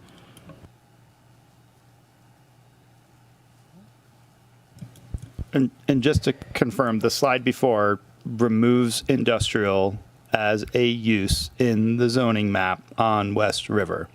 And No, it removes it as a descriptor in the land use designation. We still will need to, when we go through our discussion of development code amendments, go through the land use table in painstaking effort and identify what uses are allowed and not allowed. And I think Jen and I were just talking about this at the break, that some things we maybe see and perceive as industrial are actually service uses. So that is a future conversation. Right, but I guess the intent here, just so that we are all really clear, is that when you head to that process, the goal will be to eliminate industrial uses from those zoning maps. That is the intent of what this is saying, correct? I think that's the council's interest, is to take the emphasis off of industrial, and then we'll have future discussion. But I think that the goal, when you put together a staff report for the Planning Commission, it is going to say, the general plan says this. So we are reflecting on that. And I just want to double and triple check that that is the direction that we want to head, is to remove industrial from the zoning map at a future date in the through a development code amendment. But that is the intent of what this measure is saying, right? Because development code amendments are that's how this is going to work, right? We adopt a general plan, we move to development code amendments. And so what staff is going to do when this comes back is say, here are all the industrial uses, this is what's in the general plan, the direction from council were to remove these, so we are recommending removal. Yes, but I still have to caveat it in saying that there are things that we perceive as industrial that are maybe even listed in the land use table as industrial that are not really industrial, that we may re-describe. So on the surface, the answer is yes, but with a caveat.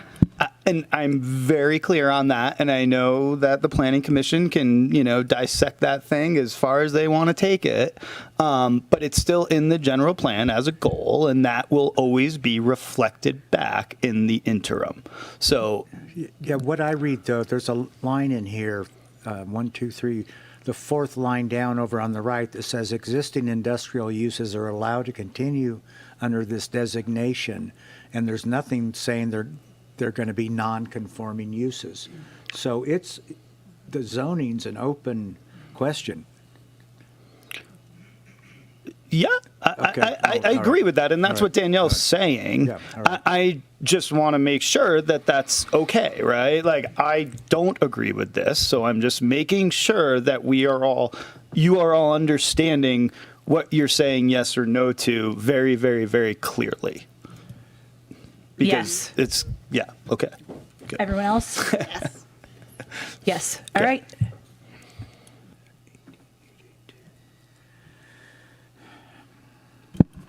I think we were okay with this one. And then this is where we started to fade off. So adding into 9.3 was the language that we had proposed as a new addition, which I think council was fine with. And then I had something about a cap 7.5, but I'm not really sure what that change was, so we didn't capture that. And then Jan Holen's comments were the last one. 7.5 was actually a map comment. But oh no, I'm sorry. It was 7 points. 7 point F. I think it was 7F, right? Yeah. Yeah. Can I ask a question really quick, Mayor?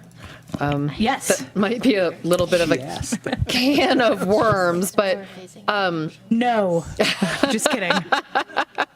Apologies, it's late. I know we've talked a lot about a comprehensive study of West River, and I support that. I think that's right. But I am also, there was a comment made just during our break to me, which was an interesting one of why are we doing a study versus, a master plan for West River, for example. And I am just hoping that staff can maybe speak to that a little bit. Again, could be a can of worms, and I'm not trying to derail us. Tons of property owners, primarily, is you don't have a single major property owner. I mean, I can answer that, but staff can as well. And so when you have just such an array, there's tons of small parcels, big parcels, but take it away. Yeah, think of Hilltop. Yeah. Yeah, we did talk about this with Ascent pretty extensively when we were trying to come up with what this kind of river area would look like. And doing a study is just way more tangible. And master plans, as we know, take time to put together and are regulatory in a different way. And so I think we wanted the most flexibility where we could shape, and maybe some recommendations come out of that of future changes to regulatory documents, but we didn't see having a master plan as being necessary to achieve the goal that we want to try and revisit this whole area. Thank you.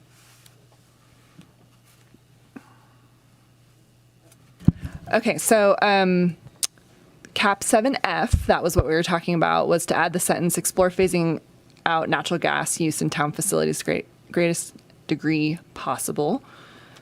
And then feasible. After our discussion about possible and feasible. Feasible. Yes. Thank you. I'm still awake over here. So the last one was specific to the Truckee River Legacy Foundation comments. So I just grabbed that from, we already talked about the 75-foot setback one. So there's a few other ones in here for the West River District overview of LU9. So I think we could actually just maybe have a general bullet that says remove references to industrial uses for the ones that are identified in here and just say consistent with recommended by the Legacy Foundation. That way I'm not writing all the text up here. That's fine with me. That would be LU 9, 9.1, and 9.8. Oh, no, not 9.8. strike that. 9.4.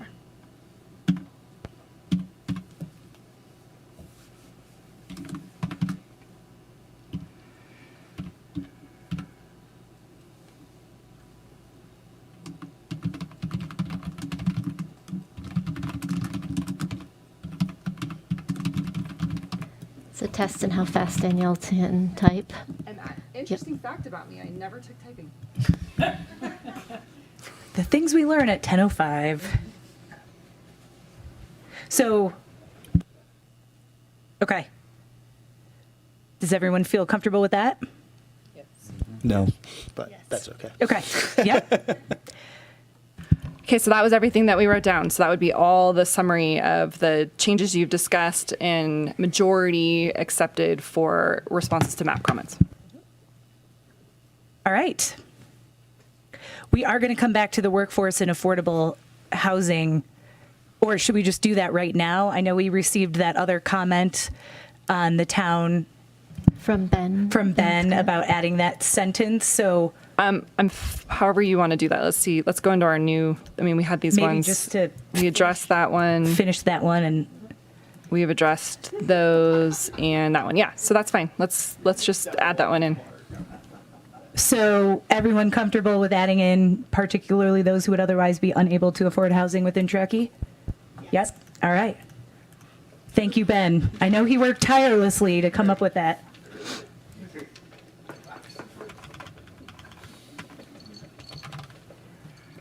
Great. And thanks to MAP for their work on that one too. That was a joint effort. Okay, so now we are on to one cat slide. And this is where they were asking for the greenhouse gas reduction analysis. And just to be clear, this is in addition to the other two that I know Edward mentioned he hadn't seen those. So I brought those up. Yeah, they were at the very beginning because they were carried over from the last meeting. But I can show you that again just so that we're clear that they're in here. And that was one of the recommendations that we just had, was to include these slides in council's action. So there's 8A with the changes that we previously discussed. And then cap 8C, same. And then that's reflected in the changes that we just talked about. I put the slide references of 19 through 24 to make sure that's really explicit. Perfect. Supportive, everyone? Yes. Yes. All right. So that moves us on. Oh, are we good? Sorry, I'm just for record keeping purposes and making sure it's explicit, I'm going to do the same thing that we did for these other ones. Okay.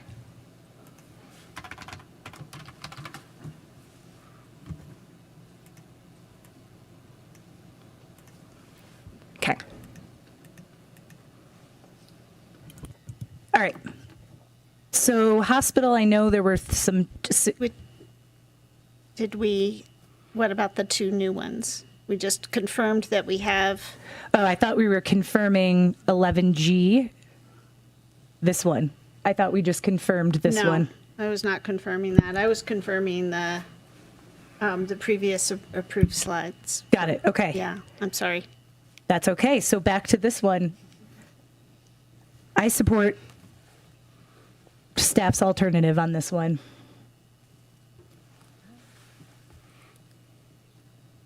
Anyone else have any thoughts? Again, like I said earlier, I just think it's redundant because we're already required to do that. But if nobody else has issues with it, I'm not going to make a big deal out of it. I just think it's redundant. And isn't that the job of council anyway? At the end of the day, isn't that our job? To be redundant? No, to put together a cost-benefit analysis of. I mean, that's pretty much That's what I mean. do. Like we have to do that. It's a state mandate. Right. So I support Councilmember Klofstad on that one. Yeah, so do I. Okay. So don't make the change. Okay. Yeah. I'll just add Doesn't matter. I don't have support. So we'll move on. I think there is redundancy in other places, so being redundant isn't the end of the world. But that said, let's move on to the hospital. So I believe there were some suggested changes. I think just also broadly, just discussing the hospital, and we've heard from them, they would like inclusion in the general plan. So I think can speak to these suggested changes, and then any other thoughts related to their specific ask and moving forward with their master plan. Councilmember Zabriskie.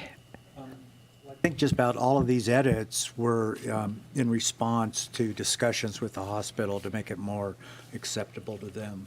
And I participated in that, and I'm fine. I expect I'll be fine with all of these. I want to see the wording, but I'm hopeful.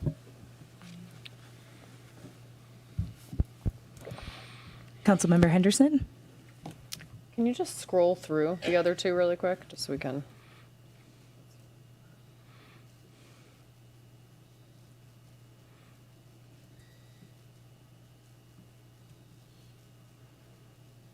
Yeah, I'm comfortable with these. And do you want us just to start there, and then you're going to come back to us on just addressing inclusion in the general plan? Or? Is everyone comfortable with these? My only caveat is like, do we? I think in the same vein that the hospital felt it was too broad, I'm just wondering if this is slightly too specific. I look at like school district administrative offices. I look at. I don't know what else I can think of at the moment. What's that? Yeah, there's a lot of sort of other random stuff. So I don't know if it's partner with other government agencies and special districts, not including the hospital. I mean, if that's what we're trying to solve, I don't want to pigeonhole us too far that we're super pigeonholed and just say I'm comfortable saying I don't need to partner with the hospital to relocate them, but I don't know what the future also might hold. So it's minor. Mm-hmm. If I were starting over, I'd agree with you. Just say with other special districts and government agencies, but the hospitals appear so sensitive on this, I'm reluctant to do that. That's fine. So you'd like to leave it with this the way it is here? Grudgingly, yeah. Councilmember Henderson or It's not a hill I'm going to die on. Yeah, just leave it. If somebody else wants to relocate, they'll come to us and they can relocate, and this doesn't necessarily prevent us from doing that. Absolutely. It doesn't prevent us from Move it welcoming any and all to the table. Move it along. Anna right. has contacts. And I'm okay with all the rest of these edits that staff made. Same. Okay. So we're in agreement. So then I think come back to more broadly the discussion around the hospital, inclusion and general plan. Vice Mayor Pallavi? I do not support inclusion in the general plan. Unfortunately, I think we're just not aligned on that process at the moment. I think we've spoken very clearly to the support that we will be pushing forward, at least on our end, and we hope that we have willing partners who are interested in partnering on the two pieces that we've put forward. And I think that's the path forward. And I support the path forward that we have already discussed numerous times. We continue to discuss, and we've made a very overt effort to call out in an active way. So, Councilmember Klofstad? I absolutely agree. I think based on what we established in questions, that the hospital has a ways to go yet before they have a plan that we can fully consider and help process. First and foremost, they need to finish their EIR and post it so everybody can make comments and and engage the community on that. And I see so much evidence of them considering themselves separate from the plan, between the notice of intent to file an EIR and the statement that the master plan is intended to align with the Truckee 40 general plan. So I think, this is the path we've been on for a long time. I think we need to stay on it. I think one thing that we have all learned through this general plan update process is we have a very engaged community, and community character is really valued, and we want to make sure that this master plan and the campus expansion is welcomed by our community. We want it to be embraced. We want it to be authentic to Truckee. And it would be incredibly inauthentic for the council to sweep this plan into ours after spending 5 years educating the community on what our plan includes and covers and considers. And we haven't done that on the hospital master plan. So it wouldn't be consistent with the Truckee way, wouldn't be consistent with our actions and our considerations thus far. And so I think we need to affirm the choice of the residents that this is what they want to host in their community. And I'll continue to support that master plan process any and all way that I can. I've reached out to board members and will continue to welcome meetings to make sure that we hold our staff accountable to move this forward. I'm really proud of the staff and their offerings of $40,000 to help contribute to this consultant to assist with the plan. So I really want to support that moving forward. Councilmember Zabriskie. I'd look forward to continuing to engage with the hospital staff and with their board members. The hospital, we have a sizable contingency of hospital members here. More earlier, and we went through questioning of staff. I understand why the reasoning behind our feeling that it would be quicker to get the master plan approved if we approve the general plan beforehand. And I don't understand the logic of the contrary position. So it's a little odd to be sitting here trying to act in the hospital's best interest on matters of which the town is more intimately familiar. The processing of the master plan through the town's procedures, yet the hospital is taking an opposing view. I hope we can work through that. Thank you. Councilmember Henderson. Thank you so much. I really appreciated the comments made during public comment about how we have to focus on our common purposes. I think that all of us in this room right now, everyone who's been engaged in this process, has a lot of commonality. We all care very deeply about Truckee and about this community. And I want to say I really applaud the hospital. I recognize that there have been communication breakdowns, there have been challenges, but I applaud the goals. I applaud the care that you provide and the care that you'll continue to provide to everyone who needs it.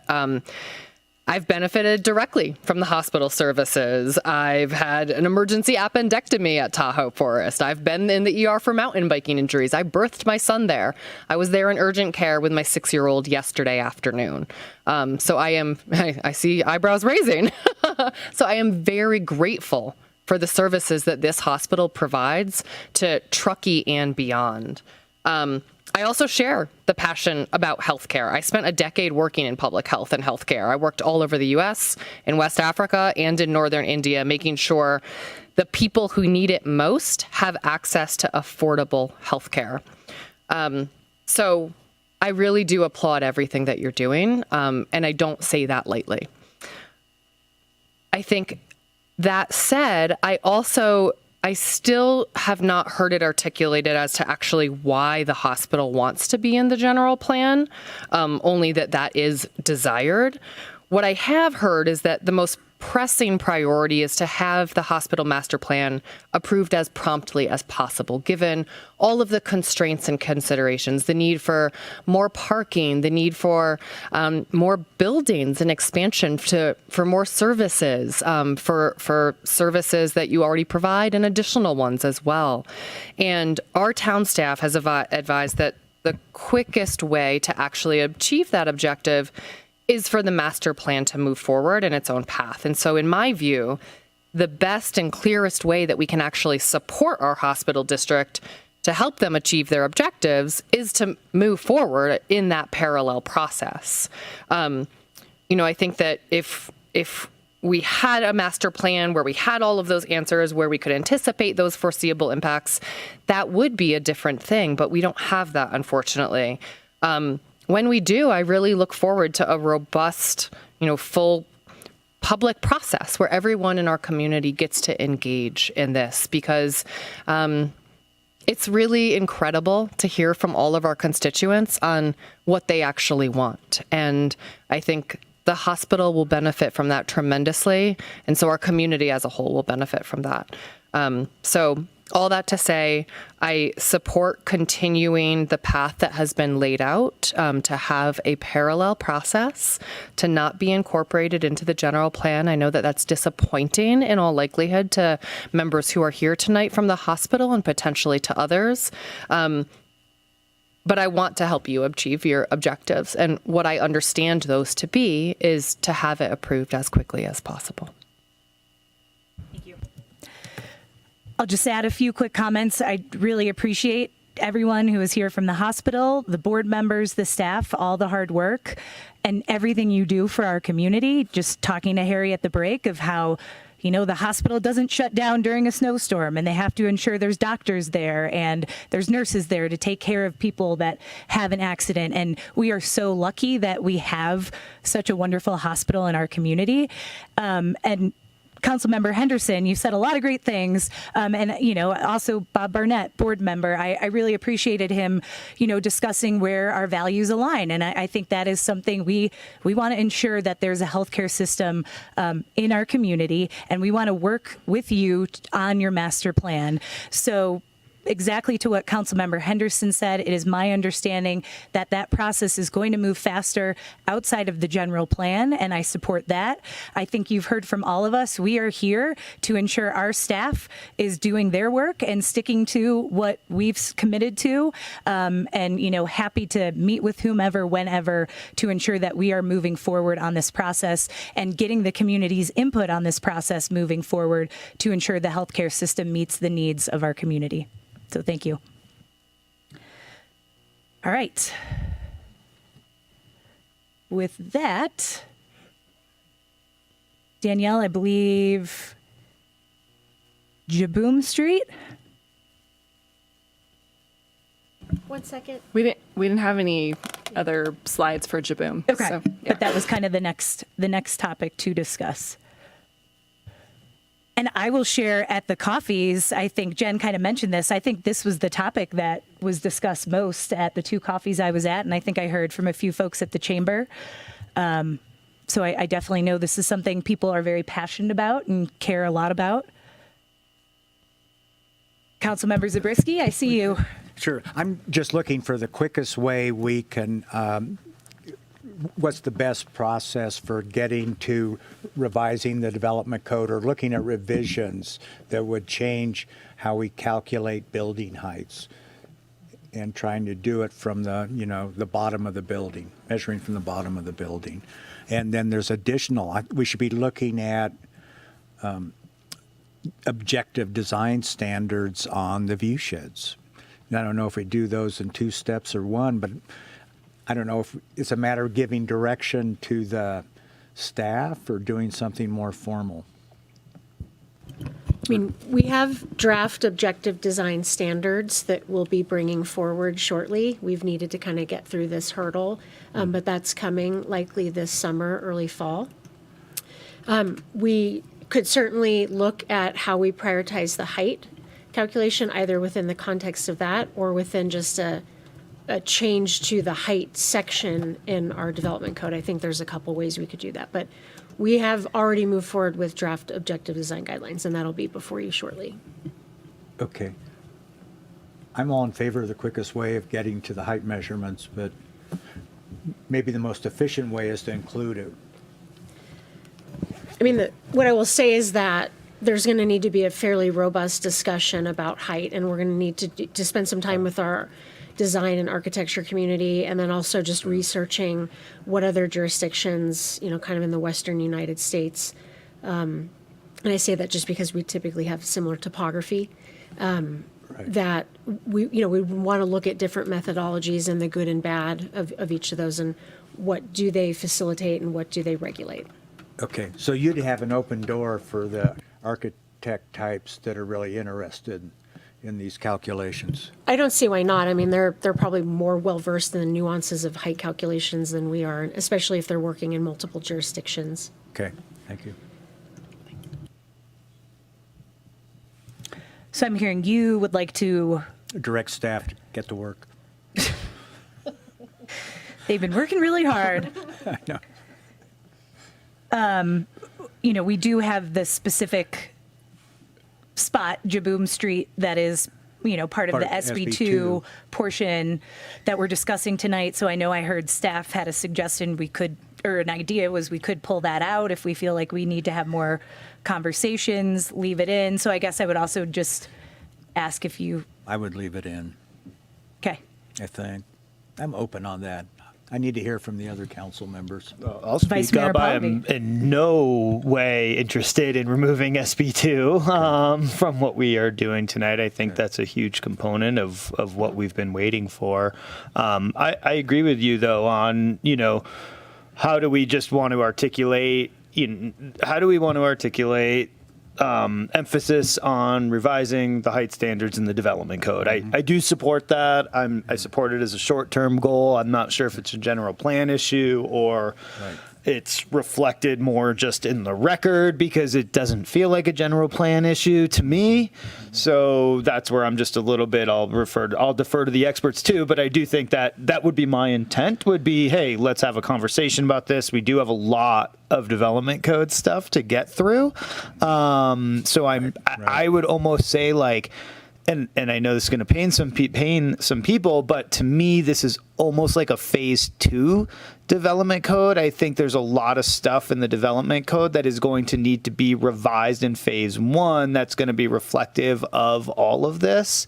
So I don't want to hold up the initial package of development code revisions to be able to have a more robust discussion on height. I do believe there is a need to have a robust discussion on height calculations and potentially some other changes to the development code, but maybe it's a second phase, right? If we're doing 2 of these a year, I would push it in a work plan type of environment to the second one, but I'm not sure we're talking work plans nor general plans here, so I'm not sure exactly where to insert this. I like to think it would only take half an hour. Punchy tonight. I appreciate that. Brendan's already done it. And Kurt Reinken evaluated Let's it. keep going. Councilmember Klobstad.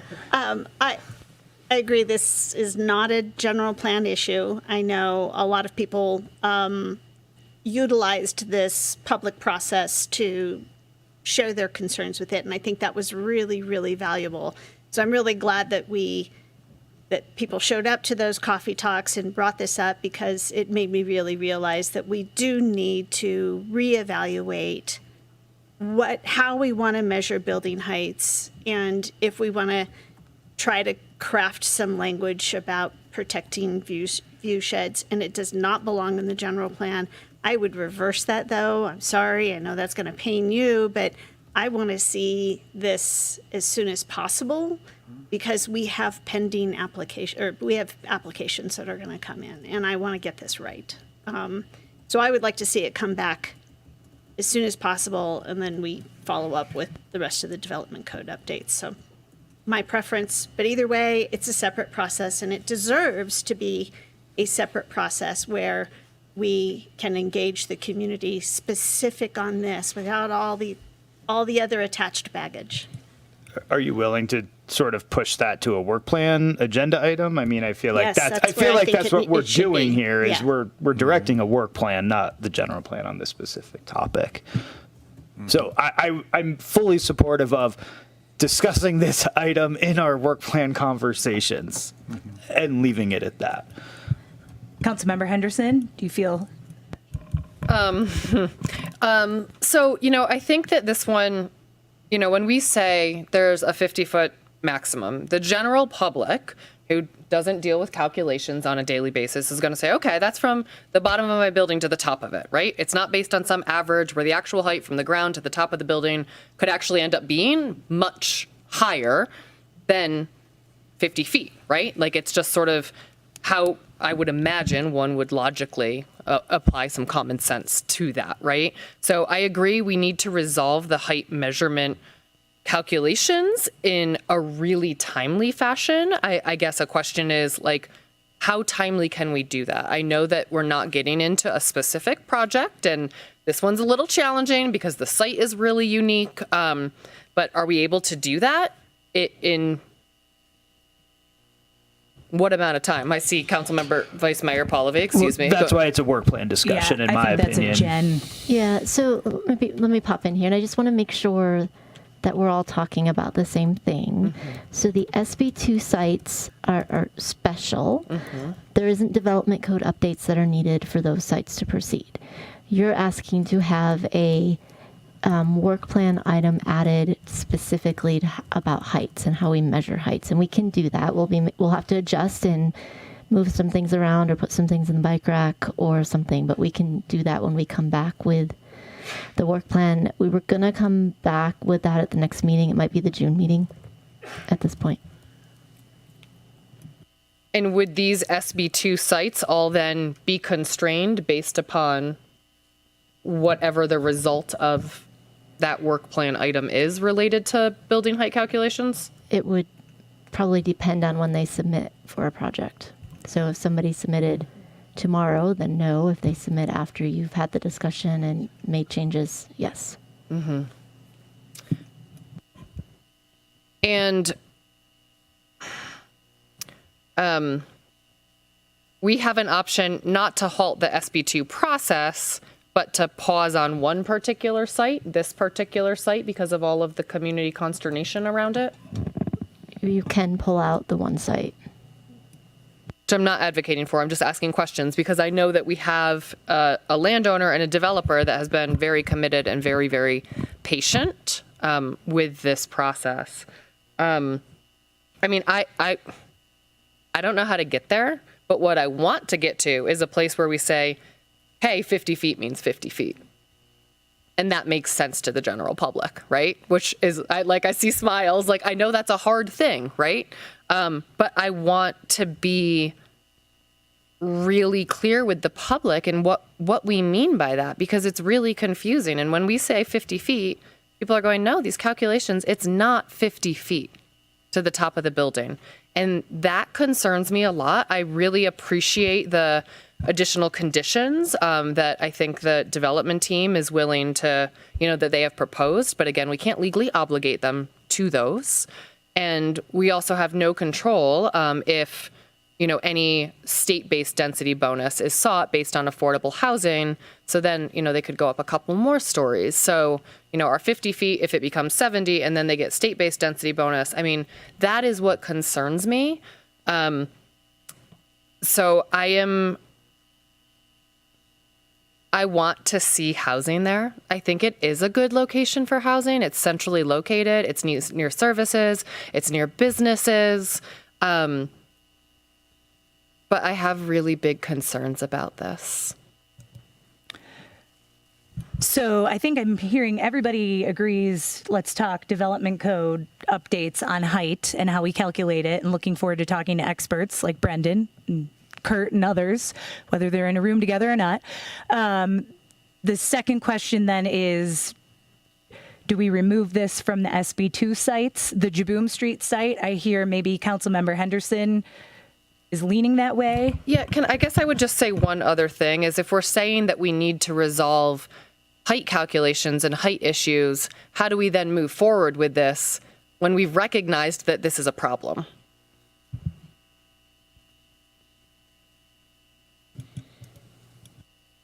Vice Mayor Pallavi, I saw you hit your microphone. I guess I'm not sure which question I'm answering. Pick one. So I definitely do not in any way support removing any of the projects from SB2. We have been over this. We've had a very long process. It was its own process for a long time. We coupled it back up. There was a very specific reason what SB2 was intended to do. It was intended for the state to allow us to do rezones to help with our housing issues. This particular property is like 100% aligned with like everything we're trying to do, whether it's transit, whether it's walkability, whether it's downtown, whether it's near services, like historic character is the question on this site. I have confidence that in order for this to be a good project, it's going to come in. It's going to fit. I don't know what else to say other than we do have historic standards. We do have other mechanisms that I believe will keep this project in scale. I will be the first to admit I was wrong. If I am wrong, I accept that, but I see this site, it's an opportunity site. We've identified it. This is what we're working towards.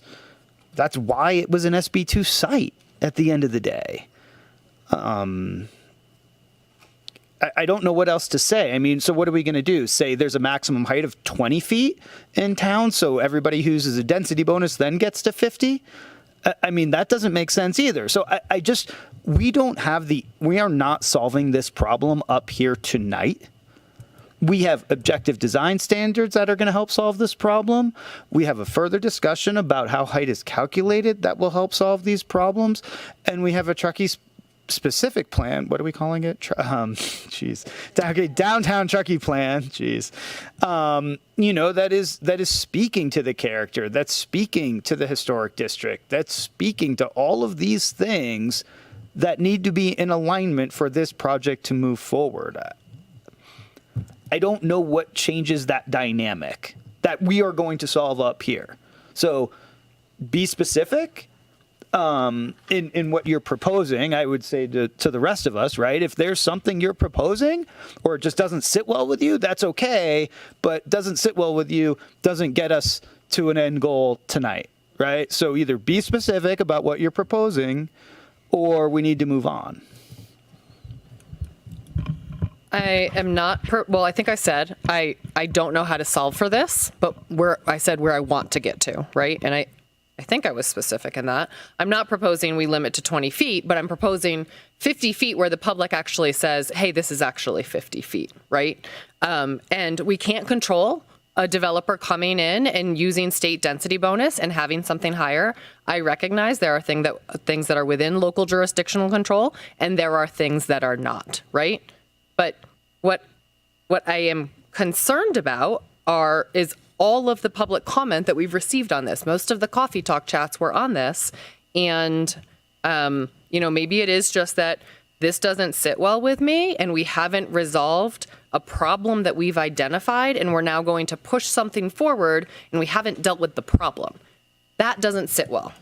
And so Councilmember Zabriskie, Yeah, Kurt Rankin really put his reputation out there in saying that this development project's going to be below High Street, except, at the far east end. And so I know that's not a guarantee, but that counts for something. So I'm fine doing the SB2 on Jaboom. Okay.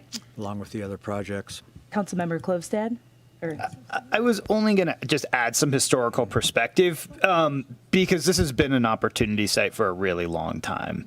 And I just want to be really clear that the reason why the parking was removed, the reason, there was a bunch of other stuff going on, like, this isn't like this issue just showed up and the neighbors are just now pissed off or, just now commenting on this. I mean, I've heard the same concerns over and over, and we're trying to solve for that. And that I do appreciate, and I do believe we have scenic protections. I do believe we have scenic corridor issues. And I do believe that at the end of the day, if a project doesn't fit, there are other mechanisms, that people can choose to pursue. But if you abide by the standards, you can't keep changing the standards parcel by parcel. Councilmember Klivstad? Yeah, I really feel your angst, Councilmember Henderson, and I've been there. I mean, I have had many conversations about this particular site over the entire course of the general plan, but obviously more intensely over these last 3.5 weeks. And it's incredibly frustrating that because of those constraints we can't spot zone and this is an SB2 site and we've identified that and we've had public comments, hey, we just want it built because it's a dirt lot now. I'm frustrated by that, but at the same time, I also, listening to Vice Mayor Pallavi, think we do really have some guardrails, particularly in our downtown Truckee area. And I know our HPAC members are very focused and very diligent. And I also know those community members, they're going to show up to that HPAC meeting. They're going to show up to the Planning Commission meeting. They're going to show up to the Town Council meeting if it gets as far as us. We're going to do everything in our power to make sure that this meets our community character needs. But I don't think we have the power right now to make a change in the general plan that limits that height below that 50 feet. And that's where I think we really want to get to in this discussion, but it doesn't fit in a general plan. And I'm frustrated by that, but I believe that's where we are. And can I just add in that I completely agree with you. This is an amazing opportunity site, and there is a much better use for that site than being a vacant dirt lot, right? And I am really excited to see a housing development go in there. I am just, I think the word in the public comment was alarmed, right? Like I also am alarmed with some of that. I mean, we do have very tall buildings downtown. We have 4-story buildings downtown. So I don't think that, I'm not saying that that's necessarily out of character, but if all of a sudden it's 6 stories or something like that, like maybe that is out of character. And I just think I'm comfortable being kind of the lone dissent on this. That's okay. Thank you. Yeah, I'll add, I have angst and I want to ensure that, we protect our town's historic character. I think updating our development code to better measure heights and how we do that is really important. That said, to Vice Mayor Pallavi's point, SB2 was designed to help us create more housing in our community, and that is the number one thing we hear. And so I do feel like we need to move forward with that site. To Councilmember Zabrisky's point, I appreciated, the project architect's conversation and look forward to seeing a wonderful project there. So, is that enough direction? All right. It is, and you've just got a couple more that you had on your list. All right, so it's 10:44. So in the interest of time, I know Councilmember Zabriskie, you wanted to add number 5, vacancy tax. I would just say, are there other council members that want to discuss this? I will say I don't. I'm supportive of it. We have proposed a study to see if it's even feasible and what that would look like. That's all we're proposing at this point. So I don't have any need to discuss it in further detail. We've discussed it other times previously.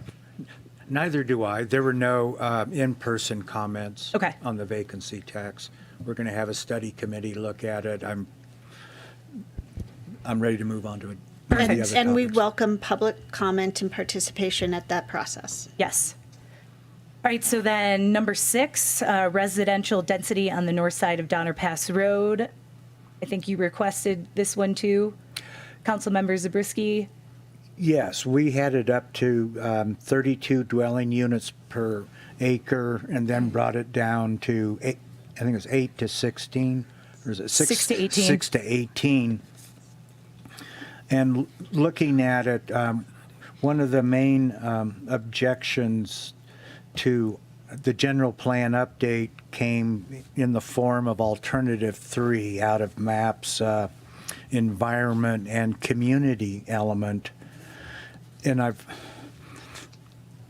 I'm looking at the difference in densities between alternative 3 and the update, and it's at Gateway, it's a difference of 271 dwelling units, and the complete difference between the general plan update and alternative 3 is 472 dwelling units, and that's a fraction. That's like 2 or 3% of the dwelling units we're looking at in the town at build out, which is all to say that is such a small fraction. That is completely within the range of uncertainty.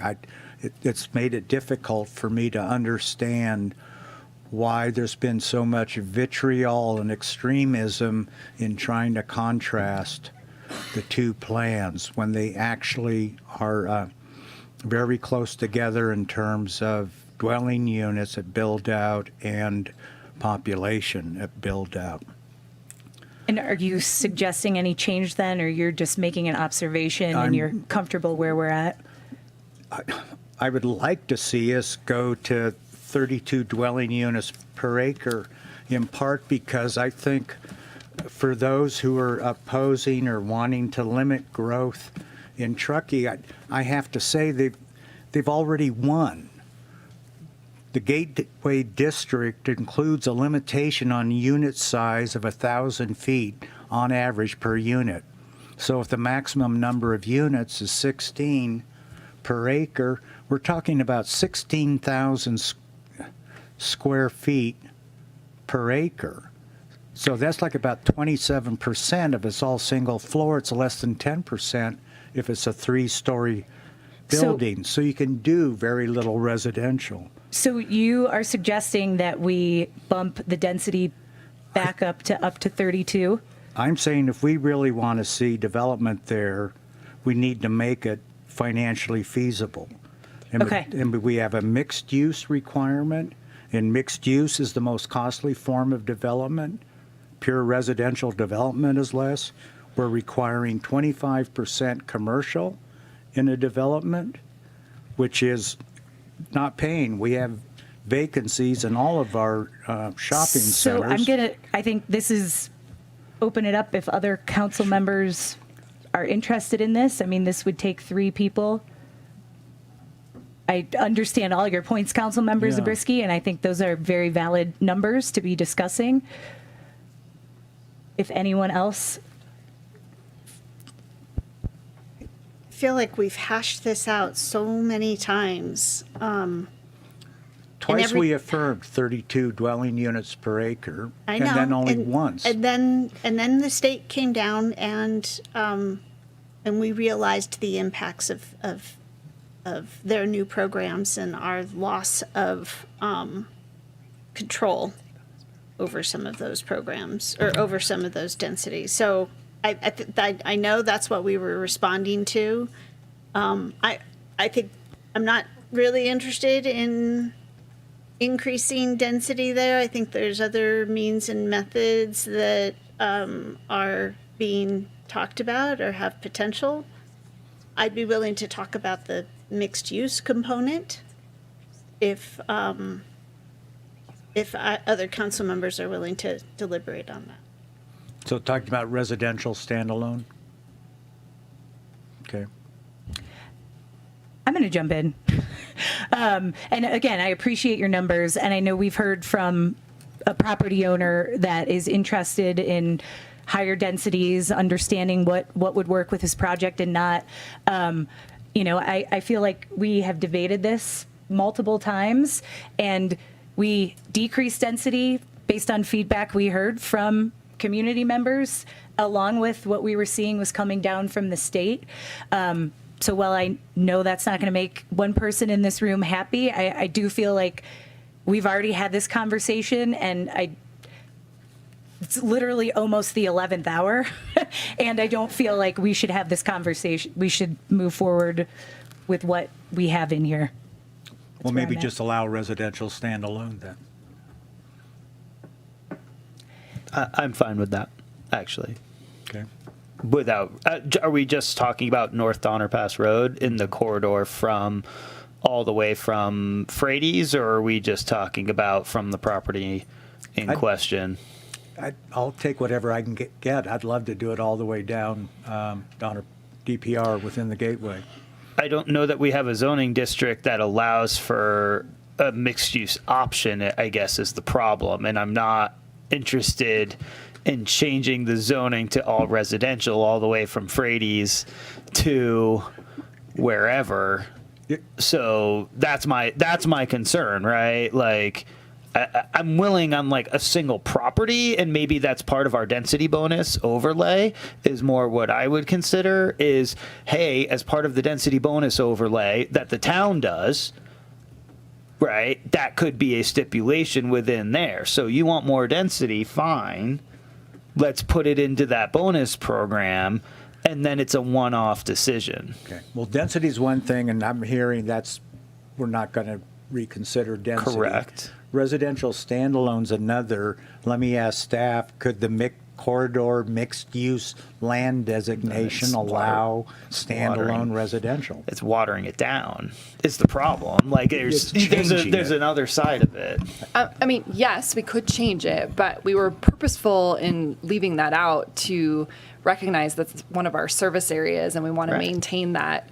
So there are some state laws that do allow for developers to come in to take a site that has existing commercial and be able to do residential as part of that. And sometimes that can be in one project, but two separate buildings. So there could be a way to achieve sort of that feeling of having some standalone residential mixed in. But I think our goal was to look at that with the density bonus program. Yeah. Okay, so we could do mixed use where the buildings are detached. The development would have to be mixed use. Right. But you could have detached right buildings. What do you think about that, Vice Mayor? It's already in the code, so I don't think it's a question. Yeah, I don't think we don't need to clarify that. Yeah, I think it's a possibility. It was to try and preclude that on one property you would only have residential. Right. So if it's two separate buildings, it's still one site with mixed use. Okay, I thought it said they had to be attached. I mean, we can pull the language up. Yeah.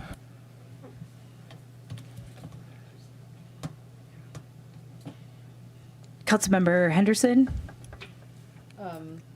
I mean, I don't see a need to. Sorry, my mic's not on. I don't have any desire to rehash the change in dwelling units per acre. I think we got a lot of input on that. We've talked about this multiple times at this point. Let's see what this language actually shows. I do think I understand mixed use is more expensive. We want that area. We want things built out there. But we also do want those services, right? So I think that that's still a pretty critical component.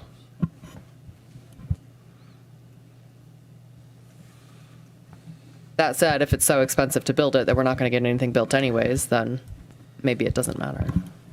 So the description says that you can do horizontal and vertical mixed-use development. And it just clarifies that standalone residential is not permitted. So you would have a site that has both of those uses, but can be done whichever way. This still allows it attached, as long as the overall development's mixed. Right. Okay. So standalone is referring to the development, not the building. Standalone as a singular use, residential only. So are we good with what's there? I guess so. Okay. Everyone good? Thank Okay. you. Thank you for bearing with me. Thank you, staff, for pulling that up. Mayor, we just added the last item in response to the comments we heard from Siobhan Smart. If you give you an opportunity, if you want to talk about evacuation and housing, or if you have any questions about our evacuation plans. I'm just really happy to see we have the hazard drill included under the one of the interagency plans. I just feel that's really important to really be able to ground test our evacuation planning. Any questions or thoughts from over here? Well, Bob has waited out this whole council meeting. I'm fine if we finish right here. Yeah. I just think if you want to take 5 minutes and just explain what we are currently doing. 1 minute. Okay, yeah, there we go. What are we currently doing? How are we calculating this? How do we make sure we are notifying residents early enough so that they can evacuate successfully and safely? It's probably a lot more than 5 minutes in reality. The short answer is that we have. It was read, but it wasn't really read. We have the emergency operations plan, which has 2 annexes that pertain to this: the emergency or the evacuation annex and the alert and warning annex. We are working on both of those specific to some state guidance in terms of access and functional needs. We're pretty close on the alert and warning. If we could have some good weather for a couple of weeks, we could get that done. And then the evacuation portion, we already have a draft plan. We've had it for several years in terms of where we need to do traffic control and how we would unload different places depending on what event we had. We're going to update that a little bit using some of our stuff that we're using with Ladris, which is our evacuation modeling software that we have access to. And then also looking at the LPR flock cameras so that we're having better data that is more realistic, real time. But certainly, even up to this point, we've been using sewer flow data, ground truthing. We're looking to see what's coming down the road and making sure that we're ready now for those kind of things. What's it look like in the summer? What's it look like in the winter? That's just everything we do all the time when it comes to evacuations and those kind of modeling. And there's state laws now that are requiring that. So we're going to have to come up with actual plans that are written out with complete detail for subdivisions, and the state fire marshal is going to come back behind that and look at subdivisions that don't have 2 egresses or more and ask us to try and figure out ways to make sure we can harden those that only have 1. We're probably not going to be able to put another egress in, and what we'll end up doing is making sure we have the best there that we can. Short enough? Yep.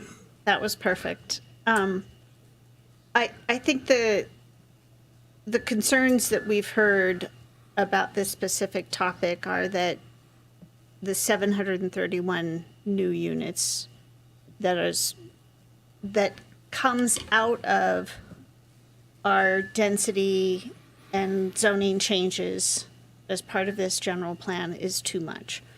And I can understand where people are coming from with that. We just experienced some of the worst traffic, actually the worst traffic I've ever experienced in my 26, 7 years, whatever it is, of living here by far. But I don't think that those traffic experiences are based on the number of units that we have here. I think it's based on some changes in the dynamics of our visitors. I think we're having a lot more pass-through visitors to our sister county and the resorts that they host. I think we're having a lot of day users. I think we're having a lot of people coming from other areas like Lahontan and Martis and, Sierraville and West Shore coming to utilize the services in Truckee. And that's all of our services. We've got 4 great grocery stores now. People come for that. We have great doctors and specialists, and people come for that. We have the airport. We have all sorts of services here that Truckee has become the hub for. And I think that is really more of what this angst and feeling of it's just too much. We've got to stop it. And changing the densities and having the units from 731 to 365.5, I don't think it's going to change that.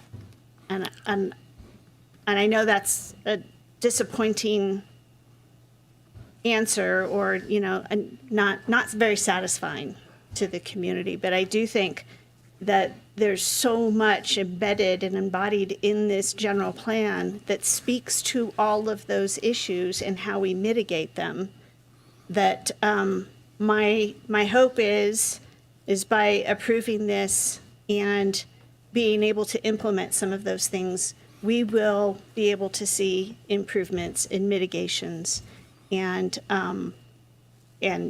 support our community in better understanding where those impacts are coming from and how we can all cohabitate. Yeah, can I just say, following up on Councilmember Klofstad, if we look at the rate of new home construction, so over the last 10 years, we answered that question a little bit earlier this evening, it's about 80 units a year. So it'll take us about 65 years to build out, at which point we could then argue about the slight changes in dwelling units under the alternatives. And with 80 units a year, we're talking about 100 or 200 people if everybody lived in one of those units, but 50% tend to be residents. So we're talking about 100 additional people within town. That's not where the pressure's coming from. It's coming from outside of town. And I also just want to point out that we did just contemplate increasing density and decided not to, I think because we're all very sensitive to this. Mm-hmm. I think at the same time, though, we did just discuss an SB2 site, which we're really hoping renders some housing for our workforce. So we're stuck between a rock and a hard place here. We need to support and facilitate housing, and we also very much so need to support and mitigate the impacts that we're all experiencing. So, but I think that's exactly what our general plan does in its various elements. I would make a note that when we talk about traffic, and what we've heard about this winter is inbound traffic off the freeway from a large carrier into small roads into a small parking lot. Evacuation is the opposite.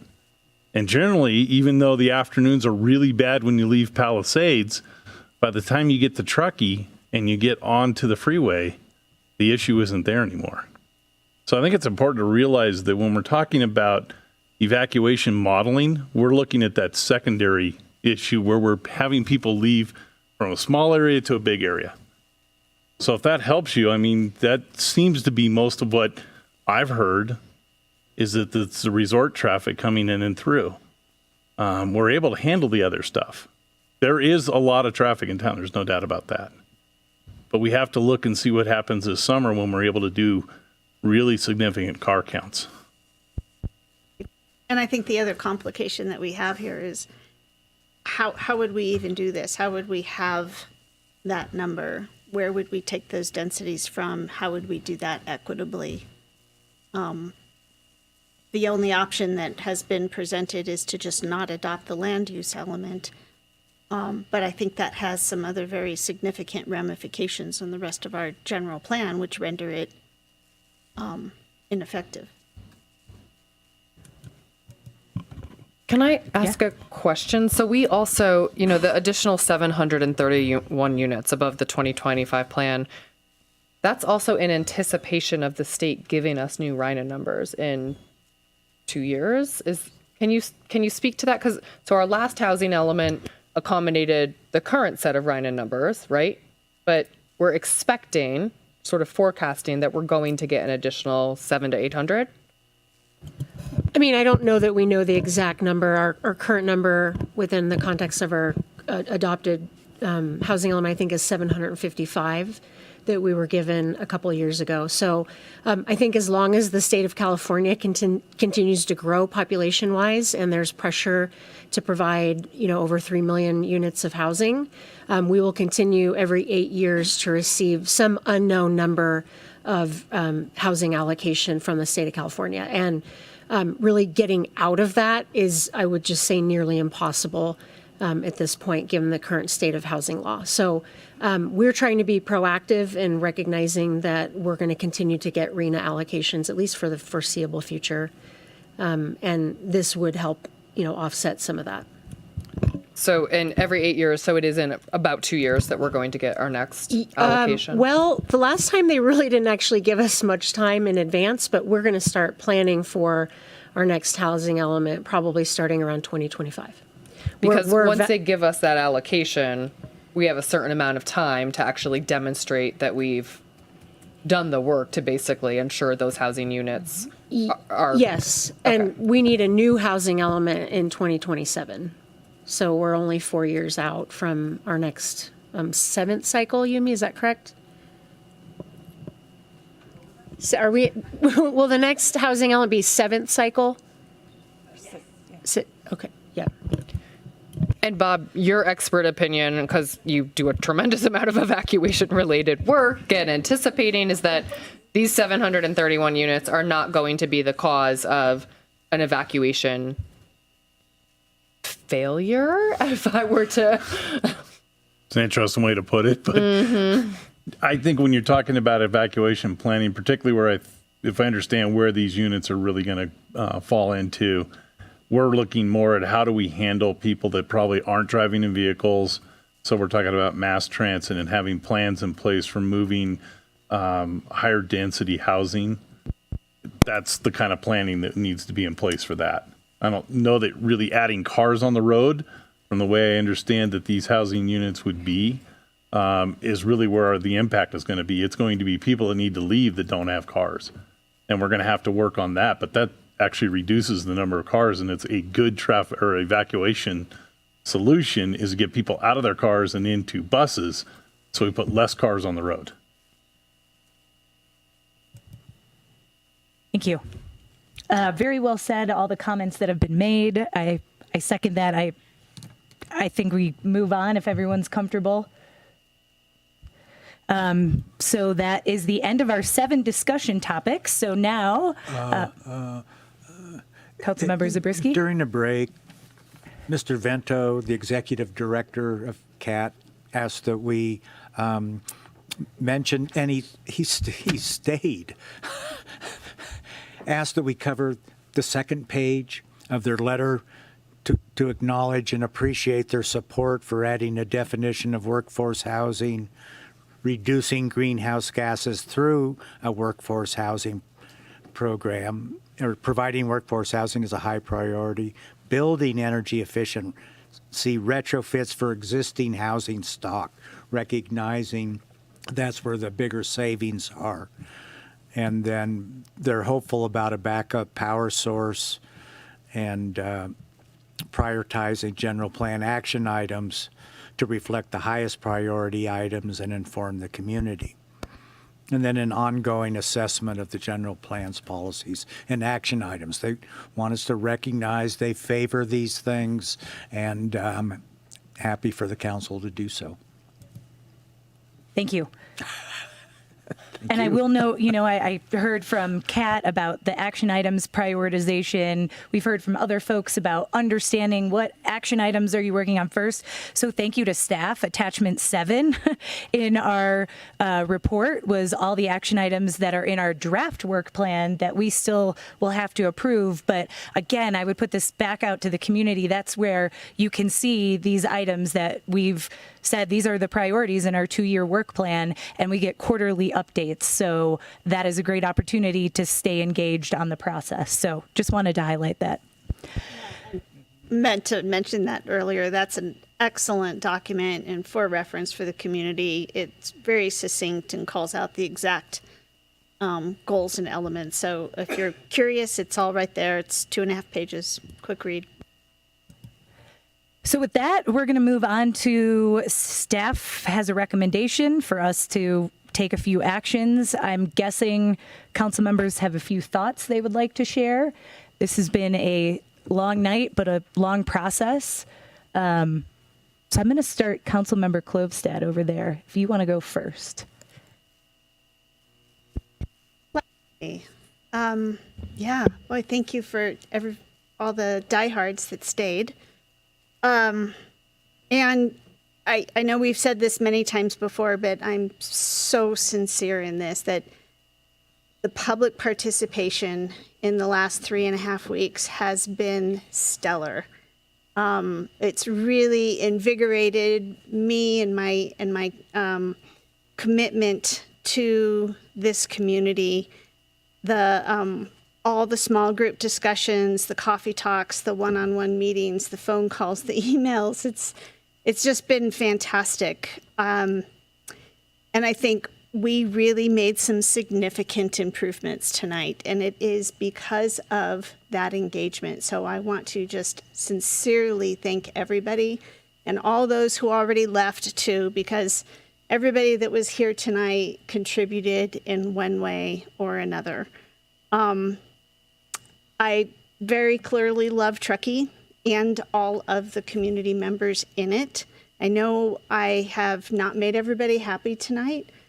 I know I've made some people very happy. Ben, we have one happy customer. But I want to remind everybody that I have an open door policy. You can always reach out to me and talk through some of these issues. We have made a commitment that if we realize we have made a drastic mistake up here, we will consider amending it. And so please remember, I am open door. I'm always willing to listen and talk to people. But I also want to make it clear that this is my home, and that's why I'm so vested in this. I've lived in Truckee almost 3 times longer than I've lived anywhere else in my community or in any other community. Both my kids were born at Tahoe Forest Hospital. This is their home. We want to stay here because we know they will always come back to visit us here. But what I really want first and foremost out of this plan is to make it supportive of that future generation. And that's why I'm so supportive of all the elements, but particularly things like the climate action, the safety and noise, the mobility, economic development, because I want my kids to be able to return here and thrive here like I've been able to. So I don't even want to count how many meetings now. I think, and all the many, many significant improvements we've made, I am in full support of adopting our general plan tonight, certifying the final EIR, and with the comments and language modifications we've all discussed. Thank you very much. Vice Mayor Pallavi? I will echo everything Councilmember Klövstad said so eloquently, and also support adoption. Thank you. Councilmember Zabriskie? Deirdre Henderson reflected my view of this general plan update in stating that it isn't perfect by any of our standards, but it is so much better than what we have now. And if we approve this plan tonight, that allows us to move forward, allows us to address the hospital's master plan and get going on the policies and action items that we don't have in the current plan, but we do have in this update. And I remember the first meeting in this room where the tables were set up in a big square around the table, and people went around the table and they said why they loved Truckee or why they came here, if they moved here, and why they stayed here. Everyone, born or moved here, they had stayed here, and they all expressed very movingly why they were here, and had a lot to do with the community and the environment. So I think we're joined in that. No one holds an exclusive license on that interest for our community. And we went through a lot of changes. And there were many times when I thought staff wasn't listening to me, when I was a planning commissioner, when I was a GPAC member, when I was just a interloper. But they listened to some of the things I said, and they listened to things that everyone else said. And you'd be surprised at how much of this plan is really a reflection of the public input over the course of the last 5 years. We adopted an awful lot of what MAP recommended. It's a better plan because of their contributions. I would say the same for CAT and the hospital and so many individuals who also participated. Richard Anderson's piece on the groundwater dependent ecosystems, the list goes on. Rolf Godon got us to put in a stronger tree growing preservation program. You find festoon lightings in there for being subject to further review. This plan is full of community input, and the staff put in an extraordinary number of hours, and I think it's time to get going on implementing this. Thank you. Councilmember Henderson.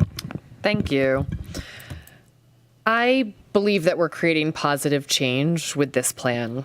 And it's change that our community needs and change that our community deserves to thrive, to be sustainable, resilient, and healthy together. Change is the one constant in our lives, and I truly believe that it's an opportunity for creativity and for hope. We have a responsibility to craft policies for all voices. I think that's really important for all voices, for our underserved community members, our seniors, families who can't afford housing here, our unhoused, low-income constituents, our residents, our visitors, the organizations who serve our community, and the list goes on and on. We all believe deeply in Truckee. I think it's important that we honor our history and where we've been, and that we also look to our future together. This plan, this vision, keeps us grounded in where we've been as a community, and it supports our community going forward. I want to call out some of the 2040 general plan policies that I'm particularly excited about. So bear with me because I know it's 11:20 at night, but get excited. Housing. Our housing approaches, as articulated in the 2025 general plan, no longer work. Increasingly, our town is one where it's hard to be anything but wealthy or to have owned a home here for a very long time. And in the words of one housing advocate, this is a tragic and unhealthy dynamic that is not sustainable. Our 2040 plan centers workforce housing, something we all desperately need. Evacuation and wildfire risk. In 2006, when our 2025 general plan was passed, it would not have been possible to forecast the escalations we have seen in wildfire magnitude, intensity, and frequency. We must do more. We have 9 new policies and numerous new actions in the safety and noise element related specifically to wildfire.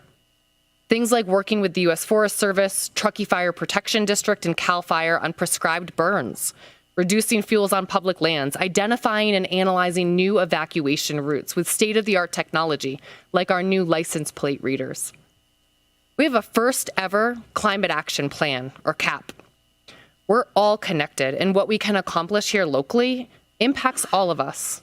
Importantly, it impacts our children and the generations of children to come after us. It also impacts our ability to steward the natural resources that we all treasure. The mobility element, providing new optionality for those who want or need it. No one has ever said that there won't be cars in Truckee. I think we all know that that is completely unrealistic. We have big, hard winters, and we've all lived through many of them together. But we're providing those options for people who don't have access to transportation. I'll just end by saying that we can't wait until we're ready. We will never be ready because change is incredibly hard. We have to envision a town and a community for the future. And that's what I believe our community has come together to do.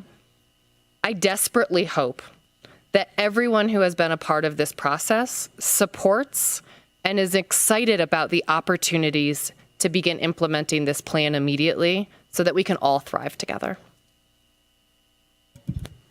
Thank you very much. All right, I will close it out before we talk about voting. And, you know, I was thinking about tonight and thinking about what unifies us.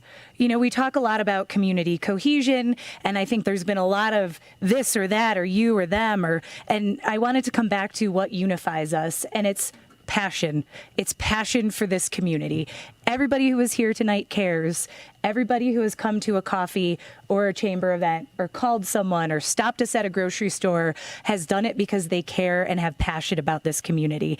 And I'm so impressed with the conversations we've had. I think even yesterday, landscaping came up in our coffee talk. And again, people are passionate about different things and really care about different aspects to try to make our community better. And we all know we face really big challenges in our town right now.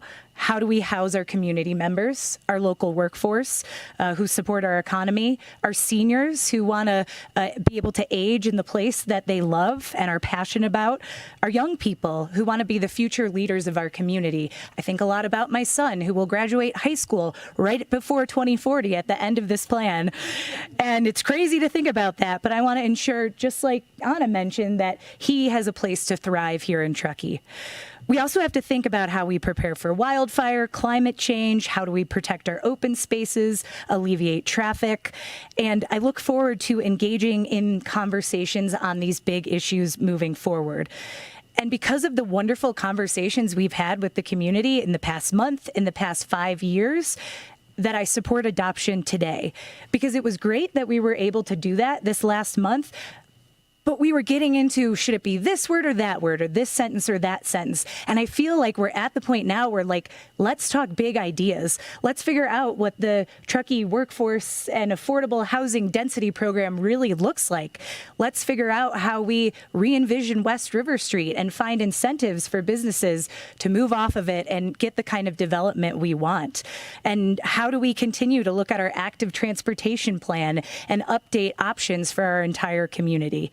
As we've all said, this plan is not perfect, but it's pretty darn good and will evolve as we move towards 2040. We don't know what we're going to face in the next 17 years. Just like in 2006, when our 2025 general plan was passed, we didn't know what was coming. We didn't know there was going to be economic collapse a year and a half later and how that would affect our economy. We didn't know we were going to see a few drought years in a row that was going to affect our economy. We didn't know there was going to be a global pandemic, and we were able to evolve, and councils who were before us were able to make decisions to continue moving Truckee on the right path along with staff, and I know that we will do the same. So I believe this general plan is the document to guide us in those ever-evolving needs into our future. So with that, I too would support adoption this evening, and I would look if somebody would like to make a motion. So just before we get into the motions, we will have to have you do 4 separate roll calls for each of the resolutions. And what I tried to do on the screen is make sure it's clear that everything that you discussed is included in what's on the screen. Thank you. So the first one is the final EIR. Okay, we can just kind of, share this, right? Sure. So I'll go first. So I move that we adopt resolution number 2023-17 that certifies the final EIR, adopts the policy and action monitoring program, and adopt the findings of facts and statements of overriding considerations with add certifying language to the FEIR and above resolutions defining operational as time of permit issuance by 2028 and certificate of occupancy or the equivalent for non-occupied structures by 2030. Second. And I believe, do we have to do a roll call? Judy?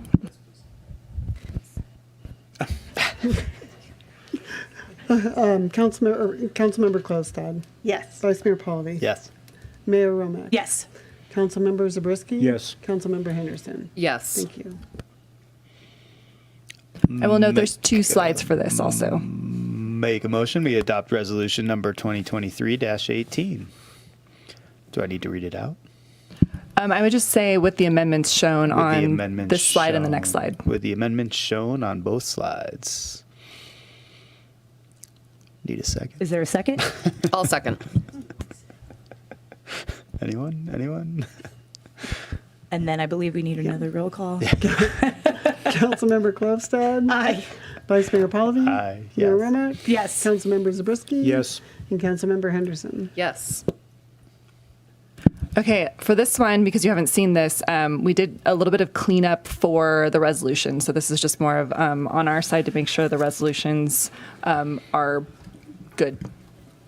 So this is what you had in your slides. Annie's going to verify it, though.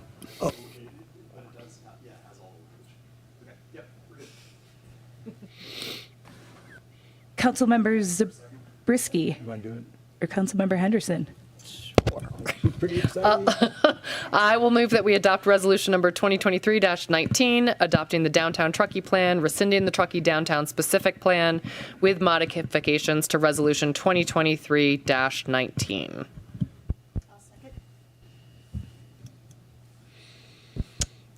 Councilmember Klostad. Aye. Vice Mayor Pallavi. Yes. Mayor Romack. Yes. Councilmember Zabriskie. Yes. Councilmember Henderson. Yes. Okay, and this one's just a little different because you're introducing the ordinance, and as a reminder, it'll come back to you again for the final adoption. Staff recommends. Move that we introduce ordinance 2023-03 adopting the development code and zoning map amendments in support of the 2040 general plan and the downtown Truckee plan. Is there a second? Second. Thank you. Councilmember Klostad. Aye. Vice Mayor Pallavi. Yes. Mayor Romack. Yes. Councilmember Zabriskie. Yes. Councilmember Henderson. Yes. Thank you. You're done.